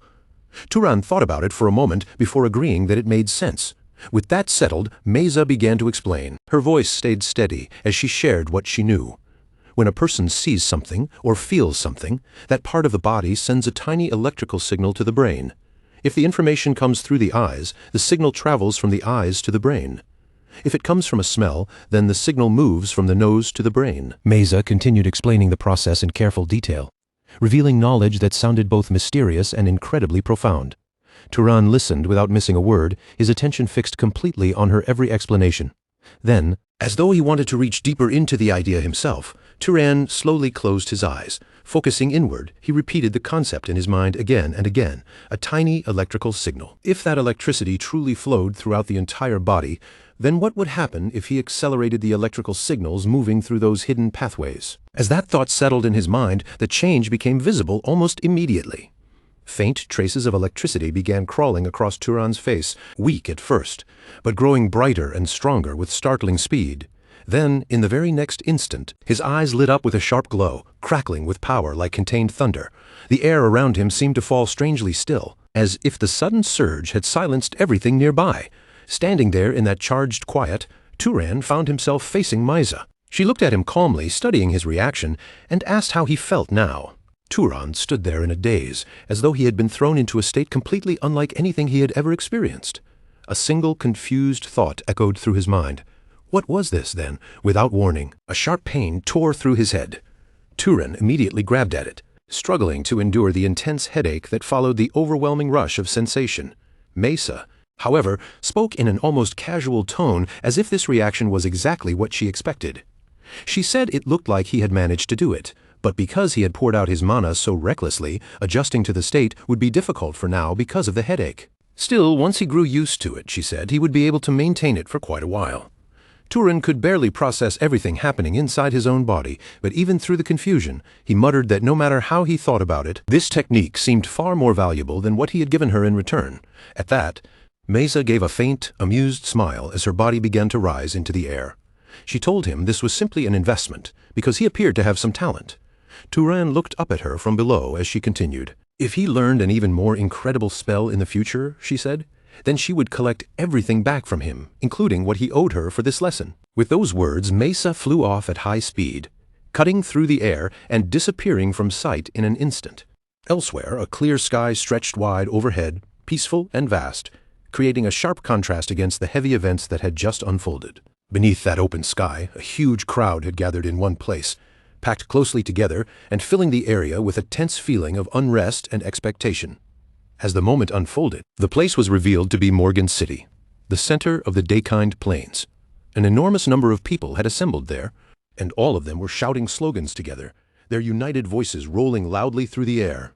From the scale of the gathering and the intensity in the crowd, it was clear this was a departure ceremony for those setting out to hunt the Dark Elves. But despite being a departure ceremony, the atmosphere felt almost like a victory parade. The people were fired up beyond measure, cheering with such force that their excitement seemed to shake the city itself. Aziz looked over the crowd and spoke with clear amazement. Then his gaze moved forward, and all at once he noticed someone riding on horseback through the ceremony grounds. His face brightened instantly, and he called out in excitement, saying that it was Mesa before shouting for her to look their way. But before Aziz could wave or step any farther forward, a man firmly caught his hand and stopped him. In a low, controlled voice, the man told him to keep his composure as a noble. Aziz turned toward him, his voice suddenly full of emotion. He called out to his father, but the rest of what he wanted to say caught in his throat. The words never fully came out, as if all the feelings inside him were too tangled to express in that moment. Just then, a loud announcement rang across the area, declaring that the head of the house was entering. In an instant, the roaring crowd quieted. The soldiers snapped to attention, standing perfectly still with disciplined precision. Turan watched everything carefully, and realized that the man now appearing before them was the current head of House Arabion, Badal Arabion. His presence alone seemed to change the weight of the entire gathering. Badal Arabian looked straight ahead, and even from a distance, his striking blue eyes stood out sharply. But despite that powerful gaze, something about his condition seemed strangely wrong. Noticing the same thing, Turan quietly spoke to Aziz, saying that the head of the family did not look well at all. His face was far too pale, and Turan wondered if his health might truly be failing. Aziz answered in a lowered voice. He said he had heard rumors that Badal Arabian had once been severely wounded in battle against the head of House Zahar, but since that fight happened long ago, Aziz guessed that perhaps his current condition was simply the result of old age. Across the ceremony grounds, Badal Arabian slowly lifted one hand. The movement was calm, but the response came immediately. Every soldier present moved together, as if they shared a single will, their discipline absolute. Then, one by one, all eyes turned upward toward the sky, and above them, an ominous sight began to unfold. The entire sky was being swallowed by a spreading darkness, as though black clouds had rolled in to cover the heavens all at once. The air grew heavier with each passing second, pressing down on everyone below with a terrifying, unspoken tension. Inside those dark clouds, cold thunder began to crackle violently. Brilliant flashes tore across the sky, lighting up the blackened heavens again and again. Everyone stared upward in awe, and soon the crowd's voices rose once more, even louder than before. With unwavering devotion, they chanted for the Lord of Thunder to live forever and protect his descendants. As those words echoed through the gathered masses, Turan watched the overwhelming display with wide, focused eyes. In his heart, he understood that this was the power of House Arabion. Even with Badal Arabian's body in such poor condition, he could still cover the entire area with ease. This was the absolute peak of magic that a human could reach. And as Turan looked up at that terrifying sky, one thought burned inside him. One day, he would reach that height as well. Later, someone held out a bracelet in his hand and offered it forward to Turan. As he passed it over, he told him to take it, then began explaining what kind of item it was. Just by wearing the bracelet, Turan's physical stamina would increase a little, and if he poured mana into it, that enhancement would rise even further. At its highest output, the bracelet could raise his body to a level close to nobles of the Guardian bloodline. But after saying that, the man paused for a moment before warning him that it consumed a great deal of mana, so he should not keep it active for too long. Turan studied the bracelet with clear amazement. He said it was truly an incredible treasure. Something this refined probably would not be easy to find even among the great houses, and anyone could tell it had been made with exceptional skill. At that moment, the Houseburg head spoke up. Looking at Turan with a calm, unreadable gaze, she asked whether he had any interest in formally joining their house. It was exactly the kind of offer Aziz had warned him about before. Even so, Turan did not hesitate. He expressed his sincere gratitude but gently answered that accepting would be difficult for him. Hearing his reply, the Houseburg head simply nodded and said she understood, adding that she had already heard the story from Aziz. Aziz had told her that Turan still had many things he needed to do, so settling down in one place would not be easy for him. She told him to think of her offer as nothing more than the lingering attachment of an old woman. After listening to her words, Turan spoke with heartfelt sincerity. He told her that he would never forget the hospitality she had shown him, and addressed her respectfully as Madam. Then he said that Aziz and House Berg would always be his friends. The House Berg head looked at him with a gentle expression and answered that this was enough. Not long after that, Turan prepared to leave, and as he stepped outside, he found Harem Berg and Aziz waiting there to see him off. Their presence made the farewell feel heavier, as if the month he had spent there had truly come to an end. Then Harem Berg approached and tossed a weapon toward him, telling him to keep it with him. He explained that it was a magical device. It did not have any grand or complicated functions, but it was sturdy, reliable, and its blade was impressively sharp. Turan caught the weapon and thanked him sincerely. Then he carefully stored it away in his space. After that, Turan turned back toward Harem Berg. With genuine respect in his voice, he finally addressed him as master. Harem Berg did not answer with many words. He simply smiled, accepting the gesture in his own quiet way, and soon left without saying anything more. Aziz, however, remained behind. He stepped forward and handed Turan a set of clothes, telling him that they were for him. Turan looked down at the clothes in surprise and asked what they were. Aziz reminded him that he had once said he was jealous of Aziz's clothes, the kind that did not get dirty easily. He explained that even if they were lightly torn, they would repair themselves. Then he showed Turan that he had brought a full set, both a shirt and pants, prepared especially for him. Turan stared at Aziz, clearly a little taken aback by the thoughtful gift. Seeing that reaction, Aziz smiled and told him that he was a good friend, not only because Turan had saved his life, but because spending time with him and watching the way he lived had given Aziz a lot to think about. After a brief pause, Aziz asked where Turan planned to go next. Turan answered simply that he would head east first. Hearing that, Aziz let out a long breath and mentioned Carmine. If Turan was going that way, Aziz said he had been there before too. Then he warned him that if he could avoid it, he should not take a ship, because the waves were truly awful, bad enough to make even wine glasses dance across the table. As Turan walked down the road, his mind drifted inward. To reach the land of House Zahar, the Enril Desert, he would eventually have to face those waves. But deep down, he knew he could not say that out loud. Instead, he remembered the words that had been spoken to him before. Someone as stubborn as him would not starve anywhere, so he had to return safely and pay back the debt for that cloak. Back then, Turan had answered simply that he would. Now, he kept moving forward without stopping. His journey stretched across one place after another, and every step carried him farther from the people he had just left behind. As he walked, another thought rose quietly in his mind. He was alone again. Then, as if answering himself, he wondered whether he should run.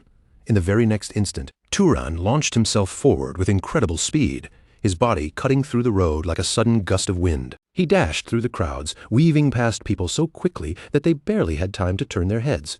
To them, he passed by like a fleeting shadow. His speed was extraordinary, far beyond what an ordinary traveler could ever hope to match. With that same momentum, Turan crossed the entire city, swept past wide stretches of open land, and continued onward until he finally slowed at a distant place. There, standing still for the first time in a long while, he lifted his gaze and saw an enormous mountain rising before him.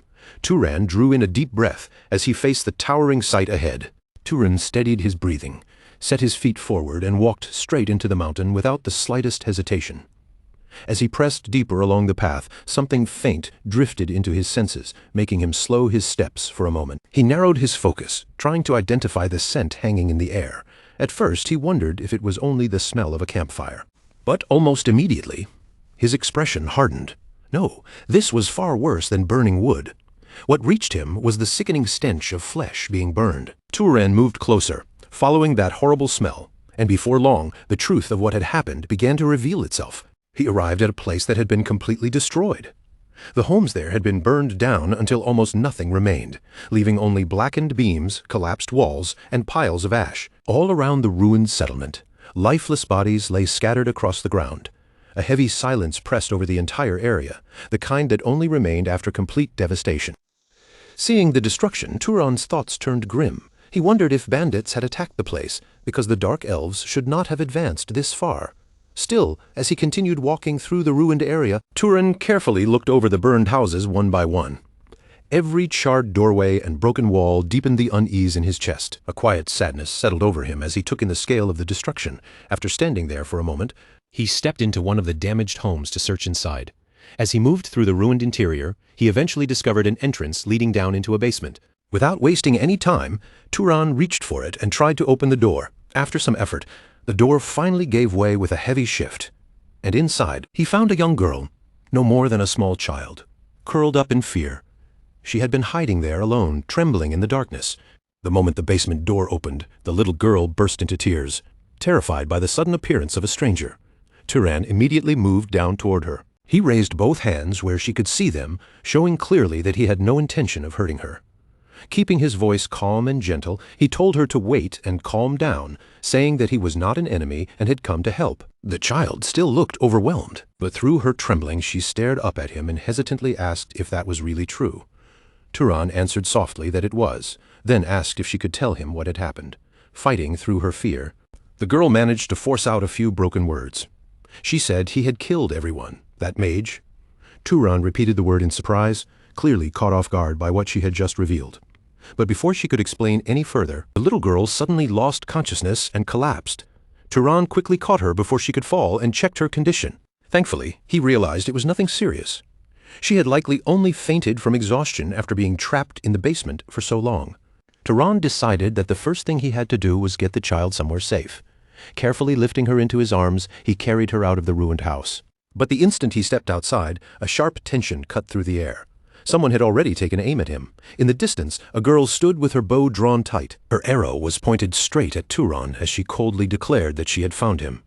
The power around her carried traces of both fire and ice, making her presence feel immediately dangerous. Her voice rose with anger as she shouted for him to get on his knees and called him a murderous bastard. From her glare and the way she held her weapon, it was clear she had completely misunderstood the situation. Even with that accusation hanging in the air, Turan stayed calm, his expression steady as he faced her without showing even a flicker of panic. The archer kept her bow trained on him and shouted again for him to kneel. She cursed him as a murderer, her voice sharp with rage. But even after hearing those words thrown at him, Turan remained perfectly composed, refusing to let the threat shake him. Meanwhile, from the other side, the archer shouted again, her anger mixed with disbelief. She asked if massacring the village had not been enough for him, and now he was even trying to kidnap a little child. At the same time, the fire magician standing beside her gave a sharp warning, ordering Turan not to move from where he stood.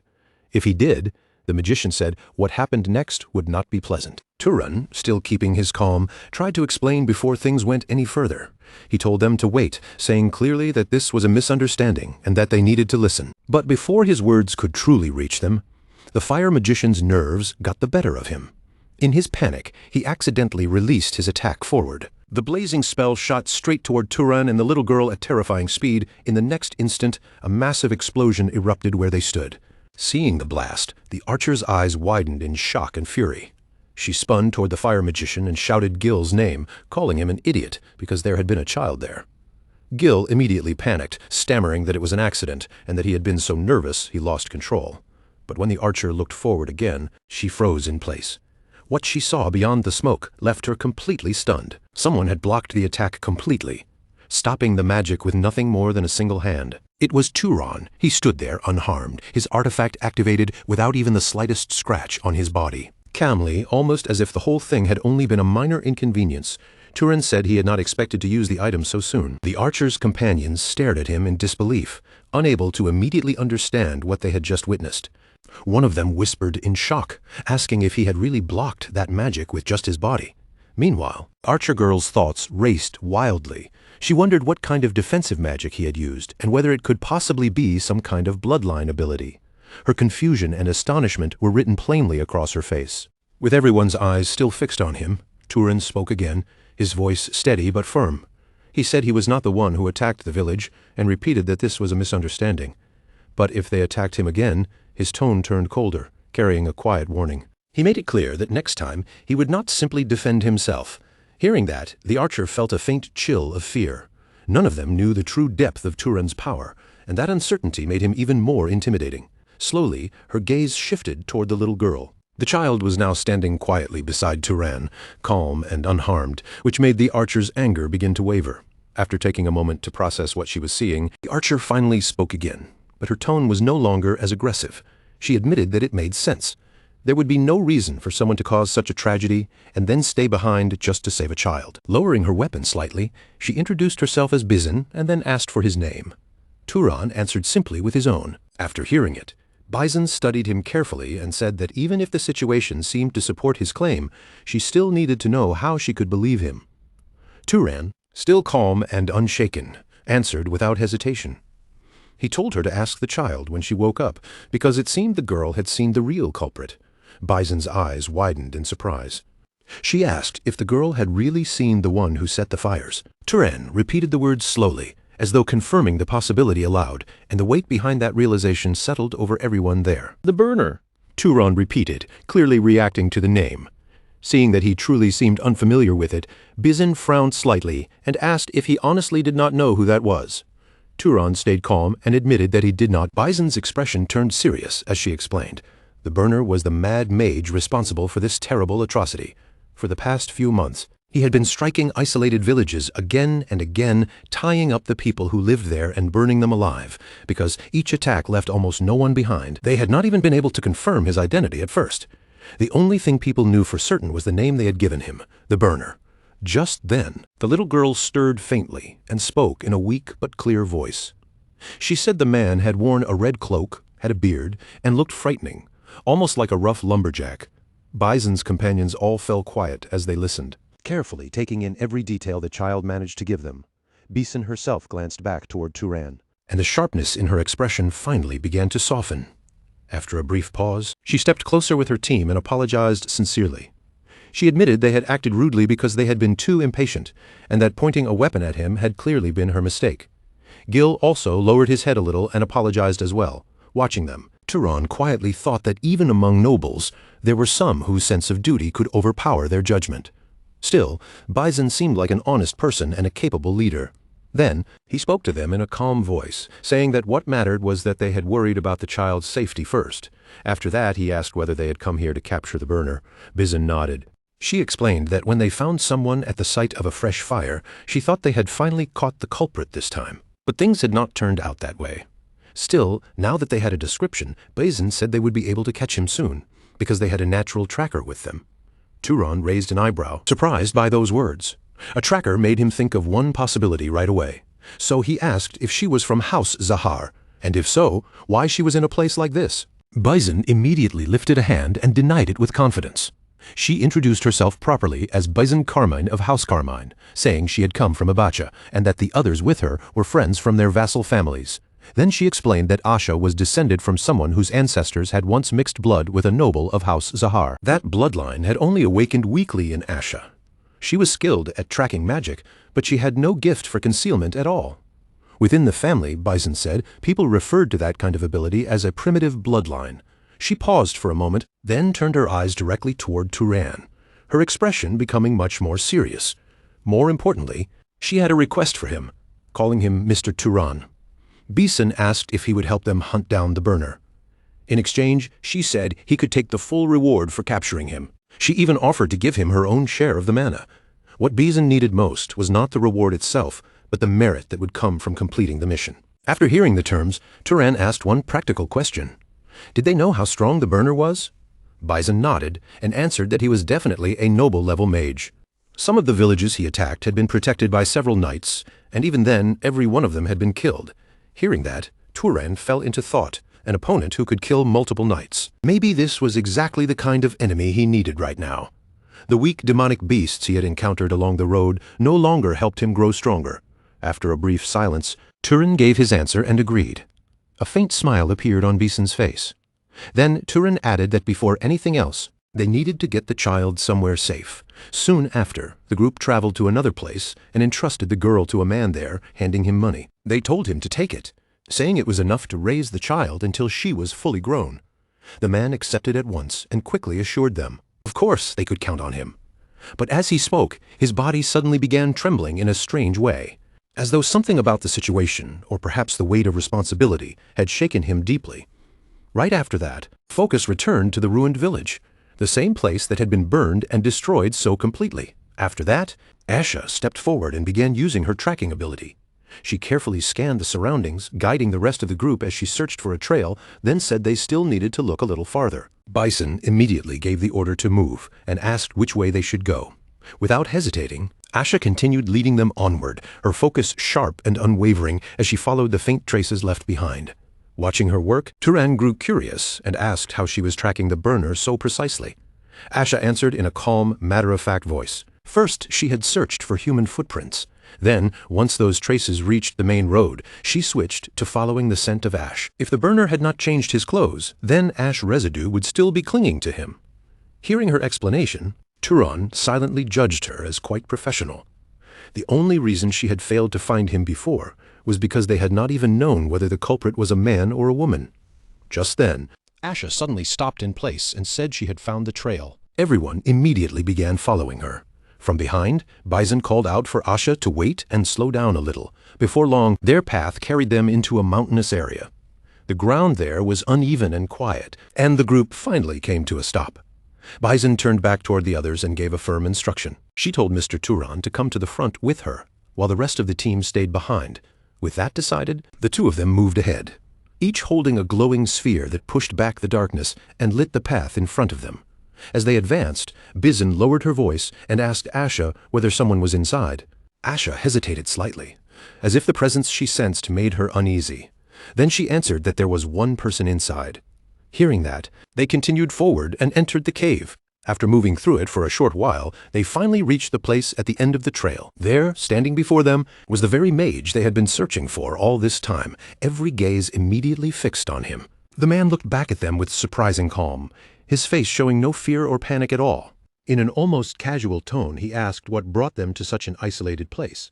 But this time, Turan did not stay silent. Without hesitation, he asked the team behind him if this man was the burner. Asha focused for a moment, then replied that she was picking up a strange scent and that it was him. Bison immediately readied her bow and spoke firmly. She said it had to be him, but that she would confirm it herself.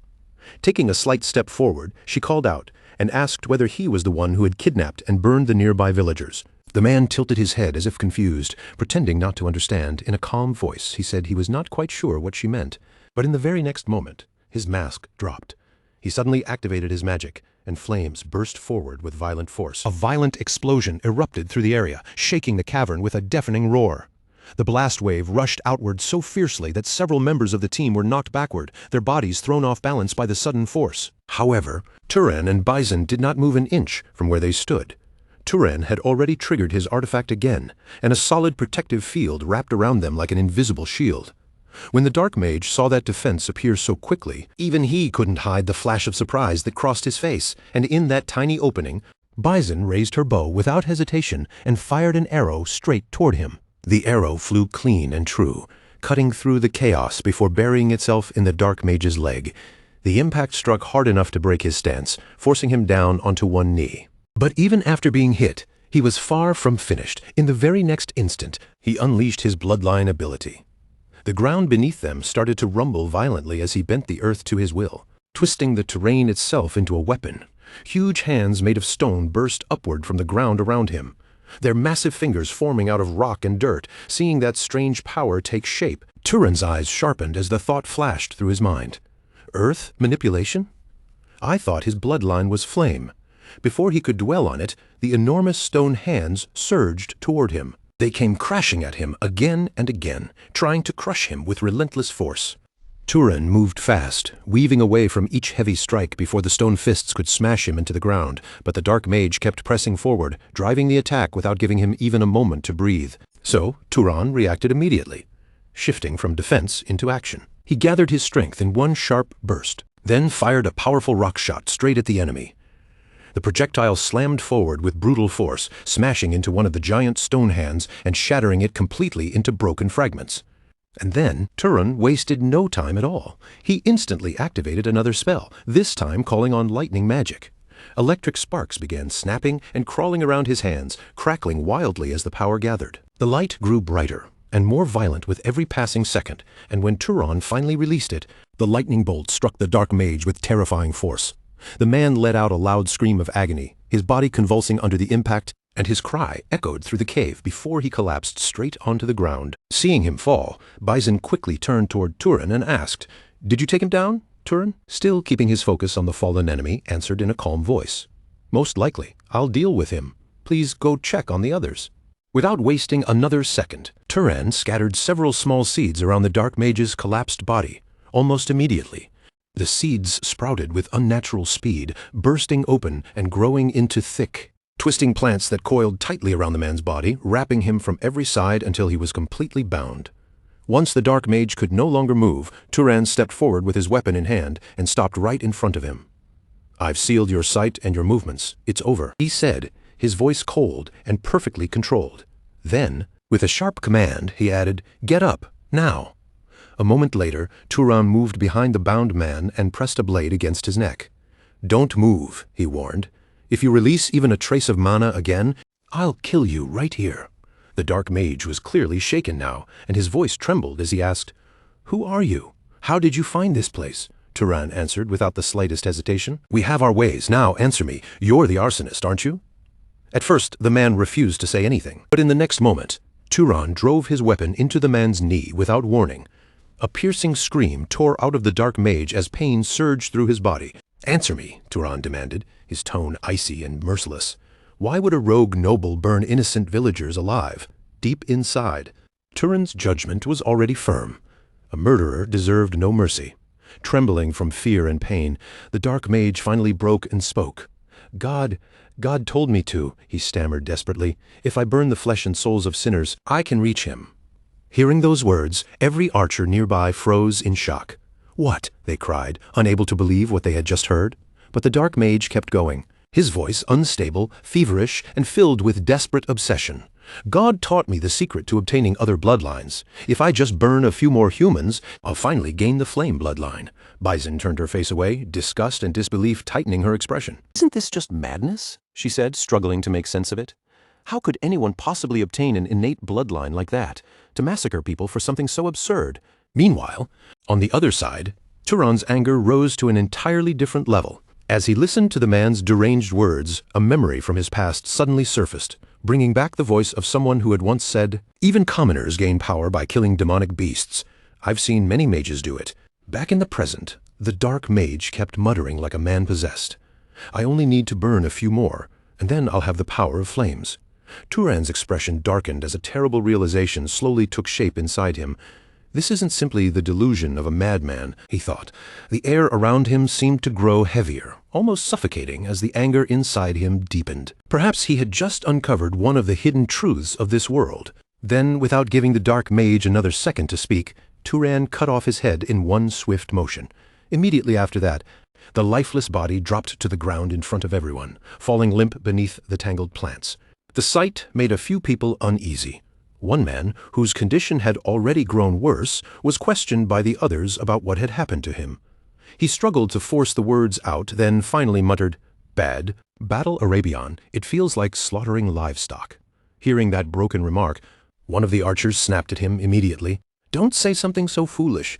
If even one thing had gone wrong, all of us could have died in this place, and you're feeling sympathy for him? Besides, when I think about how many people that bastard killed, even dragging him away alive and making him suffer more still wouldn't have been enough." After that, Turan quietly turned around and began heading toward the outside. As he walked away, one of Turan's companions then noticed a book lying on the ground near the fallen mage and quickly picked it up before bringing it over to him.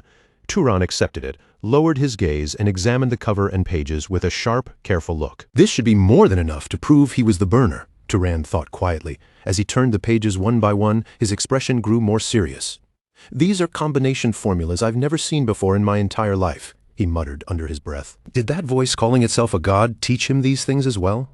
The question lingered heavily in Turan's mind, and while he was still staring down at the strange contents of the book, a voice suddenly called out from behind him. "Turan."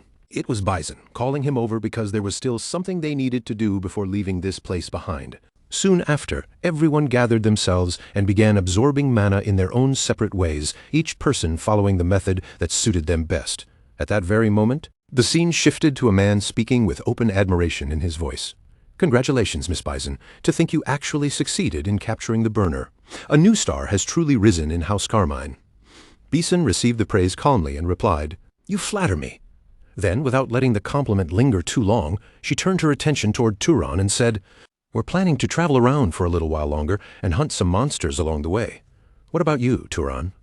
By then, she had already handed over his share of the reward money. Turan answered her right away, without pausing to think it over. I'm planning to head straight for Abacha. Bisin lowered her voice slightly, her tone becoming more cautious as she said, about what that man told us yesterday. Turan understood immediately and answered in the same calm tone. Yes, I won't go around spreading it anywhere else, whether his words were true or not. Something like that could throw everything into chaos. After hearing that, Bison nodded, and together with her team she said, All right then, we'll see you next time. With those parting words, everyone finally went their own way. As Turan watched them leave, he kept one final thought to himself. There was no need to mention that they still had no definitive proof. Then, with that matter left unspoken, he turned and continued down his own road. As Turan kept moving forward, the air around him gradually grew hotter and heavier. The scenery made it clear that he was passing through a desert region, and before long he muttered to himself, It's getting more humid then. He snapped his fingers lightly as if testing the atmosphere. And immediately began checking how the change in environment affected his magic. His firepower had clearly dropped, and at the same time the amount of mana needed to maintain it had gone up. A small flame flickered weakly in his hand as he studied the difference. Then he added, Handling fire magic here is going to be tricky. But then he stopped and considered the other side of it. In his opposite hand, a large sphere of water formed easily, smooth and stable as it gathered above his palm. Looking at it closely, Turan reached his conclusion, which means this must be Abacha. The view then shifted to a port town, where countless ships were docked along the waterfront. Inside the busy town, a group of sailors were gathered together, talking among themselves in rough, weary voices. One of the men asked, Are you guys setting sail tomorrow? Hearing that, a one-eyed pilot with an eye patch answered bluntly, That's right, we have to head back toward that dreadful Enril desert again. The merfolk along that route keep hurling harpoons at us, and last time, the bottom of our ship ended up looking like a honeycomb. Another man widened his eyes and asked, Is it really that bad? Nearby, an old man joined in with a frustrated grumble. And then there are those damn pirates too. The one-eyed pilot continued complaining, his irritation only growing worse. At this rate, we'll be paying funeral expenses instead of sailors' wages. Damn it, what we desperately need right now is a skilled knight. And just then, someone walked up to them. It was Turan. He stopped directly in front of the group and asked without circling around the matter, Excuse me? Are you heading toward the Enril Desert? The one-eyed man looked him over and replied in a blunt voice. We're leaving tomorrow, but our ship isn't a cruise liner. We don't even have enough space for extra cargo right now. Taking one person aboard means leaving behind a barrel of booze, and that goes against my principles. After hearing that, Turan calmly reached out and placed his hand over a nearby cup. When the others saw what he was doing, the tavern owner stared in confusion and asked, What exactly are you trying to do? But before anyone there could understand what was happening, the cup was suddenly covered and sealed in a strange, overwhelming way, as if an unseen power had wrapped around it completely. The moment the tavern owner witnessed that unnatural display, his face stiffened and fear began creeping into his expression. At the same time, one of the nearby men quickly rose to his feet and spoke with immediate respect. What is a great knight doing in such a humble place? Please, speak comfortably. Turan looked straight at them and answered without hesitation, I'm the one asking to be hired here. The one-eyed man's attitude softened at once, and his voice became far more polite than before. Then what brings Sir Knight to a place like this? Turan answered him directly. I want you to let me board a ship heading for the Enril Desert. I'm not here as a passenger, but as someone you can employ. If pirates or merfolk attack, I'll help drive them off. Consider that my payment for the passage. After hearing his offer, the one-eyed man let out a sigh and explained the situation honestly. It seems you've already overheard us, but our ship is extremely poor. Forget a proper salary, we don't even have the means to provide a room suitable for a knight's status. Turan remained completely unfazed and replied, I don't care about the pay or the conditions. My only goal is to reach the Enril Desert anyway. The one-eyed man paused for a short moment. Then his face broke into a grin. Really? Then it's settled. Join us at once. Soon after, the scene shifted, and Turan was welcomed aboard their ship as part of the crew. But then, without warning, everything shifted again to a completely different place. A place swallowed by chaos. Several houses were already burning, with flames rising high into the sky as a vicious dark elf attack tore through the area. The people there were desperately trying to fight back, but it was clear they were being pushed to their limits.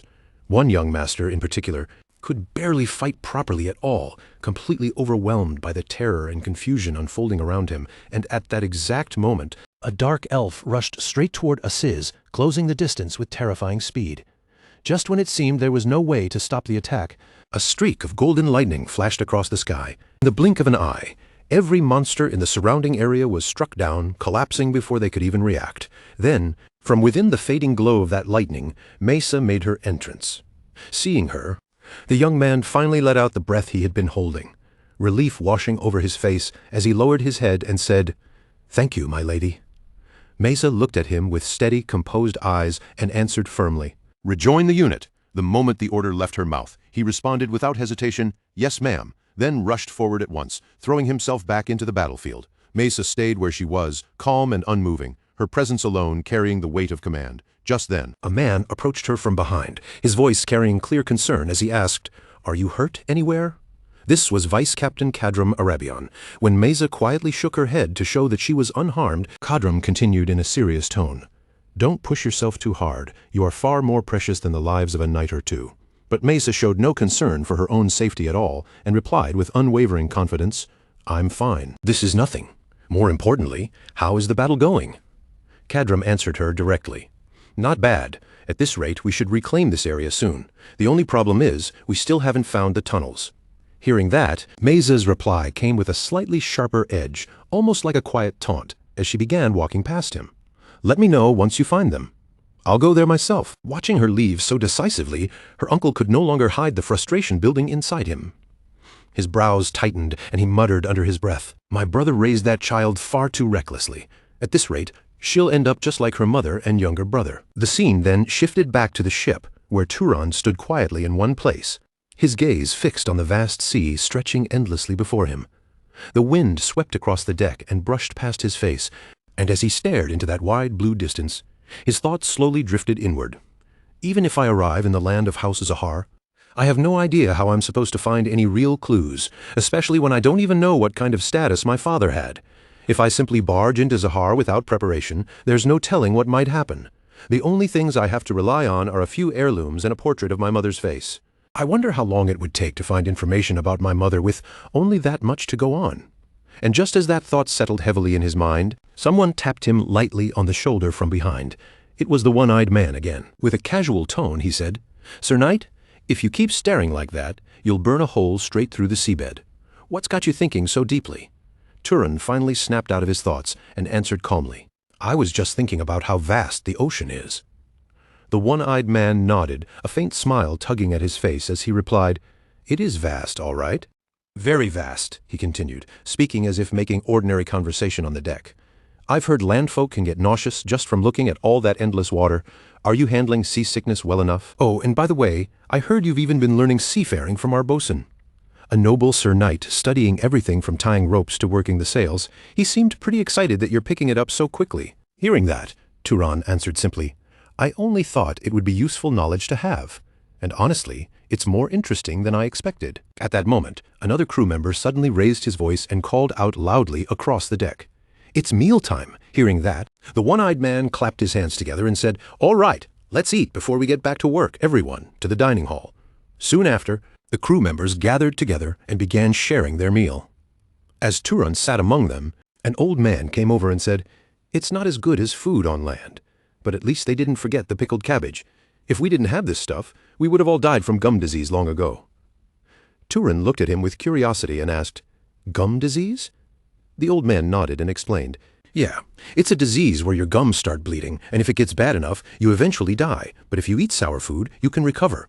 Fruit spoils too quickly out at sea, so pickled cabbage is the best option. Tastes like crap, though. Ha!" Turan listened closely, genuine interest showing in his expression. "That's fascinating. How did you come to know something like that?" The old man shrugged as if it were nothing special and replied, "Well, I'm sure somebody figured it out at some point, and then the knowledge just spread. I heard that before this was discovered, people even used to eat merfolk raw." Hearing that, Turan reacted with quiet surprise, though he didn't immediately say much. And right then, a crew member stationed high above suddenly shouted an urgent report. "A ship, 2 o'clock ahead, medium-sized vessel."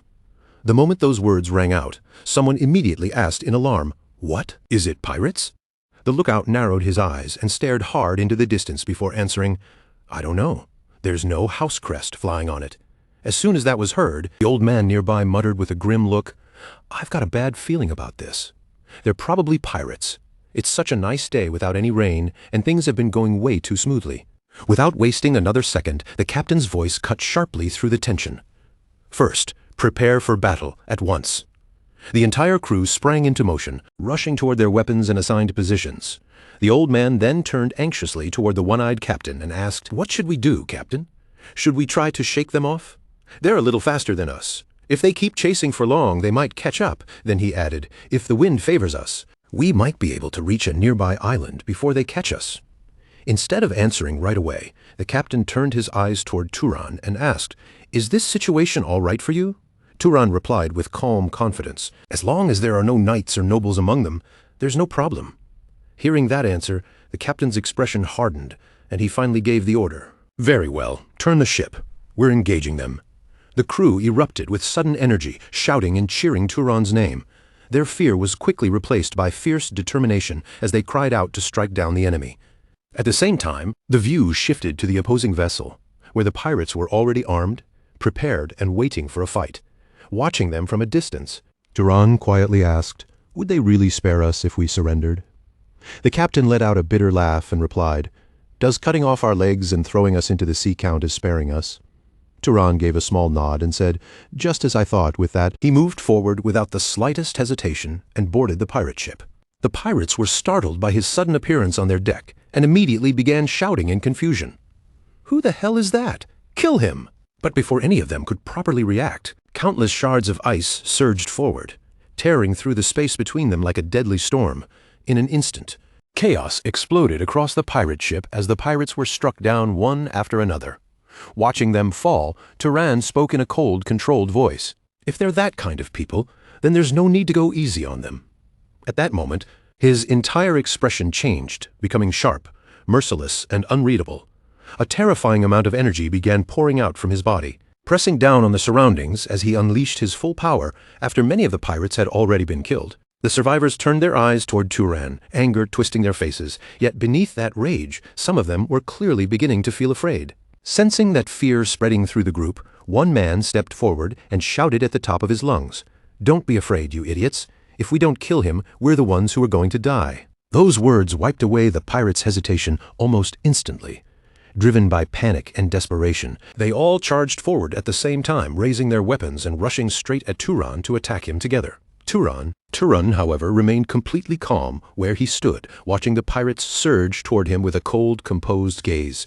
Their shouting, their weapons, and their killing intent barely seemed to disturb him at all. At that moment, a thin strand of ice formed in the air before him and shot forward faster than the pirates could close the distance. In the next breath, that icy thread twisted and hardened, shaping itself into a sharp sword directly in Turan's hand. Without losing even a single second, Turan swung the ice blade in one clean motion. With just that one strike, several pirates were cut down instantly, collapsing before they could even understand what had happened. When the others saw their comrades fall, a furious voice shouted from behind them, "Don't stop! Finish him here!" Spurred on by that command, a few more pirates gripped their weapons and rushed forward, trying to overwhelm Turan with another attack.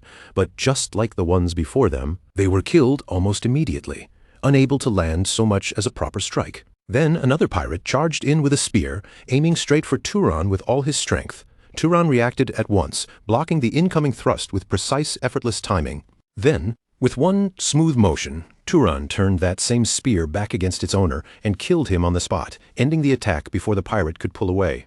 Even so, there were still many pirates crowding around him from every side. Taking all of them on at once was not something he could ignore completely. Realizing that, Turan unleashed a powerful attack straight ahead.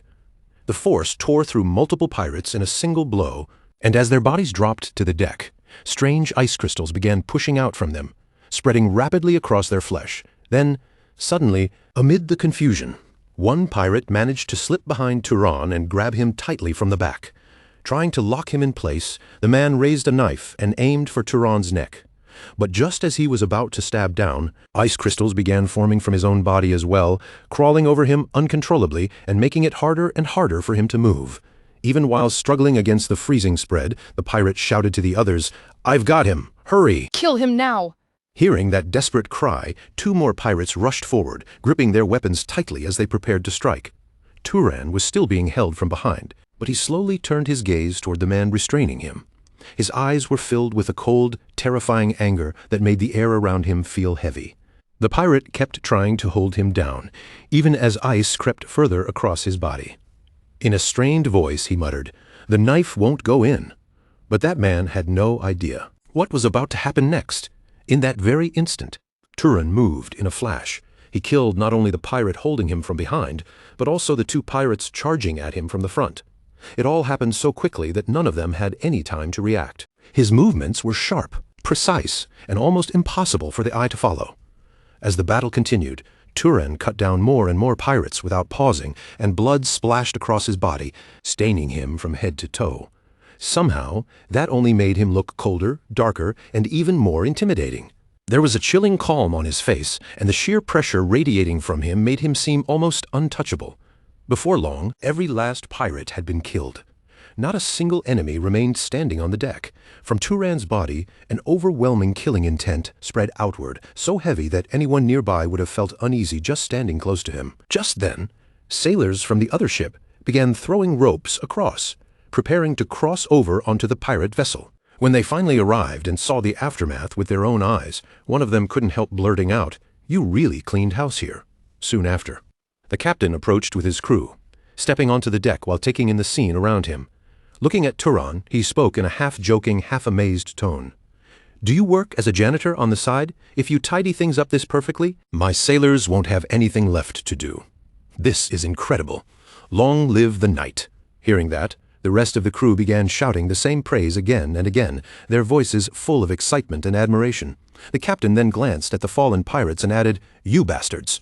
Serves you right." After that, one of the crew members stepped forward and addressed Turan respectfully. "Sir Knight, why don't you see the ship's doctor first?" Turan answered calmly, "Don't worry, I'm not injured at all. All of this is just pirate blood." A few moments later, some crew members came over to him with a report, ready to explain what they had found during their search. One of them said, "Sir Turan, I thoroughly searched every inch of those bastards' ship."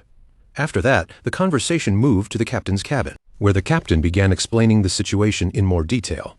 Well, that ship was originally a merchant vessel that disappeared from Abacha a few years ago.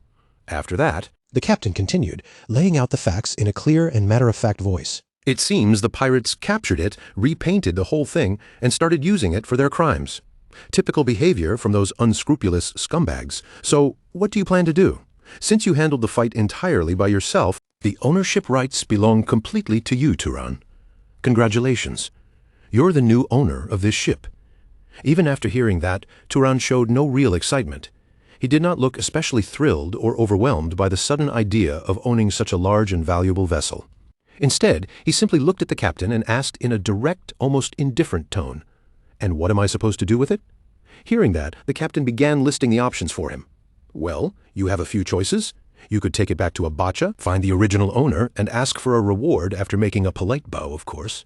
But between the paperwork and dealing with bureaucrats, a month or 2 would disappear before you even realized it. Or you could head to the Enril Desert and sell it there," but he paused briefly before continuing, offering what he believed was the most practical path. "In my opinion, the best move is to sell it at the North Sea Archipelago. It's on our way. That place is always desperate for ships, and naturally, goods sell for the highest price when they go to the people who need them most. However, to move a ship of this size, I'd have to use my own sailors." Turan listened carefully, then responded calmly, thinking through the situation in practical terms. "Anyway, it's not like I can sail that ship by myself, right? If I use your men, I'll have to pay the proper price." Hearing that, the captain let out a laugh, clearly pleased by Turan's straightforward reasoning. "Haha, as expected, you're a reasonable man. In that case," he added with a slight smile, "if you could set aside part of the profits as a service fee for the crew, just enough to cover their labor," Turan, still calm and formal, made his offer directly.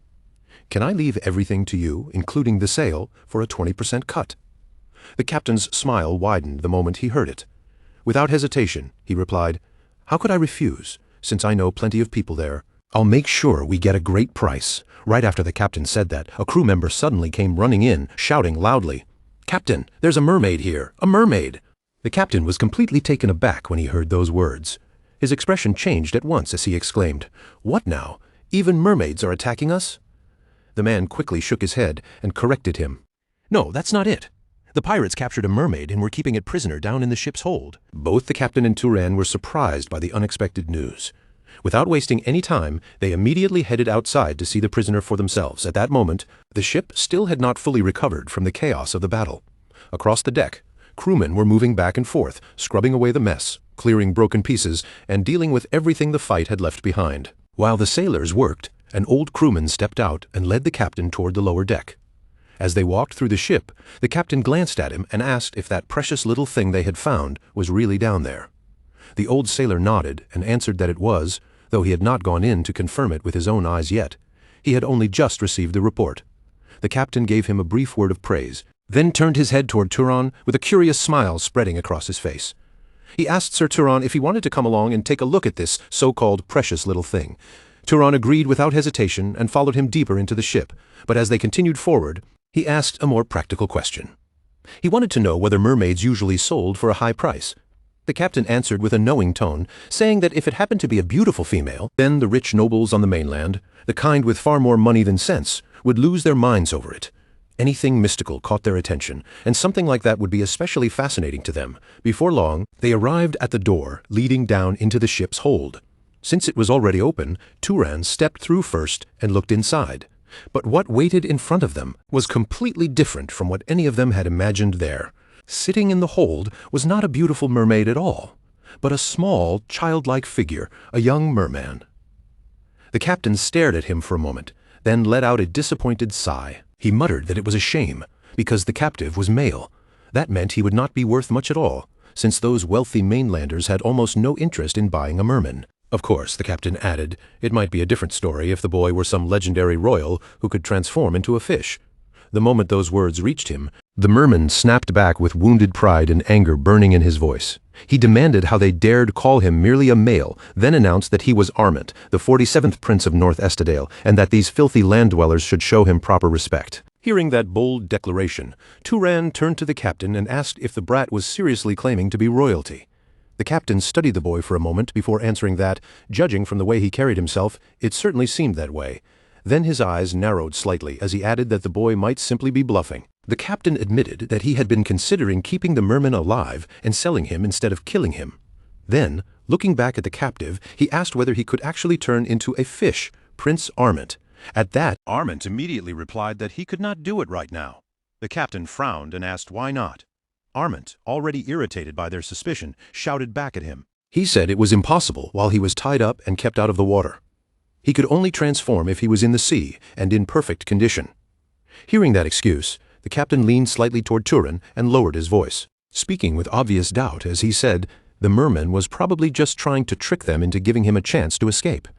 At that moment, Turan began walking forward, his presence turning colder and heavier with every step. He asked what they were planning to do with him, then reminded the captain that people said merfolk ate humans. The captain nodded and confirmed it. Turan answered without the slightest hesitation that in that case he would kill him, especially since the captain had already said the boy was not worth much money anyway. Turan added that it would be nice if Arment's story were true, but if they believed him, tossed him back into the sea and he simply swam away, then all of them would be left standing there like fools. As those cold words left his mouth, a dark, crushing killing intent began to pour out of Turan once again. The air in the hold seemed to grow thick and heavy as he slowly stretched his hand toward Arment. Seeing that hand draw closer, Arment finally panicked and shouted for him to stop. He tried to keep his pride, snapping back with a trembling, "How dare you?" But Turan's hand did not stop moving. Arment's voice began to break. Fear slipped across his face, and he quickly tried to explain himself, insisting that he had never even thought about doing something like running away. But when he looked straight into Turan's eyes, what he saw there made his blood run cold. Those eyes held no warmth at all. They were empty of hesitation, as if taking a life meant nothing to him. In that instant, real terror overwhelmed Arment completely. Driven into desperation, he shouted that if they let him live, he would give them treasure. The word came out like a last lifeline, treasure. Turan paused slightly the moment he heard it. Treasure? Arment seized on that tiny reaction and nodded as fast as he could before continuing. Yes, a treasure, he insisted. Something left behind by the Freyan gods that humans worship. After that, Everyone eventually disembarked at the port. The ship left behind as the bustle of the harbor swallowed them up. The sailors who had come ashore gathered in small groups, talking loudly among themselves now that the worst of the ordeal was over. Some discussed where they would drink, while others made plans for how to spend the rest of the night after surviving such a long and exhausting trip.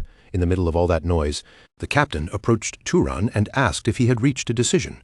Turan answered calmly, saying that he had, and fortunately, the place did not seem to be very far from the port. He planned to go there and return by tonight. Later night settled over the coast. Under the dim light, Turan set out across the water in a small boat, bringing Armand along with him. Armand, still bound in chains, looked both irritated and confused as he complained about the restraints. He asked whether Turan really thought he would run away, then proudly insisted that he was a prince and always kept his promises. Turan gave him no answer at all. That silence made Armand visibly uneasy. After a short pause, he spoke again, this time in a more serious tone. He told Turan that he truly meant it, and if there really was treasure at the location, Turan would let him go, right? Turan answered simply, Yes. Not long after that, Armand guided him toward the correct spot on the water. Still cautious, Armand warned him not to blame him if he reached the place and ended up disappointed. It was a treasure of the Freyan gods, so by human standards it should be incredible, but there were still things he seemed unsure how to explain. Turan cut him off calmly and told him he understood, so he should just lead the way. The two of them remained on the small boat under the dark sky. Then, without wasting another moment, Turan dove straight into the water and began descending into the sea to search for the treasure. As he sank deeper beneath the surface, the world around him grew darker, quieter, and far more mysterious, with the faint light above fading little by little. After going even farther down, something strange finally appeared in front of him. Scattered across the deep were ancient-looking statues and broken fragments shaped almost like snake-like creatures. But it was difficult to tell exactly what they were. The pieces looked like remnants from something impossibly old, as though they had once belonged to a forgotten structure, or some long-lost relic buried beneath the sea. For now, though, their true nature still remained hidden in the darkness. A little earlier, Turan and Armand had already slipped away from that place, riding a small boat across the wide, endless sea. The vessel rocked softly with each passing wave, and while the ocean stretched out in every direction, Armand spoke up in a relaxed, almost careless voice. Just don't complain to me later if it turns out to be disappointing when you finally see it. After all, this is Freyan treasure we're talking about. To people who live on land, maybe it looks incredible, but by our standards, it isn't that special. After saying that, Armand kept his gaze fixed on the horizon, staring out over the boundless ocean ahead. A few seconds later, Turan slowly opened his eyes as well, quietly looking in the same direction. Far off in the distance, Armand lifted his arm and pointed toward something that looked like a tiny island breaking through the surface of the sea. With a confident look, he said that the thing Turan wanted was over there. Hearing this, Turan gave a small nod. Fine. In that case, we'll just keep heading straight toward it. As soon as Turan finished speaking, he lowered one hand over the side of the boat and dipped it into the seawater. The second his fingers touched the surface, ripples spread outward, and Turan quietly sent his searching magic through the water itself. In a calm, low voice, he muttered his target, Merfolk. At that same moment, the world beneath the waves began to appear through his magic. Countless tiny creatures swimming under the sea came into view, and schools of fish shifted through the current like moving shadows. Even farther below, much larger sea creatures drifted through the deeper waters, moving slowly through the dark blue depths beneath the boat. After carefully scanning the surrounding sea for a while, Turan opened his eyes again and silently thought that, at the very least, Armand had not led him straight into a merfolk stronghold. Not long after that, their small boat finally reached the island. They brought the boat to a stop near the shoreline, stepped out onto solid ground, and then began making their way farther into the island. Once they were inside the island, Armand walked in front, glancing left and right with a nervous look as he tried to recall the exact spot. He mumbled to himself that it had definitely been somewhere around there, then quickly corrected himself, insisting that no, it was around this area and that he remembered it clearly. After they moved a little deeper in, Armand suddenly raised his voice and shouted that he had found it. He pointed ahead excitedly and told Turan to look over there. The moment Turan heard him, his eyes immediately shifted forward, following the direction Armand was pointing. Hidden within the island was a small lake, its surface lying quietly in front of them. Turan studied it for a moment, then asked with a careful look whether it was not that deep. Armand answered without hesitation, saying that it was only around 300 meters deep. As soon as Turan heard that number, he turned his head and stared at Armand with complete disbelief. A moment later, Armand was suddenly shown wrapped up tightly in several ropes. His body bound so firmly that he could barely move. The instant Armand realized what had happened, he began thrashing around and yelling furiously. He demanded to know what Turan was doing, shouted for him to let go, and complained that Turan had actually tied him up again. He snapped that Turan must be doing this because he thought he would run away. Then, still struggling against the ropes, Armand shouted that if Turan went down there and died, he would end up starving to death. Turan did not react to a single word of Armand's shouting. He ignored the complaints completely and, with the same calm expression as before, simply told him that he had better hope that did not happen. Right after saying that, Turan began taking off his clothes and tossed them aside on the shore, preparing himself to dive into the lake. Before entering the water, Turan turned and looked at Armand one last time. Then, in the next instant, his figure was already beneath the surface of the lake.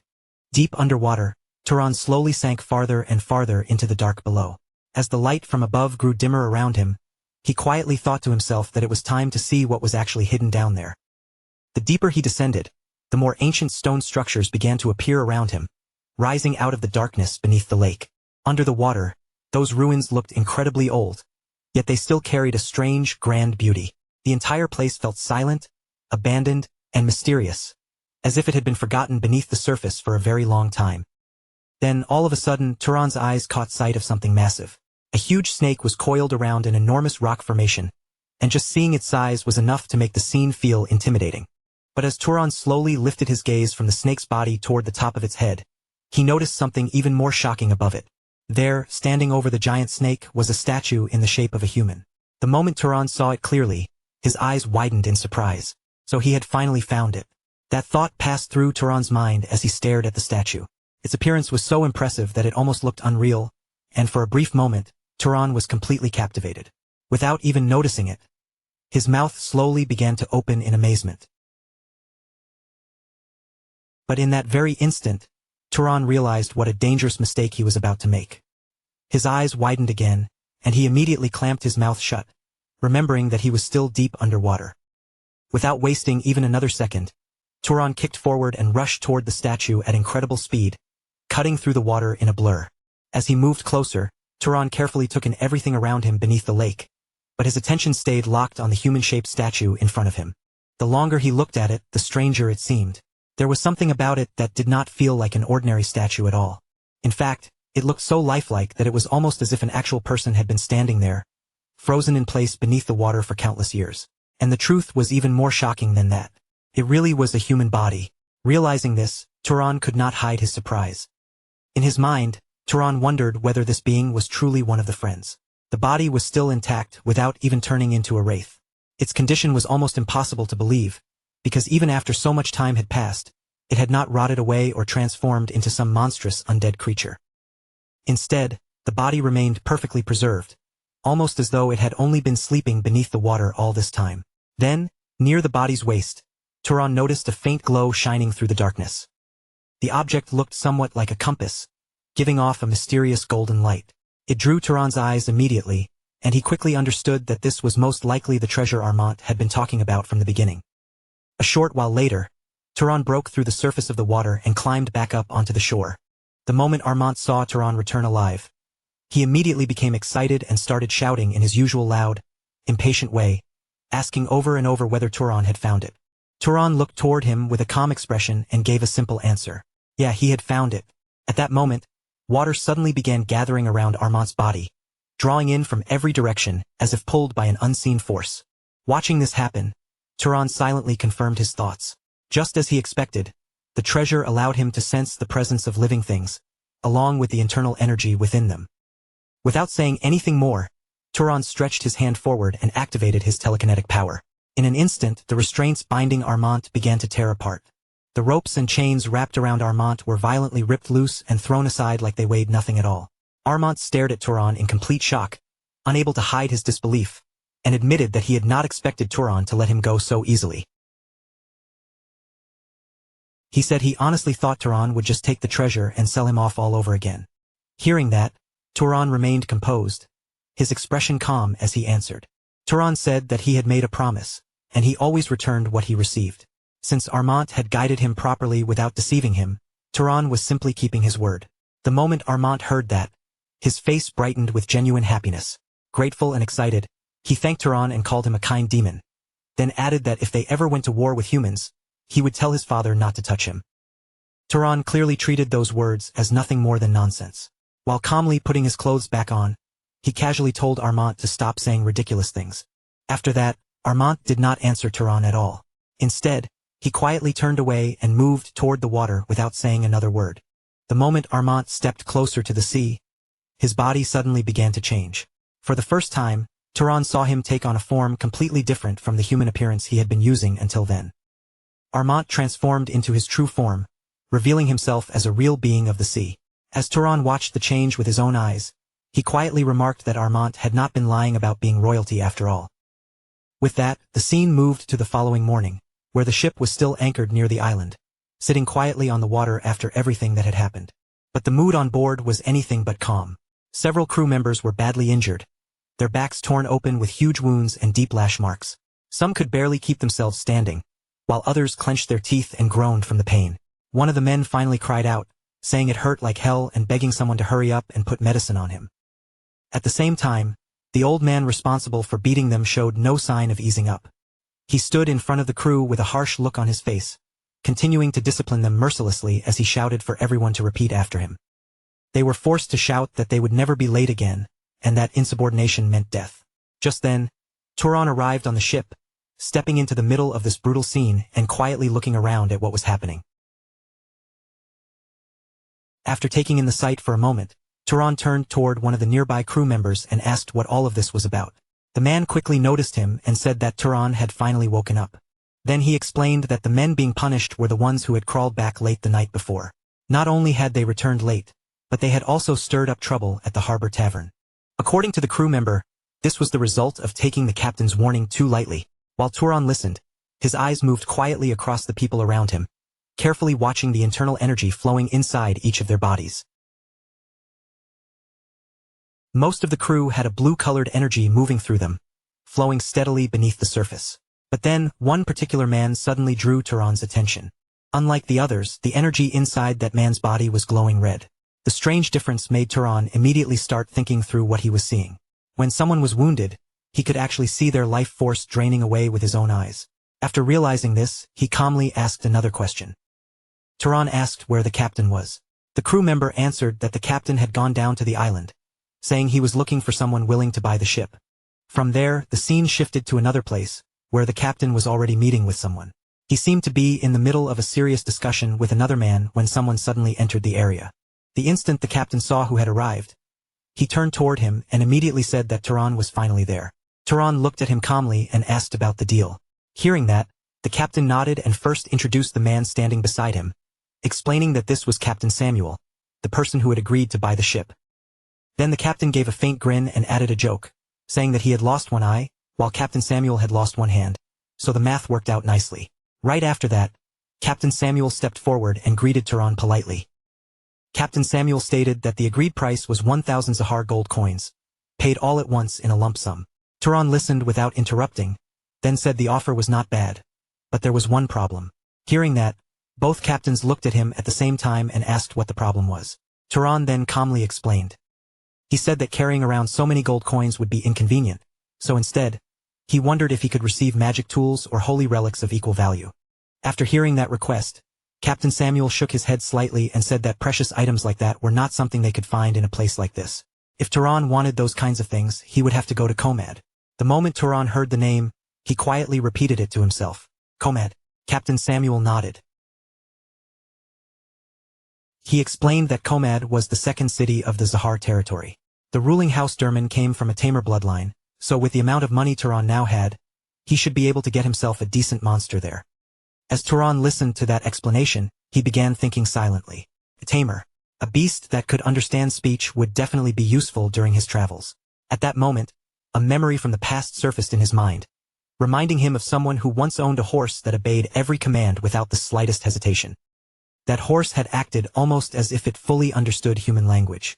The memory lingered in Turan's thoughts for a brief moment as he considered the possibilities waiting for him in Komad. Then the scene shifted back to the ship, where things had become temporarily calm again.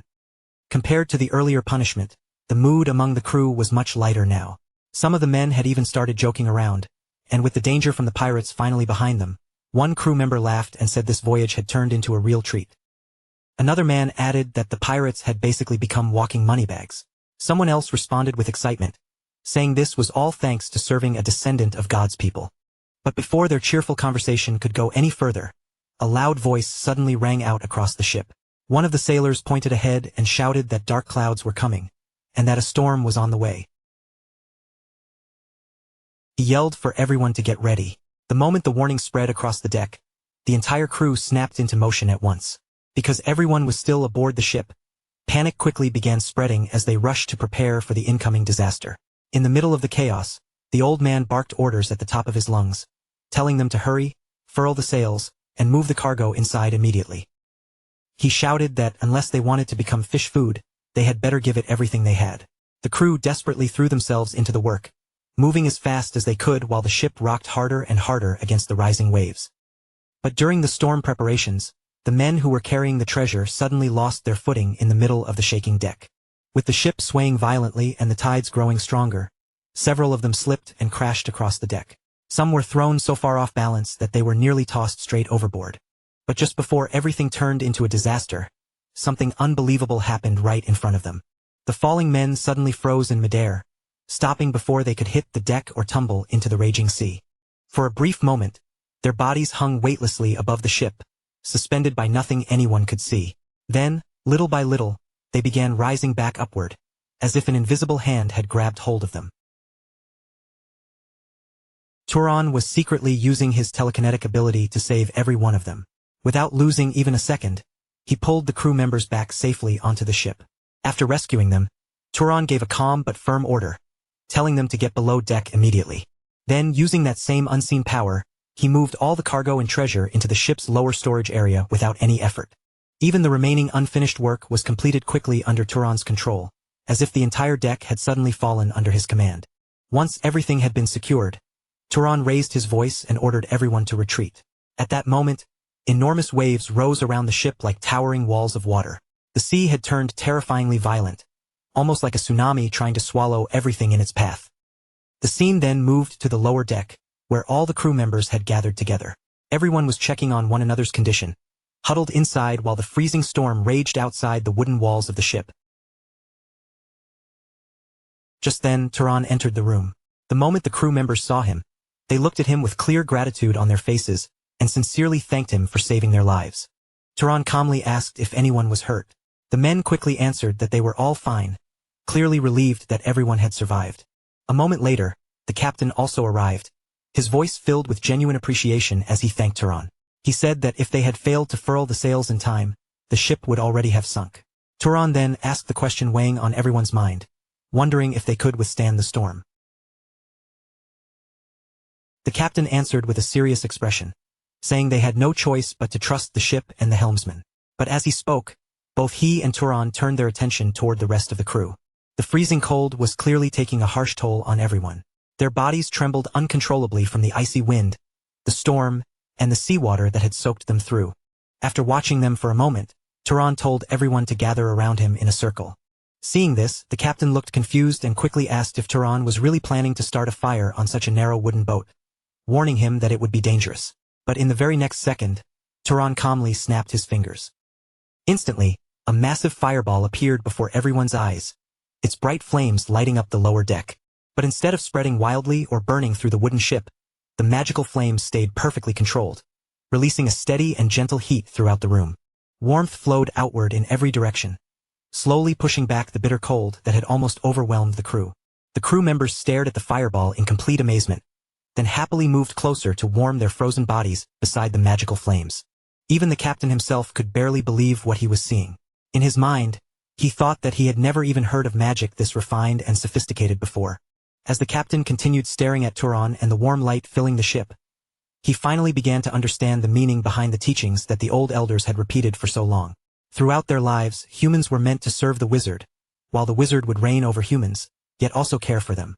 The scene then moved to Komad, the largest city in the northern rural desert, where the ship that had carried Turan and the others finally reached its destination. At the busy port, workers hurried back and forth, unloading huge piles of cargo from the vessel. Around them, merchants called out, travelers pushed through the crowd, and the whole harbor was filled with constant noise and movement. In the middle of all that activity, the captain quickly walked over to Turan with a small bag in his hands. He handed it over with a respectful look and said that although it was not much, he hoped Turan would accept it as his hiring fee. But the moment Turan looked inside the bag and saw how much money was actually there, he was visibly surprised. Shaking his head a little, he said it was too much. Turan said they had only been helping each other from the start. But the captain immediately smiled and explained that the entire crew had each contributed a little from the money they earned by selling the pirate ship. Then he added that if Turan refused to accept it, God would surely be angry with them. After hearing that, Turan finally accepted the bag and kept it with him. With a warmer tone, he said he understood, and that if they ever met again, he would treat everyone to a proper meal. The captain laughed with pride and answered that it would be their honor. At the same time, the rest of the crew gathered behind him, looking toward Turan with genuine respect as they began shouting together. They called out that they would miss him, Sir Knight, and promised they would never forget him. Their voices carried across the harbor as they waved at him with bright, enthusiastic expressions. Turan looked back at them for a brief moment, quietly accepting their gratitude without saying much. Then he finally turned around and started walking deeper into the city. Now that he had entered a completely unfamiliar land, Turan slowed his steps and carefully took in everything around him. Komad was packed with all kinds of people. Merchants, mercenaries, travelers, and desert warriors flowed through the crowded streets, moving past one another in a constant stream of noise and motion. As Turan walked forward, he activated the new ability he had obtained, allowing him to see the life energy flowing inside every person around him. Faint traces of energy appeared everywhere in his vision, flickering within the crowds like countless dim lights. But then, one presence nearby suddenly stood out from all the rest. From that man, an overwhelmingly powerful energy was pouring out, far stronger than anything an ordinary person would possess. Realizing this, Turan calmly changed direction and slowly approached him. Once he was close enough, Turan spoke in a composed voice and politely called out to him. At the same time, Turan deliberately released a portion of his own energy. The man's reaction came instantly. His body stiffened in shock, and from Turan's presence alone, he was clearly intimidated by the pressure pressing down on him. Startled, the man quickly asked whether Turan was a knight of House Durman. He appeared to be a knight himself, and after hearing his question, Turan answered calmly and respectfully, saying, "Yes, my lord, at your command." After that, Turan introduced himself and explained where he had come from. Without dragging the conversation out, he stated his purpose directly and said he wished to see the head of the house. Not long after that, the scene shifted to the mansion of House Durman, where Turan had been brought into the residence. Inside the grand mansion, Turan was now seated calmly in a luxurious room. He had changed into a fresh set of clothes, and compared with the rough appearance he had during the journey, he now looked much more polished and dignified. As a quiet silence filled the room, someone suddenly spoke and said the clothes suited him well. Sitting across from Turan was a man whose body radiated an extremely powerful aura. Even when he was simply sitting there, the pressure around him felt overwhelming. Looking straight at Turan, the man introduced himself, saying that it was a pleasure to meet him and that his name was Cal Durman. For several moments, neither of them said anything. They simply stared at each other in silence, carefully studying one another as if both were trying to measure what kind of person sat across the room. At last, Cal Durman was the first to break the silence. He asked what Turan's in-house name was. Without letting his expression change, Turan answered honestly and said his name was Turan Brahms. Turan explained that he came from a fallen guardian bloodline, and that after hearing the rumors, he had come here to buy a monster. After listening to his reason, Cal Durman nodded calmly and said he understood, then told him that his daughter would guide him. But before the conversation could truly end, Turan suddenly spoke again. He asked whether Cal Durman had ever seen someone who looked like him before. The moment Turan asked that question, Cal Durman's expression shifted ever so slightly. Cal Durman reacted with a brief, surprised response, clearly caught off guard by the question that had come so suddenly. Turan continued while watching Cal Durman's face closely. He said that earlier Cal Durman had seemed to hesitate the moment he saw him. For a short second, the air inside the room turned strangely heavy. Then Cal Durman calmly denied it. He said it was nothing like that, and that Turan had simply reminded him a little of someone he knew. After hearing that answer, Turan fell quiet. He did not press the matter any further, but it was clear that he had noticed the small hesitation in Cal Durman's reaction. Soon afterward, the scene shifted again. this time to Cal Derman's daughter leading Turan through the mansion grounds. As they walked side by side, she glanced at him with curiosity and said that although he claimed to come from a fallen noble family, he seemed to have quite a lot of money, especially considering he had come to buy a monster from House Derman. She wondered aloud whether that was because a guardian bloodline was especially suited for mercenary work. But even as Cal Derman's daughter kept talking beside him, Turan barely showed any outward reaction. His thoughts were still fixed on the strange response Cal Derman had shown earlier. As he walked, Turan quietly turned it over in his mind again and again, wondering who Cal Derman had seen in his face. Curly hair, slightly large ears, and a straight mouth. Turan knew he shared some features with his mother, but was that really enough to make Cal Derman remember her the instant he saw him? Then another possibility entered his mind. What if the person Cal Derman recognized in him was actually his father? It was the face of a man Turan himself did not even know. That thought weighed heavily on him as he continued walking beside her through the vast estate. A few moments later, Cal Derman's daughter suddenly came to a stop and spoke with a proud look on her face. She announced that they had arrived and welcomed Turan to the House Derman breeding grounds. The moment Turan stepped inside, his eyes widened slightly at the sight in front of him. The place was enormous beyond anything he had expected. Vast sections of the facility stretched in every direction, and each area had clearly been designed to house different kinds of monsters. Some sections looked like dense forests, while others resembled rocky mountains or damp swamps. There were even areas that recreated harsh desert-like environments for the monsters that needed them. Turan looked around in genuine amazement, thinking that each room had its own carefully built habitat. Every monster was being raised in an environment perfectly suited to its nature, and it was obvious that House Derman had poured an incredible amount of wealth and effort into this place. As they continued walking, Turan eventually stopped in front of a particularly impressive horse-like monster. The creature had a strong, muscular body, sharp eyes, and an intimidating presence that immediately drew his attention. Turan studied it carefully for a moment, then asked how much that one cost. The girl answered casually, saying that this one had been raised with quite a lot of care. Then she told him he would have to pay 4,000 gold coins. The instant Turan heard the price, he practically froze in place from shock. Inside, his expression went completely stiff as he realized that was twice his entire fortune up until now. Until that moment, Turan had honestly believed he had a decent amount of money after everything he had earned during his journey. But now, reality struck him without mercy. He realized he had been completely wrong to think he was rich. As they kept moving through the breeding grounds, Turan quietly fell into deeper thought. He wondered whether he should give up on buying a monster altogether, but he knew that was not really an option. Crossing the desert while carrying a chest full of money would be far too difficult. The situation left him stuck between two unpleasant choices, and neither one seemed ideal. After thinking it over for a while, Turan suddenly came to a stop in front of a much smaller enclosure. The enclosure sat near the corner of the breeding grounds, almost away from the more impressive displays. Inside the cage was a strange beast that resembled a bird.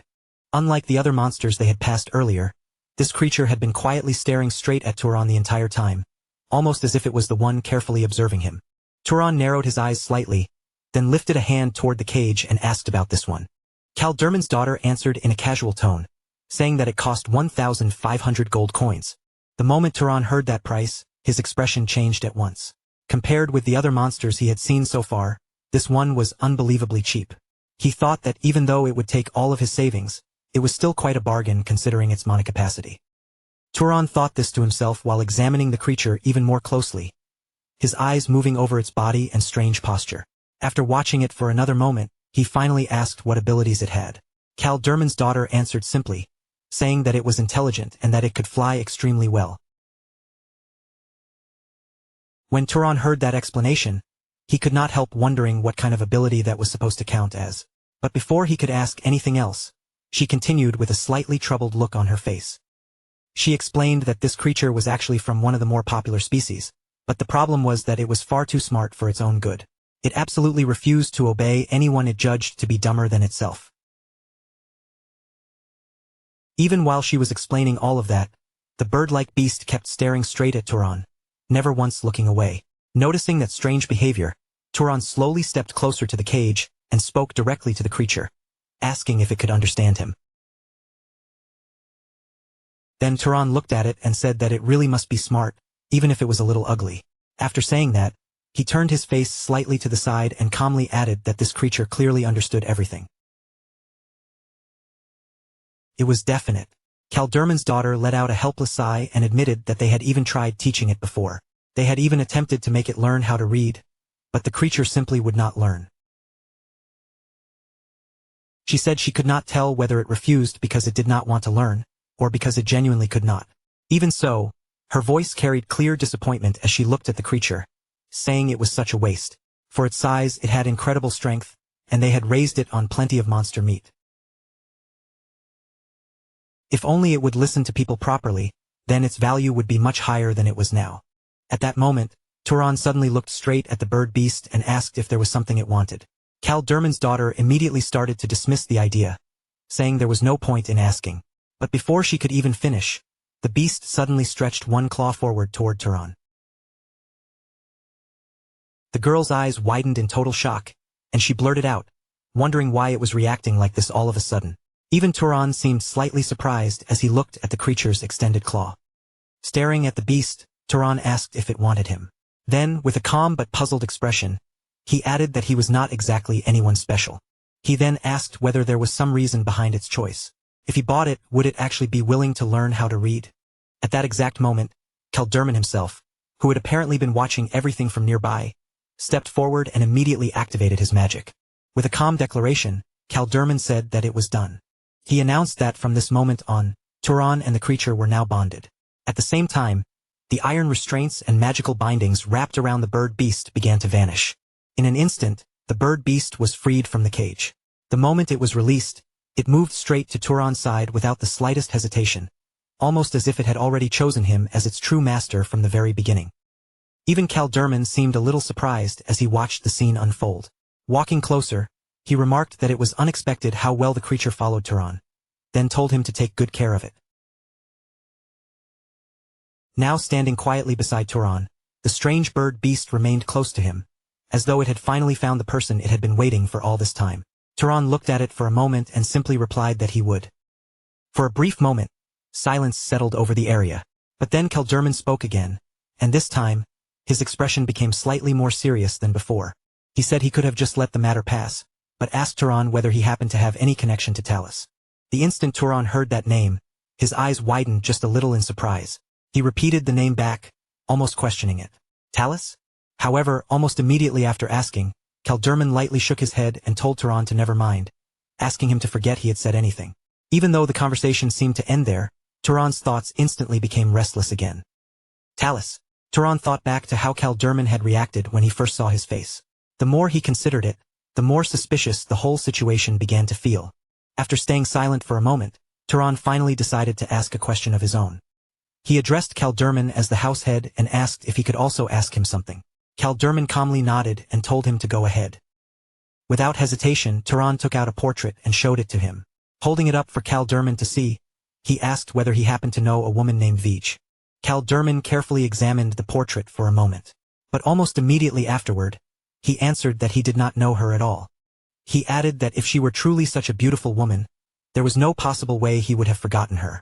Hearing that answer, Turan quietly lowered the portrait and said he understood. Then he said he needed a second. Before anyone nearby could ask what he meant, the bird beast suddenly spread its wings and flew upward.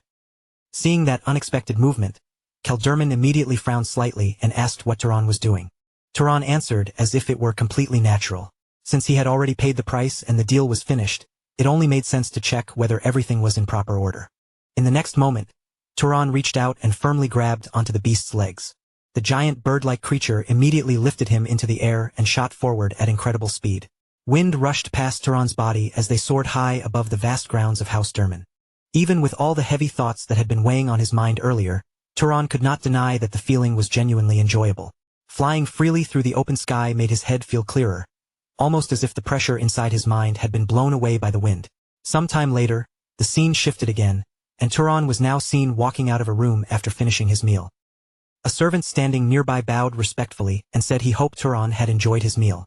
Just then, Calderman's daughter approached him and spoke up, noticing that he was there. She asked how the flight had been. Turan answered calmly that it had been good, adding that it felt like it had cleared his head. Soon after that, she began introducing Turan to several people gathered nearby. Turning toward the group, she told everyone that this was Turan Brahms, and that he had come from the Carmine side. The moment she said that, One person in the group reacted with surprise and asked if Carmine was not near Arabion. Before the atmosphere could turn awkward, she immediately snapped back at him sharply.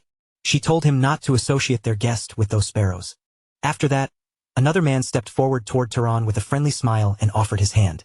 He introduced himself as Dolph Mirren of a history bloodline. Turan politely took his hand and greeted him in return, saying it was nice to meet him. But the instant their hands met, Dolph suddenly tightened his grip much harder than necessary. The force in his hand was clearly not normal. It was obvious that he was intentionally trying to show off his strength.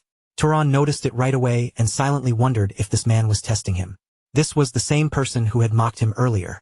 With a slight smirk, Dolph commented that, as expected of a guardian, Turan was sturdy. But before the situation could drag on any further, the girl nearby cut in with an annoyed expression. She said she was not interested in watching a strength contest, so they should leave it at that. Then she immediately changed the subject and asked where that picky eagle was, explaining that she had come because she wanted to see it. Hearing that, Turan casually leaned back more comfortably in his chair and answered that he had told it to fly around nearby for a while. After practicing writing all morning, it must have been feeling cramped. He then added that if she wanted, he could call it over. Not long afterward, the giant bird beast flew in from outside and landed nearby. The moment the girl saw it arrive, her eyes lit up with excitement, and she exclaimed that it really was true. She repeatedly called the creature over to her, clearly expecting it to come right away. But no matter how eagerly she called, the bird completely ignored her and showed absolutely no intention of moving closer. Seeing the creature ignore her so blatantly, the girl became visibly irritated and shouted at it, calling it a damn bird brain. She demanded to know what exactly she was lacking for it to treat her like this. She insisted that she could raise it far better than some fallen noble, and yet the creature still chose to ignore her. Watching her complain with so much passion, Turan quietly told himself to hold it in. Soon afterward, the scene shifted to the dinner table. Everyone had gathered around the dinner table, talking over one another as they discussed the different troubles spreading across the region. The atmosphere felt lively on the surface, with voices rising and falling between bites of food, but the subjects they were talking about were anything but peaceful. One person commented that things had been especially noisy lately because of the dark elf tribes in the west. Then, almost in the same breath, someone brought up the Arabion subjugation force as well. Another person added that the commander of that force was supposedly that thin woman, Mesa. The moment Mesa's name was mentioned, a woman sitting nearby spoke up with obvious hostility in her voice. She said she hoped Mesa would be assassinated this time, and even after saying something that harsh, she did not stop there. With open contempt, she added that it would be quite a sight if that wench died. She went on cruelly, saying Mesa was nothing but skin and bones and would probably die on her own eventually anyway. Then she mocked her appearance, calling her hideous to look at and saying she felt sorry for whoever ended up becoming her husband. Even after those vicious remarks, the conversation around the table continued almost casually. Someone else muttered that those people had it easy, since at least they already had a successor. Meanwhile, on their side, they still did not know whether the choice would be Ramon, Alma, or Perga. That person then sighed and said they wished Talus would just make a clear decision already. The instant that name appeared in the conversation again, Turan quietly fell into thought. He wondered silently what kind of person Talus truly was. Before Turan could sink any deeper into his thoughts, someone nearby explained that Talus was the house head's younger brother and currently the second in command of Zahar. Cal Durman's daughter then calmly added more to that explanation. She said that, in truth, Talus was basically the person actually leading the house. The moment Turan heard that, his thoughts became even more tangled. Earlier, Cal Durman himself had looked at Turan's face and suddenly asked whether he had any connection to Talus. And now, hearing the others speak about Talus with such weight only made the mystery surrounding that man grow even larger inside Turan's mind. The scene then shifted to Turan sitting quietly beside his newly acquired bird, still deeply lost in thought.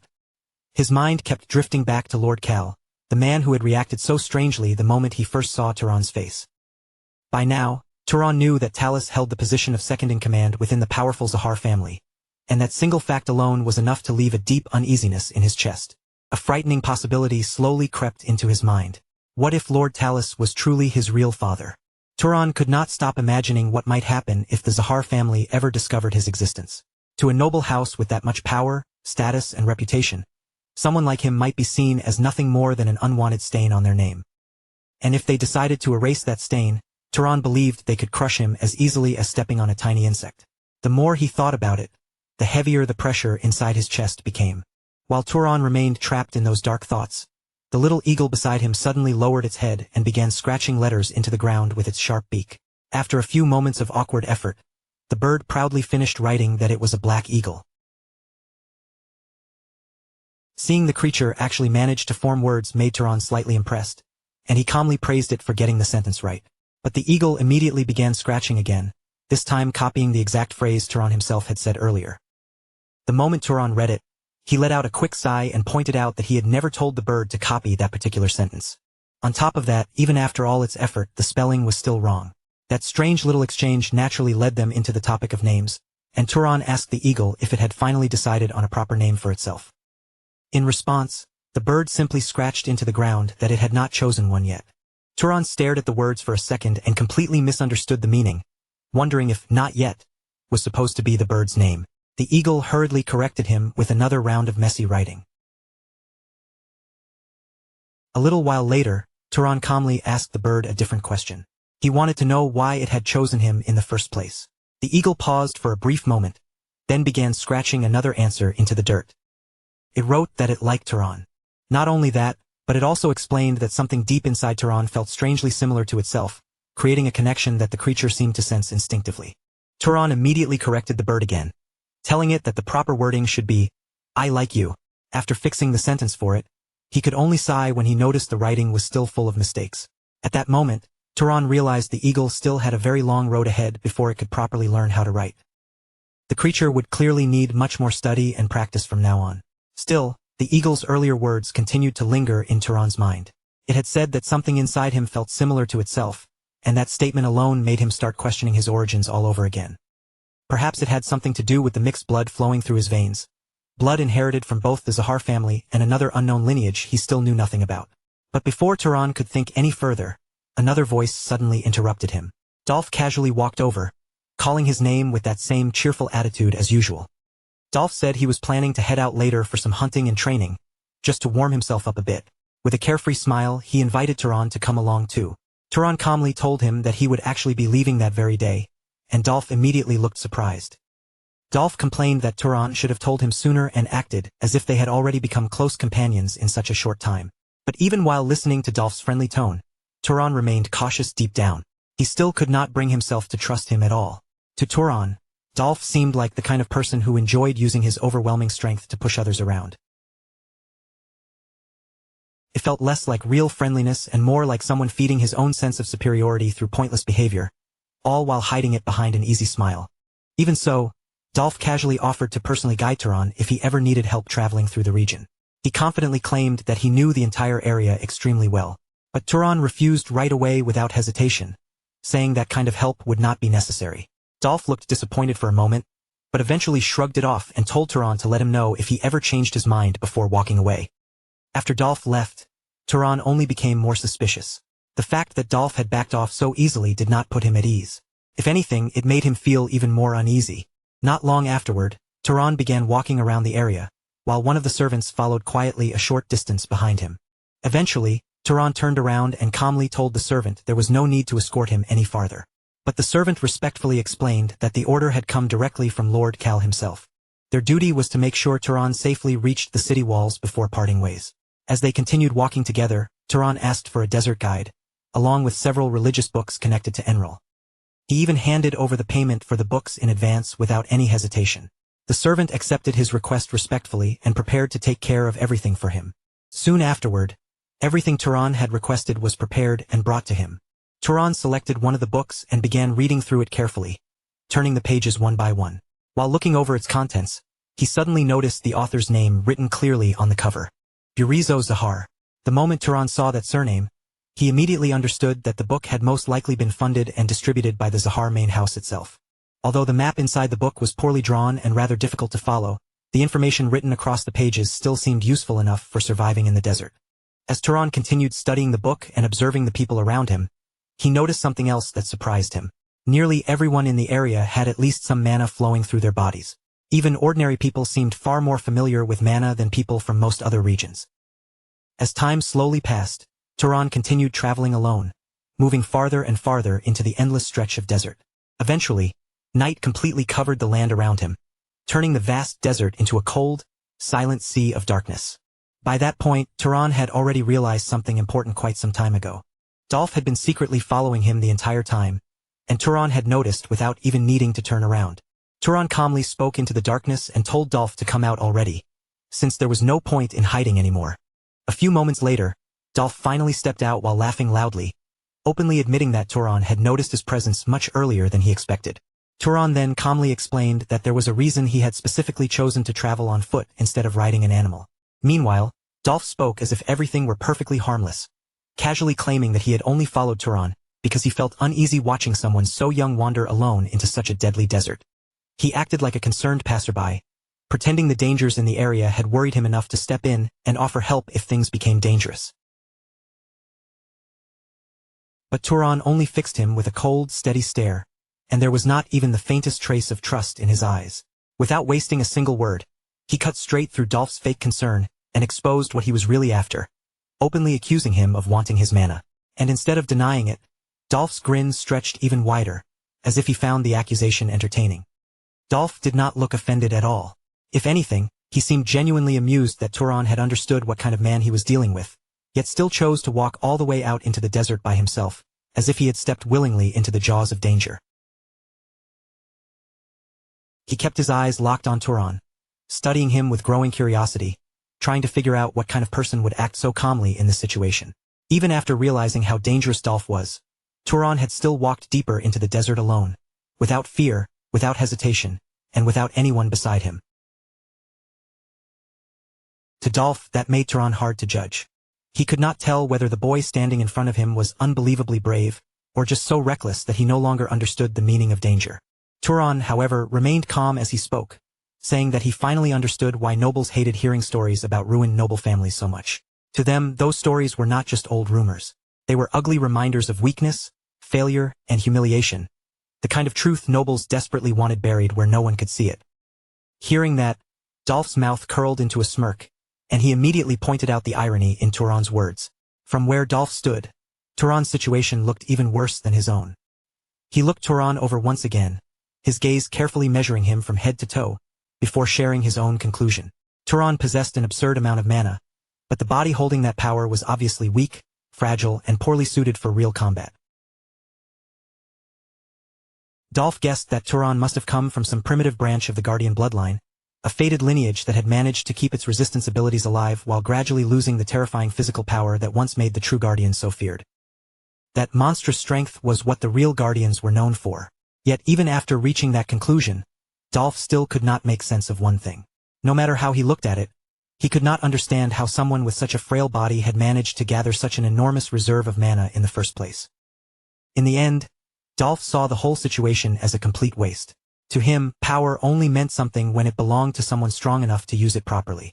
Watching such overwhelming mana sit inside a physically weak person irritated him more and more, like a treasure being wasted in the hands of someone unworthy. A greedy grin spread across Dolph's face as he openly demanded that Turan hand over all of his mana without resisting. Turan did not argue. Instead, he calmly admitted that his body really was weak, while mana continued to overflow inside him without end. With a faint edge of sarcasm, he even called himself the perfect prey for someone like Dolph. Then, right after those words, Turan quietly told his pet bird to leave. The eagle immediately spread its wings and flew off into the darkness, while Turan slowly turned his gaze back toward Dolph. With his face completely unreadable, Turan remarked that Dolph seemed strangely optimistic about how this would end. At first, Dolph assumed Turan was planning to rely on concealment magic to escape, and the very idea made him break into a mocking laugh. In Dolph's eyes, concealment magic was nothing more than a cheap trick. It might hide someone's appearance from sight, but it could never fully erase their presence, their aura, or the traces they left behind. To him, it was the kind of pathetic little tactic weak knights used when they wanted to pretend they were talented spies. Dolph laughed loudly in Turan's face, mocking him without restraint, and confidently declared that breaking through concealment magic was almost laughably easy. He told Turan to stop wasting his time and give up on the idea of running away. But in the very next instant, Dolph's laughter cut off completely. Turan was gone. Not only had his body vanished from sight, but even the faint presence Dolph had been sensing a moment earlier had disappeared from the desert altogether. No breath, no aura, no trace of him could be felt anywhere. The only evidence that Turan had ever stood there at all was a set of faint footprints pressed into the sand. For the first time, Dolph's expression shifted, suspicion and confusion creeping across his face, as he wondered whether this was some special technique connected to the Zahar family.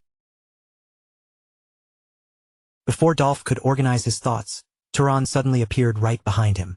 In one swift motion, he launched into a rapid series of strikes, attacking before Dolph could even turn around properly.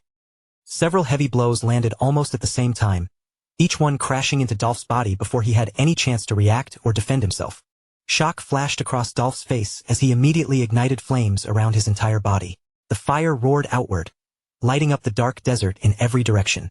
Clenching his teeth in anger, he convinced himself that if he filled the area with light, Turan's concealment would break, and his hiding place would finally be exposed.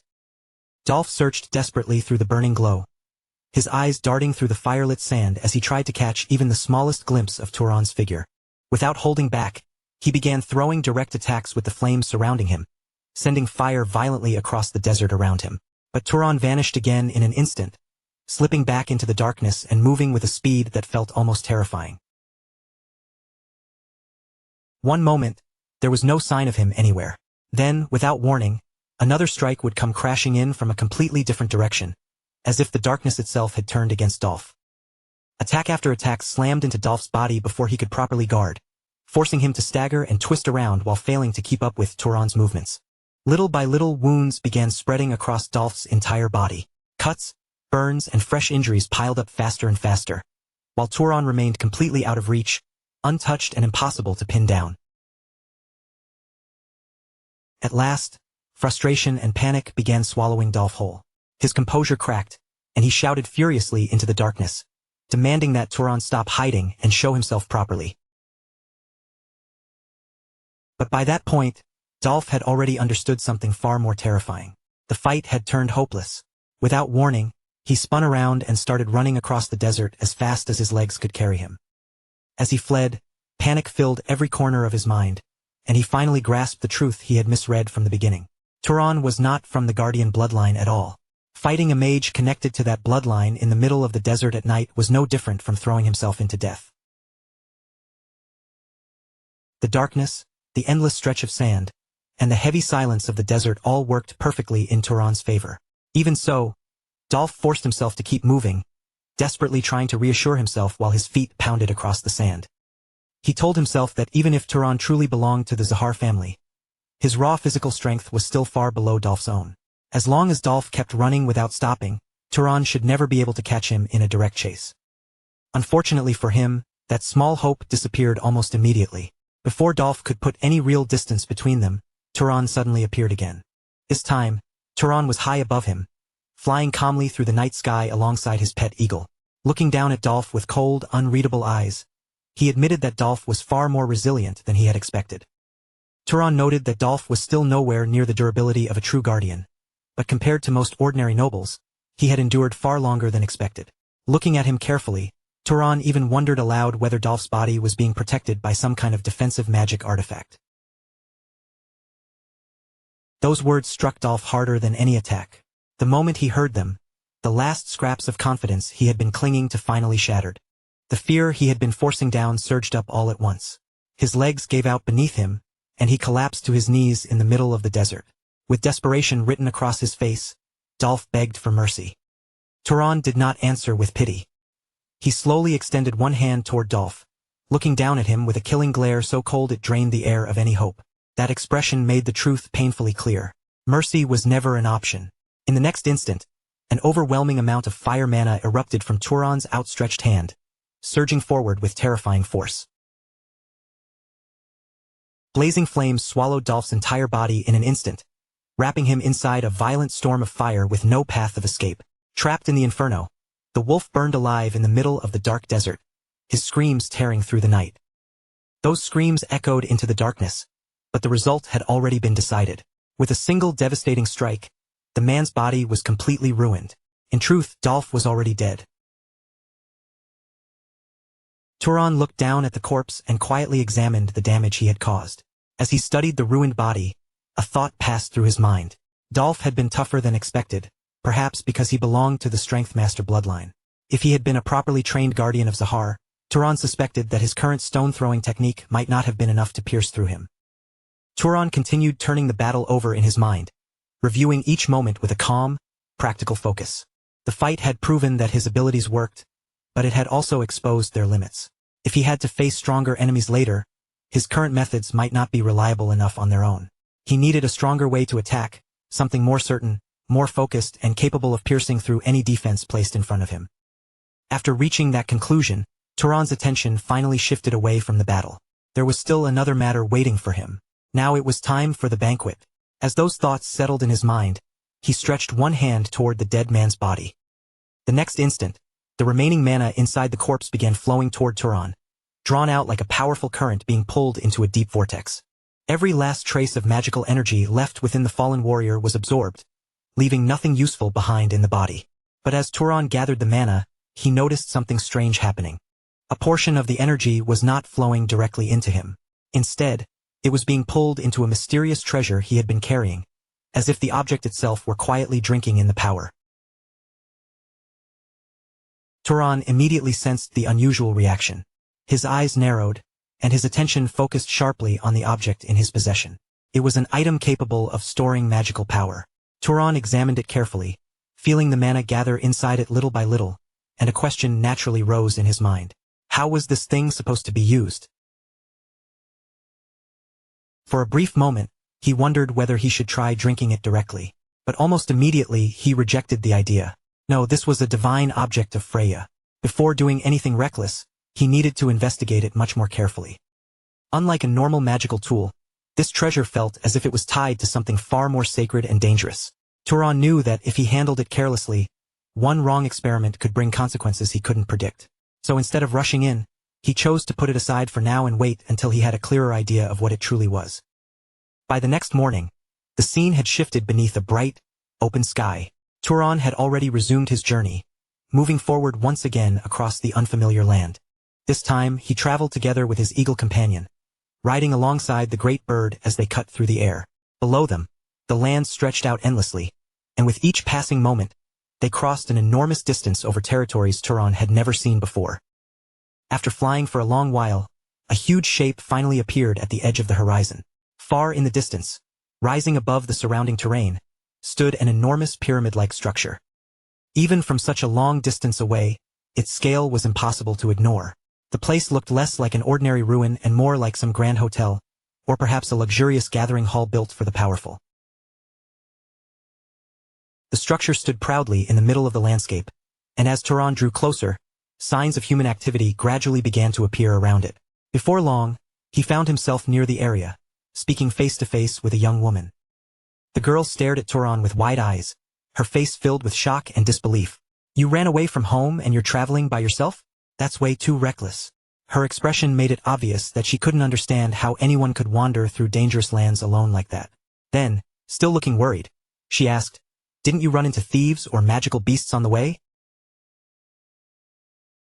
Turan listened quietly to the girl's worries, but his answer came out calm and almost casual. "I got lucky. More importantly, how do I enter the tomb of the gods? I read in a book that all you need is money." The moment he asked that, the girl's attention sharpened. She looked at him in surprise, as if she hadn't expected a boy his age to ask about something like that. "You read books too?" she said, studying him with a new kind of curiosity. "Then you must be the son of some really wealthy family." For a brief moment, she actually seemed impressed by him. But that impressed look quickly faded, and her expression turned serious again.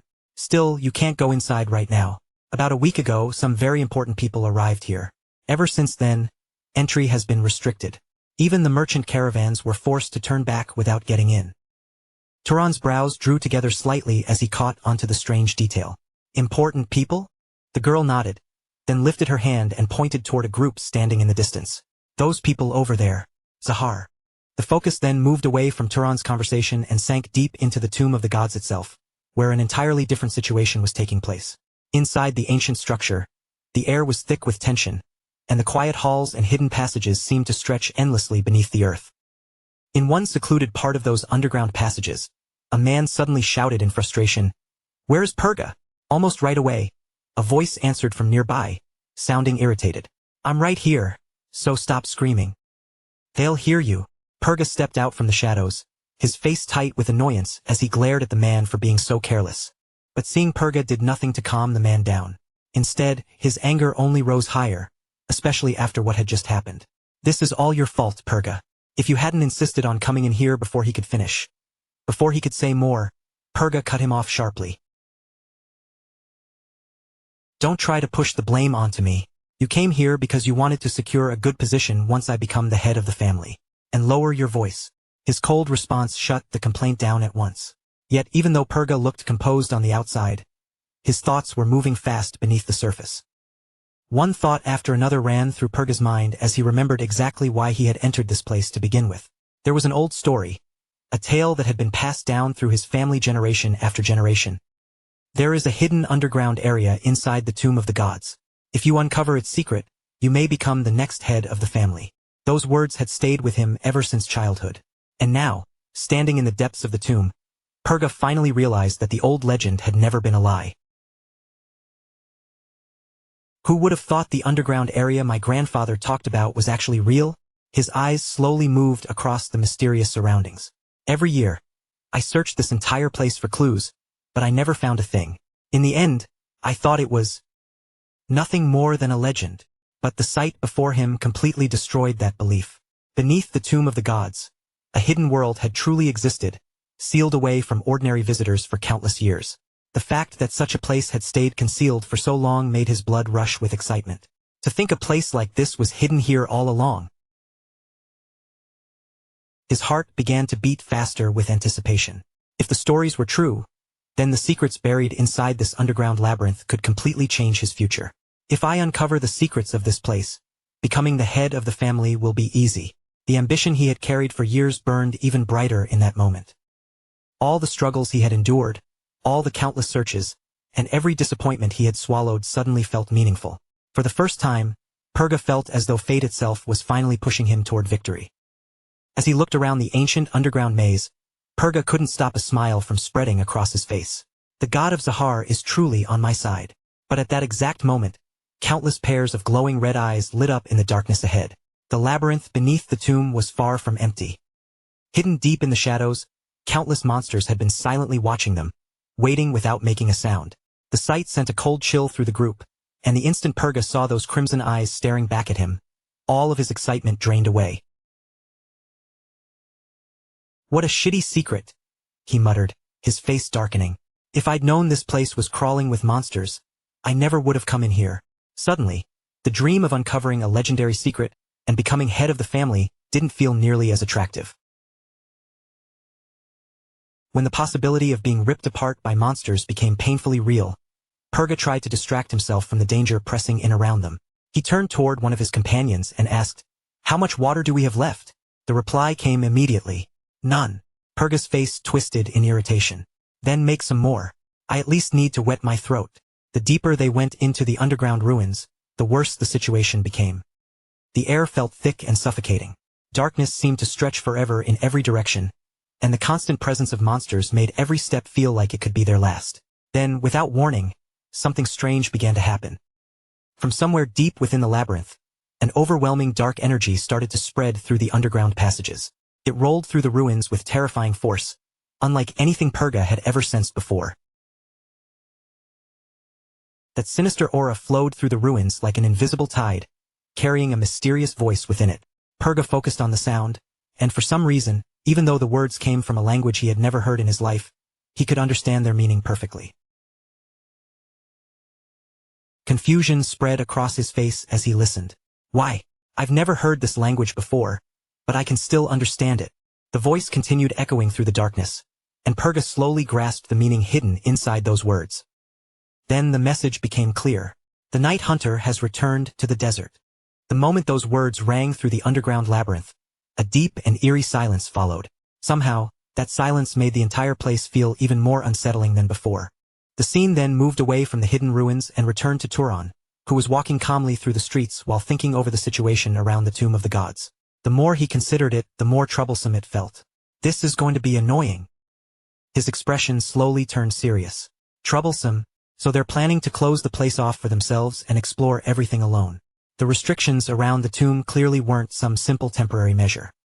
The influential people from Zahar had shown up with the clear intention of monopolizing whatever secrets were hidden inside. As Turan kept walking, he also had to consider his own situation. If I keep wandering around for no reason, I might run into someone who recognizes Talus in my face, just like House Headkel did. That possibility alone was dangerous enough to make him move carefully. It's better to stay quiet and hidden for now. While Turan wandered through the market area, something displayed at a merchant's stall caught his eye. Curious, he stopped beside the stand, pointed at one of the items, and asked, "What is this?" The shopkeeper answered right away, "Saltpeter. It only exists on the islands of the South Sea," the merchant explained. "If you grind it up and consume it, people say it can increase your lifespan." The moment Turan heard that name, a memory stirred in his mind, and he began searching through what he had read before.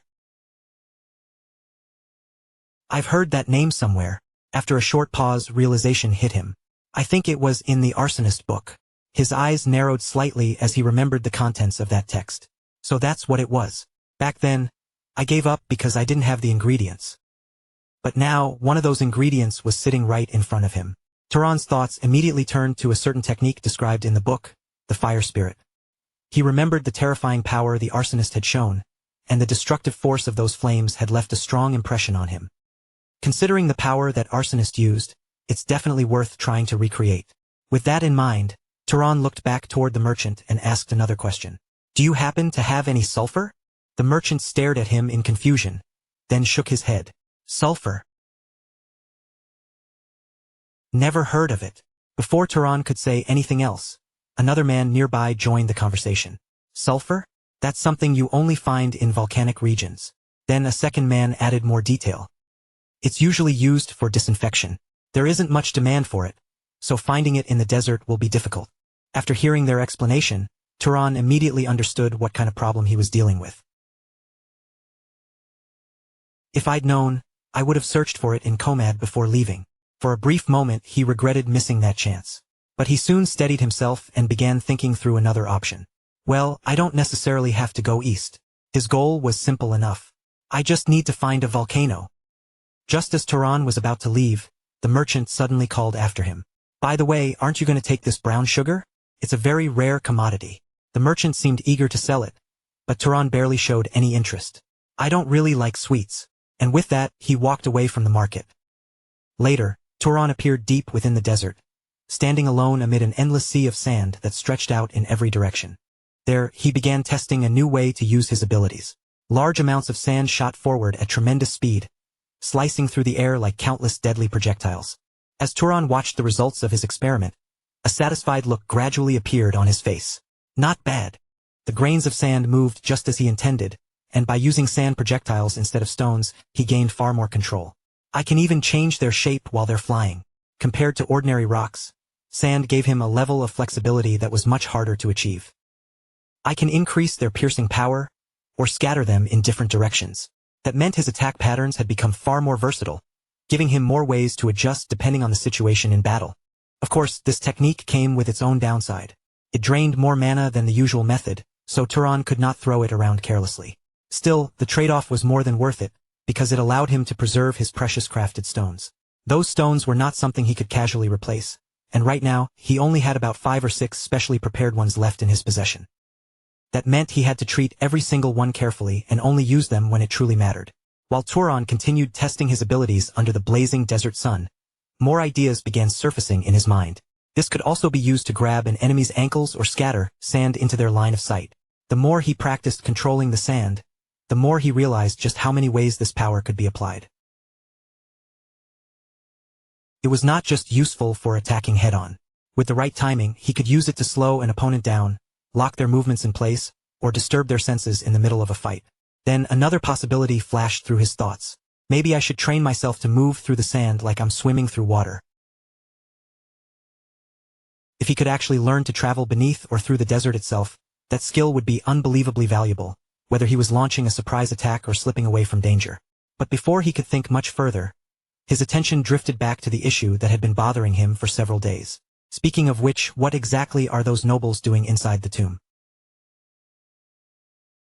Several days had already gone by since the Tomb of the Gods was sealed off from outsiders. It's already been days. Should I just give up and head to another city? Even as he considered leaving, Turan's eyes stayed fixed on the tomb entrance in the distance. He had been quietly watching the place from the shadows, waiting for any strange movement or sign that something unusual was happening inside. Then another thought slipped into his mind. If waiting outside gives me nothing, I can always sneak in myself.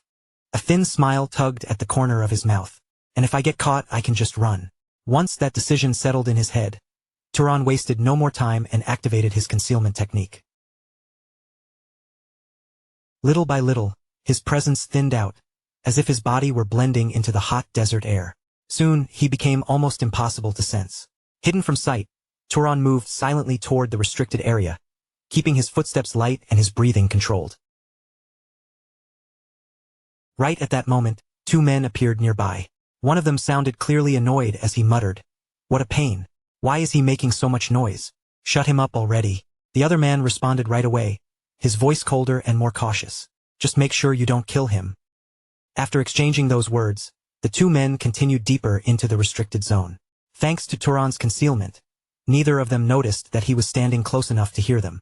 Watching their backs disappear, Turan's brow tightened. What's going on here? Something about this place felt deeply wrong. What are they doing with these people? Before long, his curiosity pushed past his caution. Still keeping himself hidden, Turan quietly followed behind them and slipped into the sealed-off area as well. Once inside, he immediately noticed something bizarre.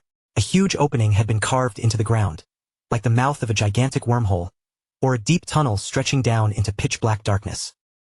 Not far from the opening, several terrified people had been gathered together, their faces pale and their bodies tense with fear. One of them stared at the strange hole in the ground and asked in a trembling voice, "What is this place?" The guards answered immediately with no patience at all. Questions are not allowed. That cold response only made the fear in the air grow heavier. From his hidden position, Turan silently watched everyone and began piecing the situation together. "You're the ones kidnapping people, but somehow you look even more frightened than the captives." The guards' faces were stiff with anxiety, and their nervous eyes kept drifting toward the dark opening. It was obvious that even they did not really understand what was happening below. Then one of the men suddenly lifted his hand and pointed toward two workers nearby. "You two, take this cargo and go inside." The order was blunt, and the men did not dare talk back. They simply lowered their heads and obeyed. After doing something near the entrance, both men lifted large barrels with strained movements and slowly began making their way down into the darkness beneath the ground. The moment Turan saw them move like that, he understood what was going on. Animal manipulation. Someone was clearly using a controlling ability to force people, or perhaps creatures, to carry supplies down below. Nearby, one of the men spoke anxiously, unable to hide the worry in his voice. "I wonder if Lord Purga is all right." Another man answered with a tense expression. "We can only hope he is." His eyes shifted toward the barrels being lowered underground. "We've been sending food and water in nonstop." Then one of the men, looking more uneasy by the second, finally asked the question everyone seemed afraid to say out loud. "Shouldn't we report this to the main family?" The reaction came instantly. Another man spun toward him and shouted in anger, though panic was written all over his face. "Are you out of your mind? What if Lord Purga's rivals hear about this?" The entire group went quiet at once. Hidden nearby, Turan listened closely to every word. And the instant he heard Purga's name, the entire situation suddenly began to make sense. Purga. Turan's eyes narrowed slightly. The candidate who could become the next head of Zahar. At last, the strange occupation of the tomb had an explanation. So that important young master is trapped somewhere inside. The scattered pieces in Turan's mind rapidly started fitting together. Now I get it. That's why they've been holding this place for days. The tomb of the gods had not been sealed off because of an ordinary treasure hunt or some noble expedition. One of the most important people in the Zahar family was trapped beneath the ground, and everyone here was desperately trying to bury the incident before it reached the wrong ears. A faint smile slowly spread across Turan's face. His gaze settled on the entrance leading underground, and his feet began moving forward almost on their own. "This is dangerous." His smile deepened just a little. "But that also means it's an opportunity." In the same instant, his mind began calculating what he might gain from this. If I save that kid and he ends up owing me a favor, I could get close to Zahar naturally. For a brief moment the thought sounded tempting.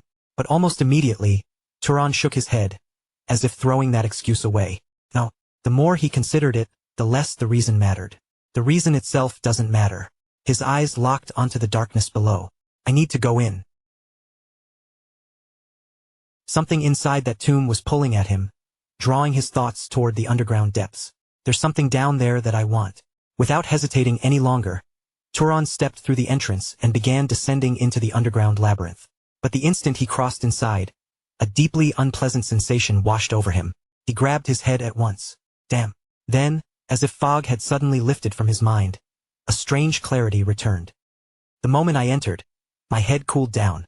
Turan's expression turned grim as he realized just how unnatural that feeling was. I was being influenced by something. The realization sent a quiet chill through him. When he looked back on the thoughts that had pushed him here, he could clearly tell that something had been twisting his judgment from the moment he chose to enter. How idiotic. He let out a frustrated sigh, irritated at himself for letting his mind be guided so easily. Who even says Purga is the kind of person who pays back favors? Now that his head was clear, the logic behind his earlier decision sounded completely ridiculous. As Turan continued deeper into the underground passage, faint voices soon reached his ears. He looked ahead and finally spotted Purga. Around him were several exhausted, miserable-looking people, their bodies worn down and their faces drained. One unlucky man lay helplessly on the ground, while Purga watched everything with cold indifference. Purga glanced toward the newcomer and spoke as if he were commenting on cargo being delivered. Great, they sent another one in. There was not even the smallest trace of gratitude in his tone. They just keep sending people from outside. Then Purga slowly pushed himself up to his feet. An irritated look crossed his face as an unpleasant noise echoed somewhere nearby. He turned his gaze toward the source of the sound and muttered, "What an annoying noise." Then he looked at one of his subordinates and gave the order without a hint of concern. "Someone deal with that." After that, he added coldly, as if discussing nothing more than supplies, "Anyway, we need to conserve food." What happened next was cruel enough to make the air feel colder. The unfortunate man was handled horribly, as though his life had almost no value at all. There was no pity in the way they treated him, no hesitation in their movements, and not even the faintest sign of guilt. Neither Purga nor the people standing around him showed any remorse. From the shadows, Turan watched everything in silence. So that's the famous Purga Zahar. The image he had imagined in his head and the person standing in front of him were completely different. He kills people over water, and he doesn't even show the slightest sign of guilt. Turan's opinion of him collapsed in an instant. He definitely doesn't look like someone who would repay a debt. The earlier idea of rescuing Purga in exchange for a future favor now seemed more foolish with every passing second. Even so, Turan kept moving through the underground labyrinth, staying hidden as he advanced. Then, from somewhere within the darkness, another voice suddenly echoed out. It sounded strange, almost as if it were aimed directly at him. Turan stopped in place. For a moment, silence pressed in around him. Then the voice continued. "I'm talking to you." Turan's eyes widened slightly. The mysterious voice seemed closer now, its words crawling through the darkness. "You are wrong." The echo lingered around him. "You are not the night hunter." A cold pause followed, sharp enough to make the entire passage feel still. Then the voice spoke again. "You're not." But before the sentence could be completed, the eerie sound faded deeper into the labyrinth, leaving only silence behind. Long ago, in the distant past, the fertile plains of Enrol were ruled by giants. Their enormous bodies towered over the land like living mountains, and wherever they went, their endless hunger devoured everything in their path. Forests were stripped away, rivers withered until their beds cracked dry, and once flourishing fields were reduced to empty wastelands. In time, the rich earth that had once fed countless lives turned into a lifeless desert. But even all that food was never enough to satisfy the giants. Their gigantic bodies required unbelievable amounts of water every day, and when the land could no longer quench their thirst, the giants turned their merciless eyes toward humanity. They enslaved mankind and unleashed a reign of terror unlike anything the world had ever known. To satisfy their thirst, they began drinking human blood, slaughtering thousands upon thousands of innocent people day after day. Humanity was pushed to the very edge of extinction, crushed beneath the brutal rule of monstrous overlords and trapped in a nightmare with no hope of rescue. But then, on a moonless night, beneath a sky swallowed completely by darkness, a mysterious figure appeared. He was known as the Night Hunter of the Freyans. Like divine judgment rising from the shadows, he descended upon the giants and unleashed his fury against them. One after another, the giants collapsed before his overwhelming strength. The tyrants who had ruled the world through fear, hunger, and bloodshed were wiped out completely. At last, humanity was released from the nightmare that had nearly erased them from existence. The people were overwhelmed with gratitude toward the Savior who had delivered them from destruction, and they searched for a way to honor him properly. As a gift, they offered him the 3 most beautiful women in the world as his wives. From those unions, 3 extraordinary children were born, each one carrying a different supernatural power. The first son inherited the ability to hide his body completely, vanishing from sight whenever he chose, as though he could melt into the air itself. The second son inherited command over shadows, bending darkness to his will like an extension of his own body. The third gained the power to create deadly poison, a terrifying gift that was just as dangerous as it was extraordinary. These 3 brothers carried the blood of the legendary Night Hunter within them, and along with that blood came ambitions powerful enough to shape the future of the desert itself. After the Night Hunter rose beyond the mortal realm and vanished from the world below, the 3 brothers were left standing before a fate none of them could avoid. The desert still had no ruler, and with that empty throne hanging over them, the bond between the brothers began to strain under the weight of ambition and uncertainty. The eldest brother possessed overwhelming strength, yet even with that power in his hands, he refused to turn his blade against his own blood. Rather than fight his younger brothers for control of the desert, he stepped away from the conflict entirely and left those lands behind. But his departure did not bring the peace he had hoped for. Once the eldest was gone, the second brother, the Master of Shadows, and the third brother, the Master of Poison, threw themselves into a savage battle for dominance. Their war spread like a nightmare across the desert, crushing cities, tearing clans apart, and dragging countless innocent lives into the storm. Shadow and poison seeped across the land, staining everything they touched with fear, suffering, and despair. As the battle dragged on without end, the desert sank deeper into ruin, and the people slowly began to believe that peace would never return. The feud between the 2 brothers seemed endless, as though it might devour everything their father had once protected. At last, the eldest brother could no longer remain away while the desert collapsed under the weight of war. Leaving behind his self-imposed exile, he returned to the battlefield and stepped directly into the chaos. With power far beyond both of his younger brothers, he defeated them one after another and finally forced the war to its end. After subduing both the Shadow Master and the Poison Master, the eldest brother took control of the desert and restored order to the shattered land. His victory opened the door to a new era, and from that moment onward, his bloodline would continue ruling for generations. That legendary eldest brother, the one who hid his body and brought an end to the war between the 3 heirs, was none other than Zahar's ancestor. When the ancient tale finally reached its end, the mysterious voice echoed once again from within the darkness. Its tone remained cold, steady, and merciless as it declared that Turan was not the Night Hunter. Those words hung in the air for a moment, sending an uneasy sensation through him after everything he had just heard. Turan fell into a heavy silence, his thoughts turning over one question after another. Why was he hearing the name of that god in this place? Was this somehow tied to the Zahar nobles who had existed long before him? If bloodline mattered, then technically he was also a distant descendant. The connection between that ancient legend and his own lineage was far too clear for Turan to simply dismiss. And the longer he thought about it, the more unanswered questions pressed against his mind. Then, without warning, something nearby drew his attention, and before he could even understand what it was, his instincts screamed danger. Turan reacted at once, activating his concealment technique while sweeping his gaze carefully across the area around him. "There's something here," he muttered under his breath. Drawing on the power of his artifact, he pushed his senses outward and soon detected a dense mass of mana gathered somewhere in the distance. Keeping his presence hidden, Turan moved toward the source of that mana with measured, cautious steps, his eyes scanning every shadow as he advanced. When he finally drew close enough to see what was waiting there, his gaze settled on a humanoid monster standing ahead of him. The creature's form was twisted in a way that looked horribly unnatural, its grotesque appearance enough to make Turan's expression tighten with visible disgust. He stared at it for a moment and thought that it looked completely revolting. But in the very next instant, something happened that caught him completely off guard. Even though Turan had hidden himself using the secret concealment technique of the Zahar family, the creature suddenly turned its head and fixed its gaze directly on him. For one brief moment, their eyes locked across the distance, and Turan felt his heart jolt. Had that thing actually discovered him? Before Turan could fully process what had just happened, the monster launched itself forward with frightening speed. Its razor-sharp claws ripped through the air as it attacked viciously, forcing Turan to respond in an instant. With calm, precise movements, Turan slipped away from every strike, avoiding the monster's claws by a hair's breadth while steadily retreating backward to keep himself out of reach.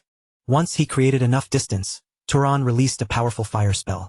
Flames surged forward with explosive force, forcing not only the attacking monster, but also two other monsters hidden nearby to pull back from the blast.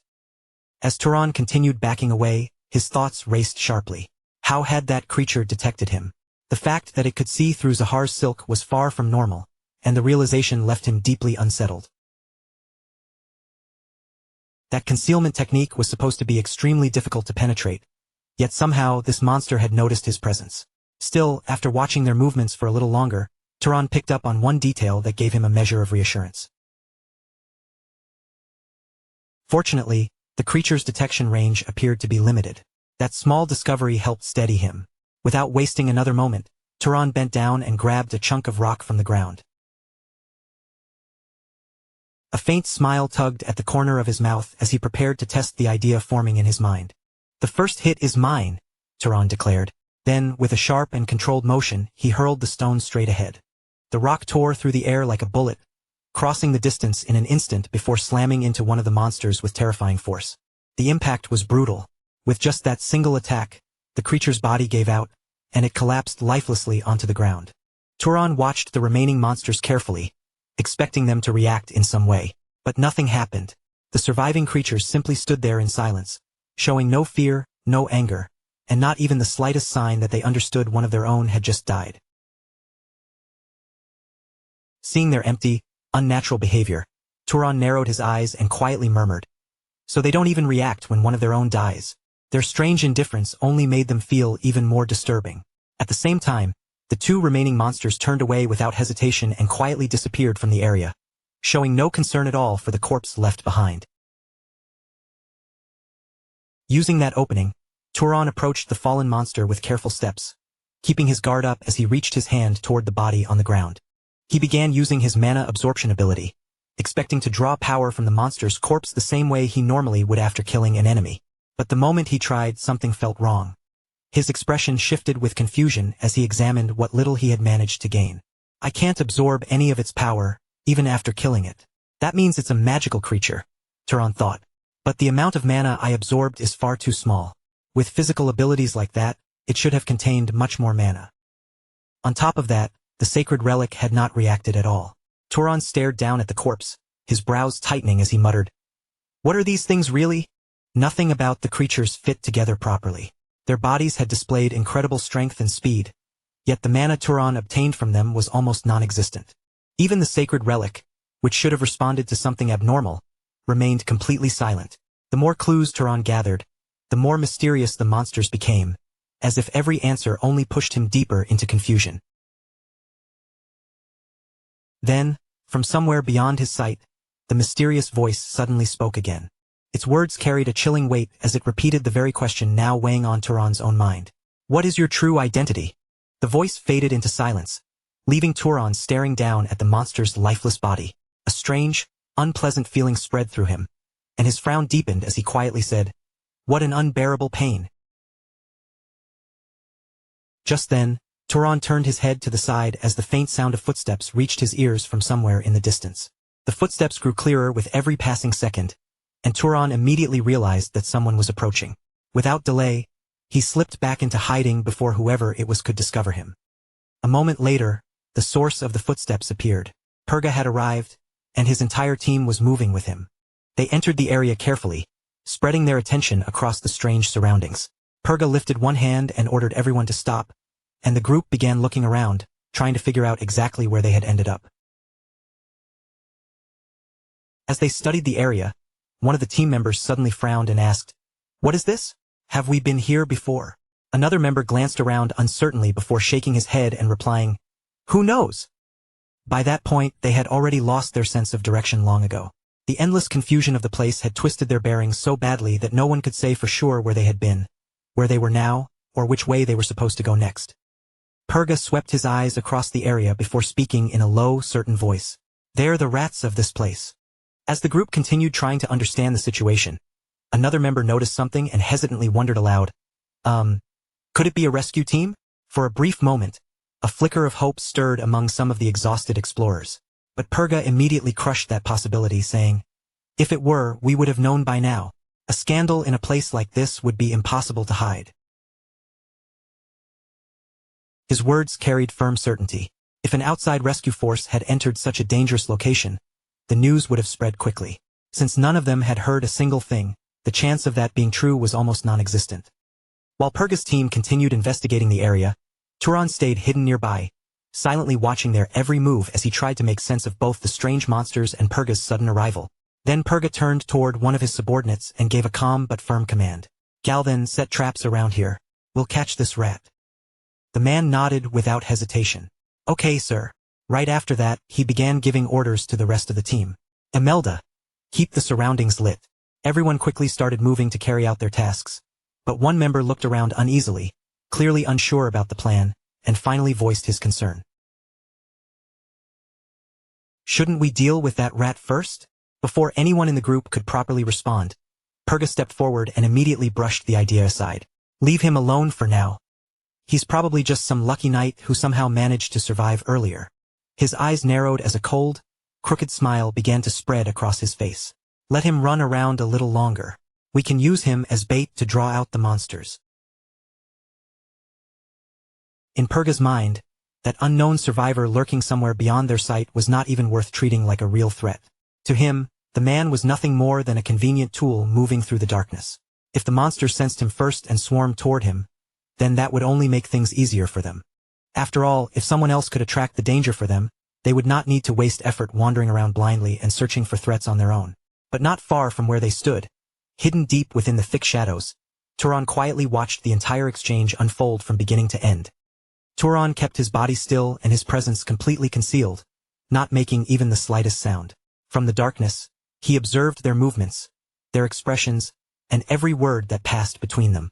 Purga's group believed they were the ones hunting him, but they had no idea that their so-called prey was already listening to everything they said.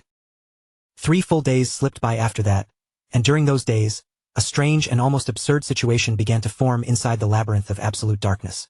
Turan and Purga's group ended up moving through the same general territory, brushing close to each other again and again without ever truly clashing head-on.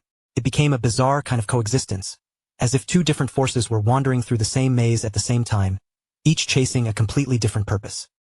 Luckily for Turan, the traps created by the barrier-bearing lineage could not threaten him at all. Through the vision granted by the sacred relic, every hidden mechanism, every disguised danger, and every carefully placed trap stood out to him as clearly as if someone had painted them in bright colors.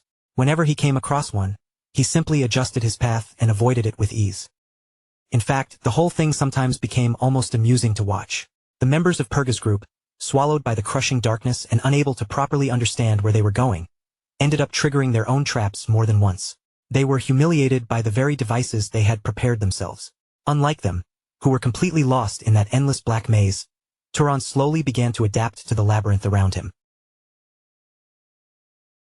As he moved through the twisting passages, Turan kept studying every corner of the environment with careful eyes. "There aren't many monsters moving around here. I should mark this place." Using the power of the sacred relic, he selected several useful locations and turned them into temporary bases.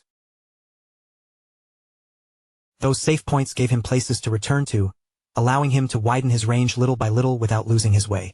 One step at a time, Turan pushed farther into the depths, memorizing unfamiliar routes, checking the surrounding terrain, and gathering more information. Because he moved so carefully and systematically, the area he could safely search expanded day after day. But not every path through the labyrinth could be crossed so easily.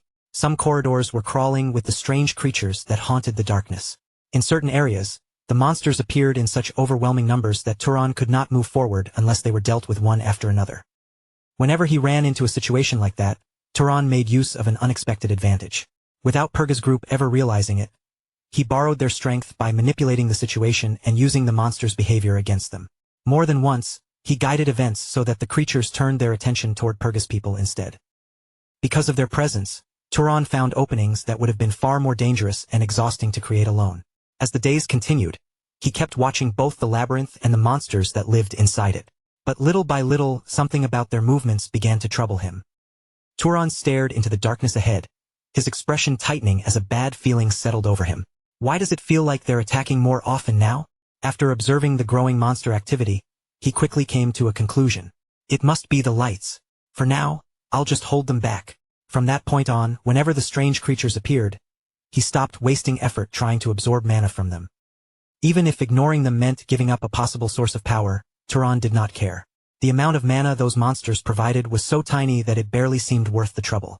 Whatever these things truly were, they were different from any enemies he had fought before. Their bodies were terrifyingly strong, but the mana hidden inside them was almost laughably insignificant.